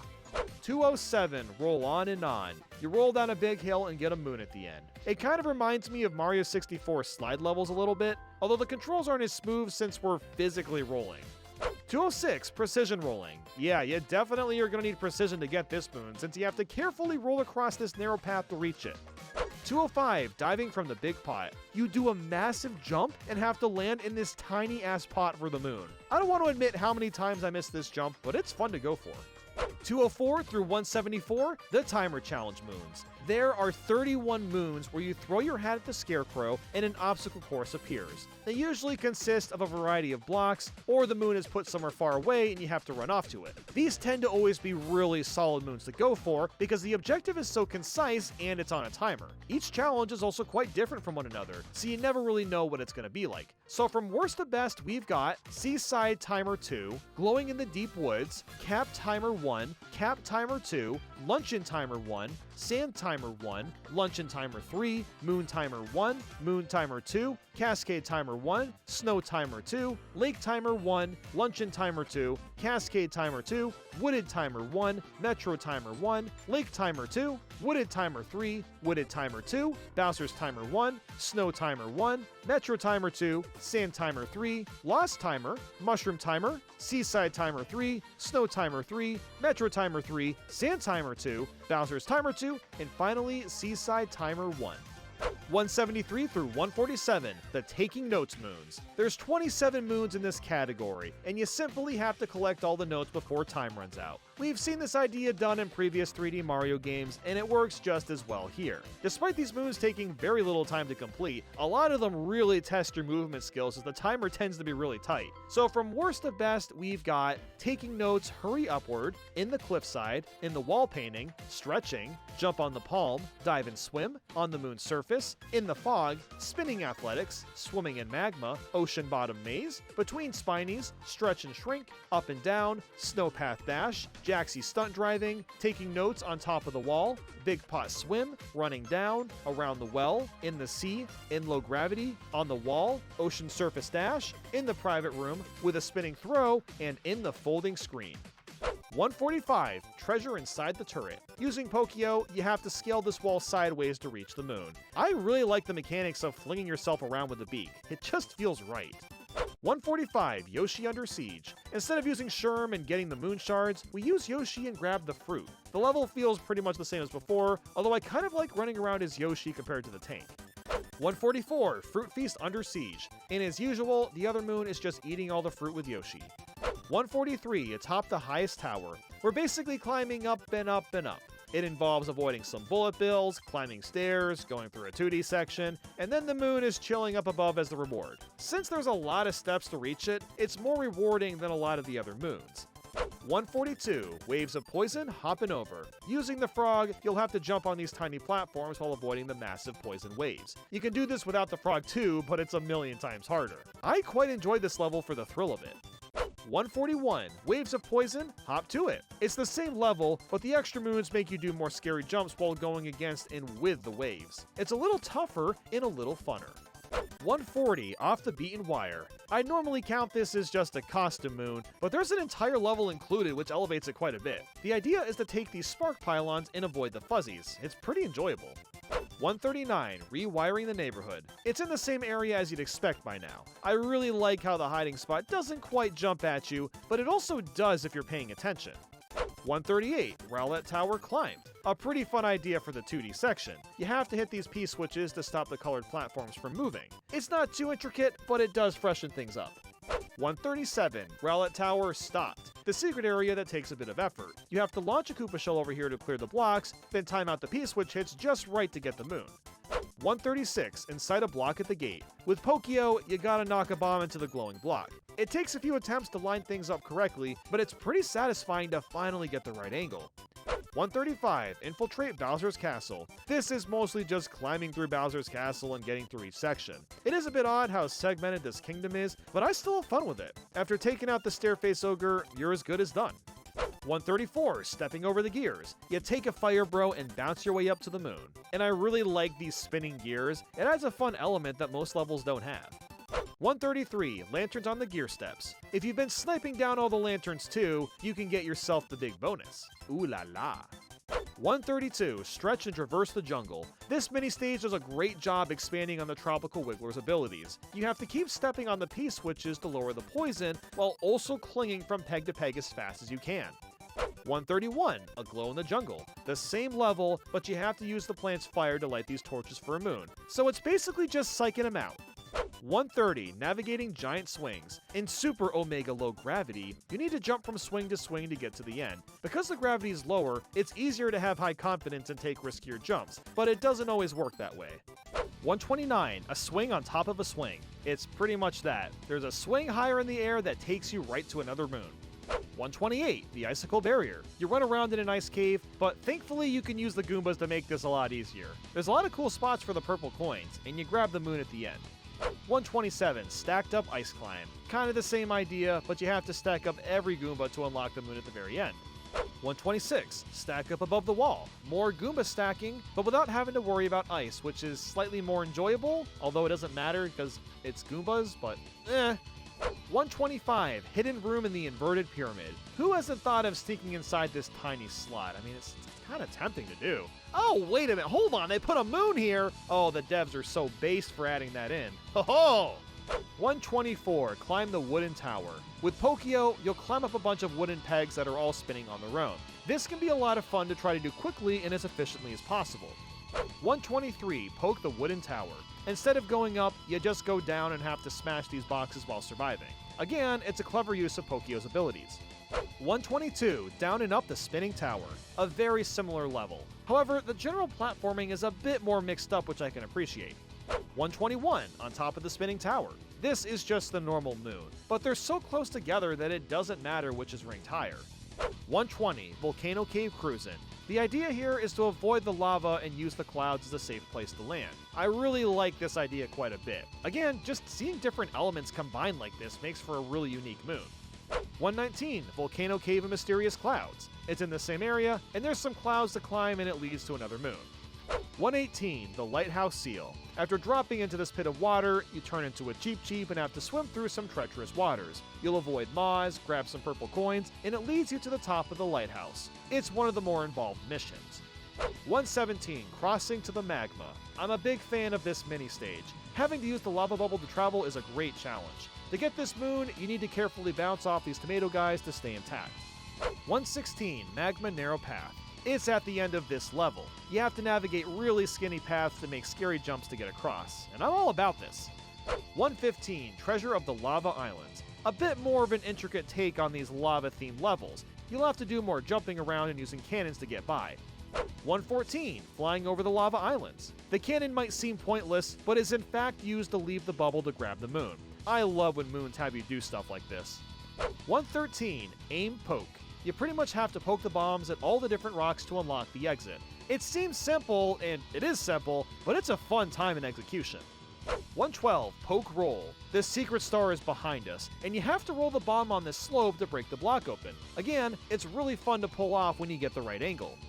111, Jaxi Driver. A really cool segment where you have to ride Jaxi through a poison-filled road. It's got a lot of tight turns and narrow paths to clear. I really like how this forces you to develop a better understanding of Jaxi's controls. 110, Spinning Athletics End Goal. A pretty great mini-level where the platforms are constantly shifting, and you need to be reactive and hop your way across. And I love that they have purple coins here too, which makes you play even riskier to grab them. 109, Elevator Escalation. You take a Sherm, shoot a bunch of and get the moon at the end. Now, yes, I have simplified it a lot, but it is pretty enjoyable to go down a few floors to reach the prize. 108, Elevator Blind Spot. It's in the same area, and honestly is kind of hard to spot if you're not paying attention to your surroundings.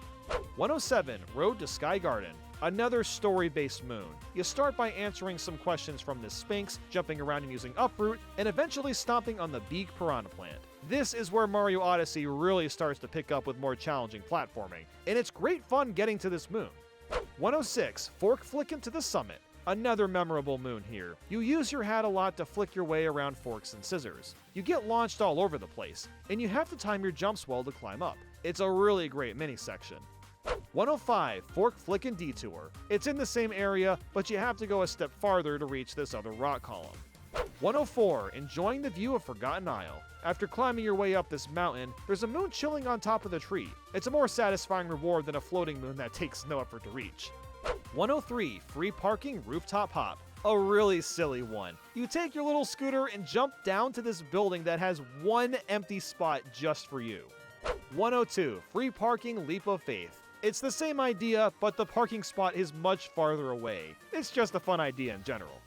101 Showdown on the Inverted Pyramid. You fight Harriet by whipping her spike bombs back at her. While it's an easy fight, it's pretty enjoyable since you have to aim your hat throw well, and there's some quick hits you can do when she's flying around in the air. 100 Big Brutal Battle. You fight Harriet and Topper back to back. It would have been a lot cooler to take them on simultaneously, but this is still fine.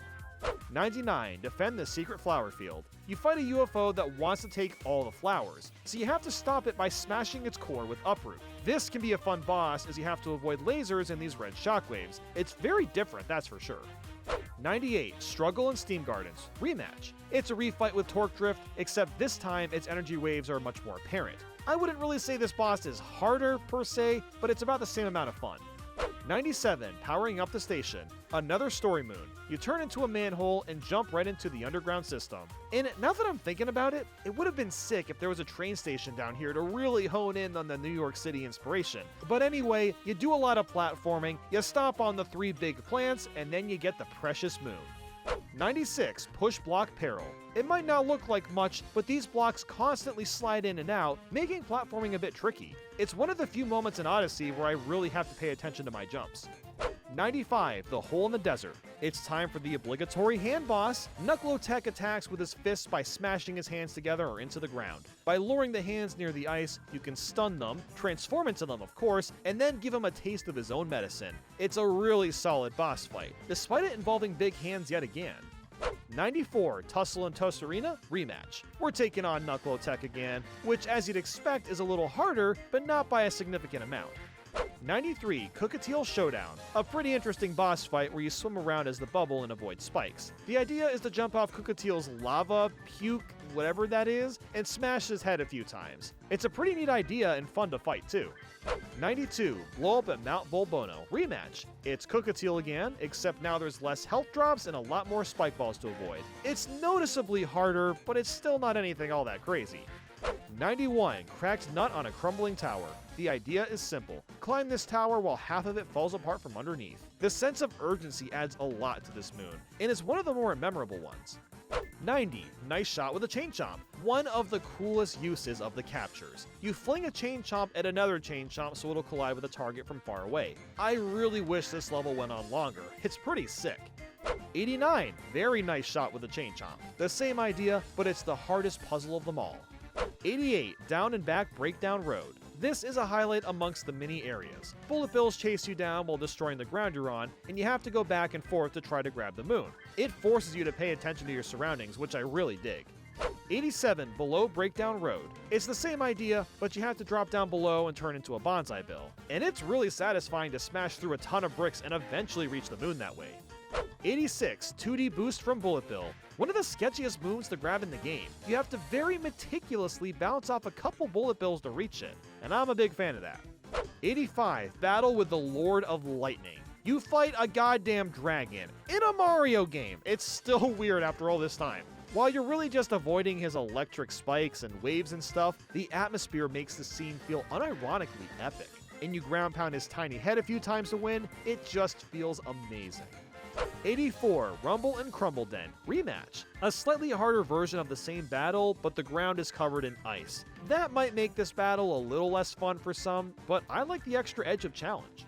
83 The Snowy Mountain Barrier. It really shouldn't be fun to watch piles of snow disintegrate as you walk through it, but yet it is. I mean, haven't you always dreamed of doing this yourself? You go through all this snow, refight Rango, but it's on ice, and then you're done. The piles of snow is what kind of makes this moon goated, and it's just looks cool, okay? 82 Jump Rope Hero. I can't believe I'm putting this one so high up, but I really like going for this moon. But it's not the superior one. 81 Jump Rope Genius. Instead of 30 jumps, you gotta do 100 in a row. I, as well as many others when the game first released, hated how obnoxious it was to do all these jumps and make a mistake at the end. But for whatever reason, the stress of timing your jumps right makes it way more exciting. I like a good challenge in my video games, so I was really engaged in getting this moon. 80 through 77, the Picture Match Moons. You get a good look at Mario or Goomba and have to re-add their face parts as accurately as possible. And the harder version removes all the color entirely. I gotta say, I'm really digging the whole quirky music, and also seeing how goofy your placement looks at the end. It's a really great set of moons. If I had to pick from worst to best, it would be Picture Match, basically a Goomba, a Stellar Goomba, basically Mario, and then a Stellar Mario. 76, Employees Only. This one is really neat. You roll in this little crevice and end up behind the Crazy Cap employees, stealing their Power Moon. It pays off to be a thief. 75, Remotely Captured Car. You capture a man and play with his remote control car. I mean, come on, this just screams fun. It's really great. 74, RC Car Pro. Take the RC car to the next level. You've got an actual time trial to do. If you go fast enough, you get a moon, and man, is this one just a blast trying to get better and better times in. 73, RC Car Champ. Literally the same thing, but you gotta get a better time. And it's a bit harder to hit the time too if you aren't that familiar with the controls. 72, Light from the Ceiling. This one probably doesn't deserve to be this high on the list, but the sheer nostalgia of looking up like in Mario 64 makes my soul so warm and comfy. 71, Dashing Above the Clouds. One of the best places to grind coins if you don't play Luigi's Balloon World. You run across this massive slide while going as fast as possible. And it's pretty thrilling, maybe even a bit daring. 70, Dashing Through the Clouds. It's the same place, but the moon is off to the side and is really easy to mess up if you aren't careful. 69, Hurry and Stretch. A really great mini level where lava is rising from below and you have to make your way up top quickly. I really dig the moons that have a time limit like this one. 68, Stretch on the Side Path. It's the same place, but the moon is in a bit of a narrower spot for grabbing. 67, Yoshi and the Sinking Island. Oh, would you look at that? It's the same level again, but now with Yoshi. So that makes it a bit harder to do because you have to eat fruit while the lava's rising, so I really like that. 66, Fruit Feast on the Sinking Island. Take a guess what it is. It's like all the other Yoshi levels, it just means to eat all the fruit and nothing beyond that. 65, Where the Transparent Platforms End. Another clever use of Moai. You're taking on an auto-moving section that also has invisible platforms covering the space. So you basically have to switch back and forth to see where the platforms are, and also get out of the way in time. It's a really neat mechanic, considering you can't jump when you're Moai. 64, Jump onto the Transparent Lift. It's in the same area, but the moon is hiding way down here, and you really gotta pay attention to find this one. 63, On the Eastern Pillar. There's a box that's really far away, so you need a bullet bill to get there. But not just that, you really have to go as fast as possible or the bullet will explode. I love the exhilaration for this one. 62, The Bound Bowl Grand Prix. After finding a Shiverian to possess, you'll enter a race and bounce your way to first place. There's something really satisfying about using well-timed bounces to gain speed and watch it build up faster and faster while trying to avoid uphill slopes. 61, Snowline Circuit Class S. The same as the Grand Prix, but the racers bounce a bit bouncier to say the least. 60, Iceburn Circuit Class A. Another racetrack that's a little tougher, and the racers are a bit better as well. I'm very glad there's multiple tracks for this type of racing. It's really fun to get good at. 59, Iceburn Circuit Class S. The same track, but your opponents are even better, and it's even harder to get first place. 58, Behind the Rock Wall. Take a Sherm and start firing away at these rocks. You'll eventually find a moon hiding behind them. This one is gratifying, just watching all these rocks crumble away from each shot. 57, Fly to the Treasure Chest and Back. This moon goes so hard. You capture a bonsai bill and take a completely bizarre turn and go all the way back to the beginning. It just feels amazing to fly over so much land in a matter of seconds.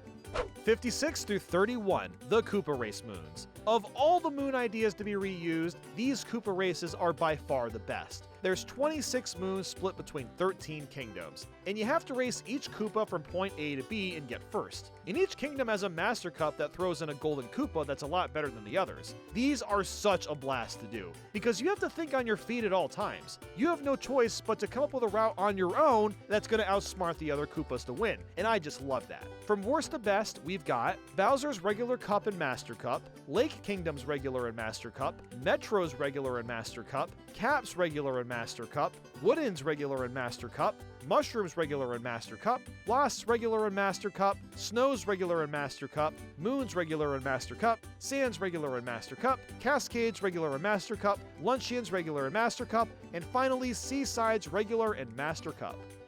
30, Mario signs his name. You turn into letters to spell out Mario's name. Even though it's the silliest and dumbest shit ever, I can't help but feel an immense amount of joy watching the moon spawn afterwards.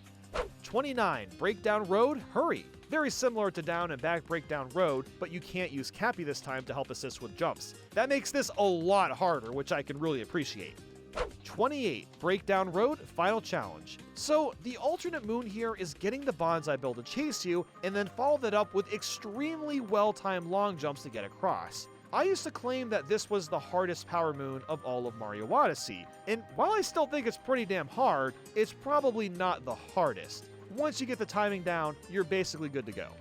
27. Center of the Galaxy. One of the best 2D segments in the whole game. Gravity is constantly shifting, and you jump from moon rock to moon rock to eventually find the moon right in the middle. 26. Edge of the Galaxy. It's in the same area, but you have to go farther north to find this moon, and it circles between two different gravities. 25. Scene of crossing the Poison Swamp. One of the most aesthetically pleasing parts of the entire game, since the scene literally folds in front of you. I also love the dynamic of using the shell to break through and get to the end. 24. Through the Freezing Waterway. Another fantastic level. You have to take the Gushin across long stretches of poison while ensuring that you have enough water intact. It is such a great blend of risk and reward that makes this a really great moon. 23. Freezing Waterway, Hidden Room. And that risk and reward is even higher with the extra moon. You're gonna need every ounce of water with efficient movement to survive. 22. Fly through the Narrow Valley. One of the best uses of Gushin. You have to clear large sections of land while staying hydrated and not falling into the depths. The sense of urgency is great and makes this super fun to go through. 21. Treasure Chest in the Narrow Valley. If you get really optimized with the Gushin, you'll reach the treasure chest for the moon. 20. Dashing over cold water.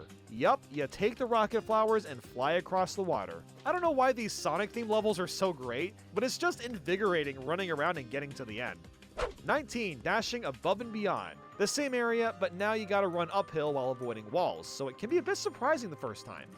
18. Sinking Colossal Ruins. Hurry! I love this area. You run around on a wall using the boost flowers, and you have to get to the end without dying. It kind of feels like a 3D Sonic game for a minute, which I know I've already said, but it's so true. And I'm such a sucker for games like Adventure 2 and Heroes, so this one is one of my faves. 17. Colossal Ruins, Dash Jump. It's in the same area, but you have to grab a key in a very tricky spot to create the extra moon. I genuinely wish there were more levels like this one. 16. Showdown at Bowser's Castle. This is another fantastic boss, and it's accompanied by really catchy music too. You take on Robo Brood, a wooden and metallic robot thing that stomps around and fires bombs at you. While there's multiple ways to beat the boss, you're supposed to use Pokio and poke the bombs at the legs to disable the robot temporarily. Climbing up the robot and smacking the Broodals kind of feels like a Dr. Robotnik fight, which is pretty dope. And it's cool to see the Broodals all working together as one big boss. I'd love to see more of this in future Mario titles.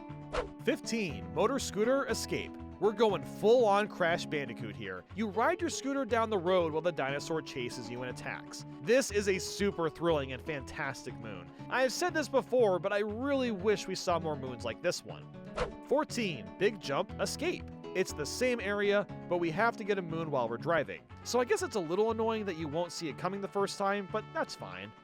13. New Donk City's Pest Problem. You fight a Mecha Wiggler crawling around on a building while using Sherm. This is one of my favorite bosses in the game because of how cinematic and dark it is. The Wiggler squirms in such erratic patterns, and it just feels great to smash him into pieces. I really hope we see this boss return in the future. It's one of the best boss designs we've seen in a while. 12. Dust Up in New Donk City Rematch. It's the same boss, except there's two of them now. There's not much to add here, except that it's a little bit tougher.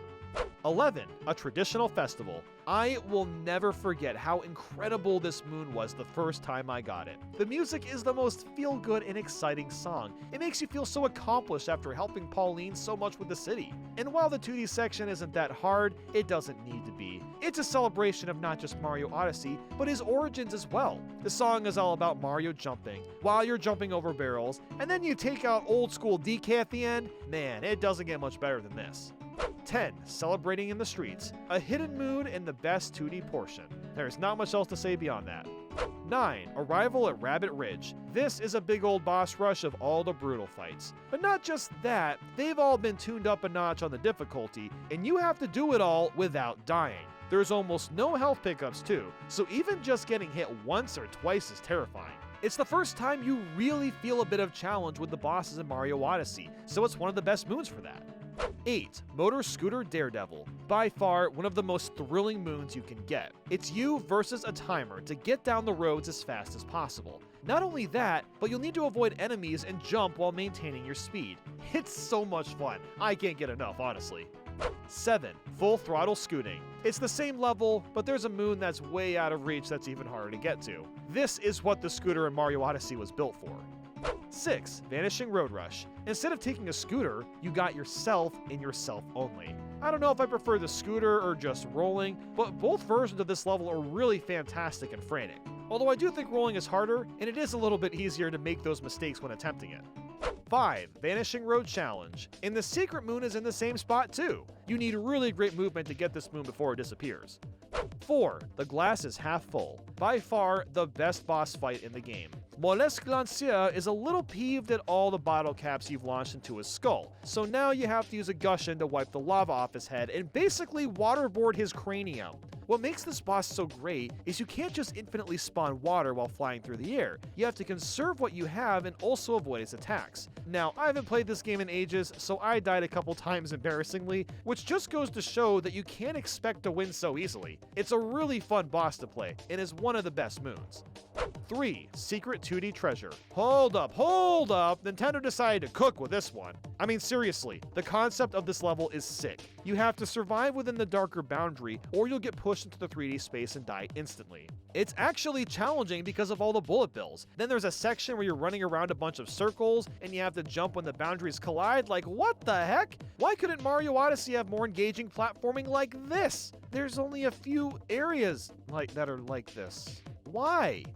2. Long Journey's End. The final level in Super Mario Odyssey. Like most modern 3D Mario titles, one death means you go all the way back to the beginning. So there's a lot on the line, and this is a seriously huge stage. You start by avoiding all these Goombas and enemies, although you do get extra health for taking them out. Then you've got this cool pole hopping segment, followed up with swings that have to be timed well. Following that are platforms that are flying towards us and you have to run against them. You'll turn into a lava bubble and have to avoid these spikes in between the tiniest of holes. And these jumps are not easy to make, by the way. But after that, there's an uproot section where you have to make your way around while avoiding these fuzzies that are constantly spawning. And then there's a freezing water section, followed by doing some wall jumps with Yoshi. And that takes us to some flowery paths to run across, platforms trying to push us into lava, a long glide-on section, and turning into forks to fling across lava. Man, this level just keeps on going. After that is a cloudy auto-scroller where electric waves keep going off, making it really hard to avoid getting hit, and it ends with a 2D segment and a new Bowser section. If there weren't hidden hearts to give you extra hit points, this might be one of the hardest 3D Mario levels of all time. It is such a joy to play through this. It's almost the best moon in the entire game. 1. Bench Friends. You find Bro sitting all by himself on a bench, so you sit next to him and he thanks you. Can there honestly be a better moon after that? It's so simple, but also makes you feel like such a good person for doing one small act of kindness. We're there for you, random guy on the bench, we're all there for you. When you look at each moon individually, most of them aren't anything special and are quite forgettable and overlooked. It's about the accumulation of grabbing these moons in quick succession. That brings out the magic of Super Mario Odyssey. You're constantly rewarded for exploring, and you're encouraged to do that because of how great moving around feels. So it's not really about the individual moons. This game is all about the experience of discovering every part of the kingdoms.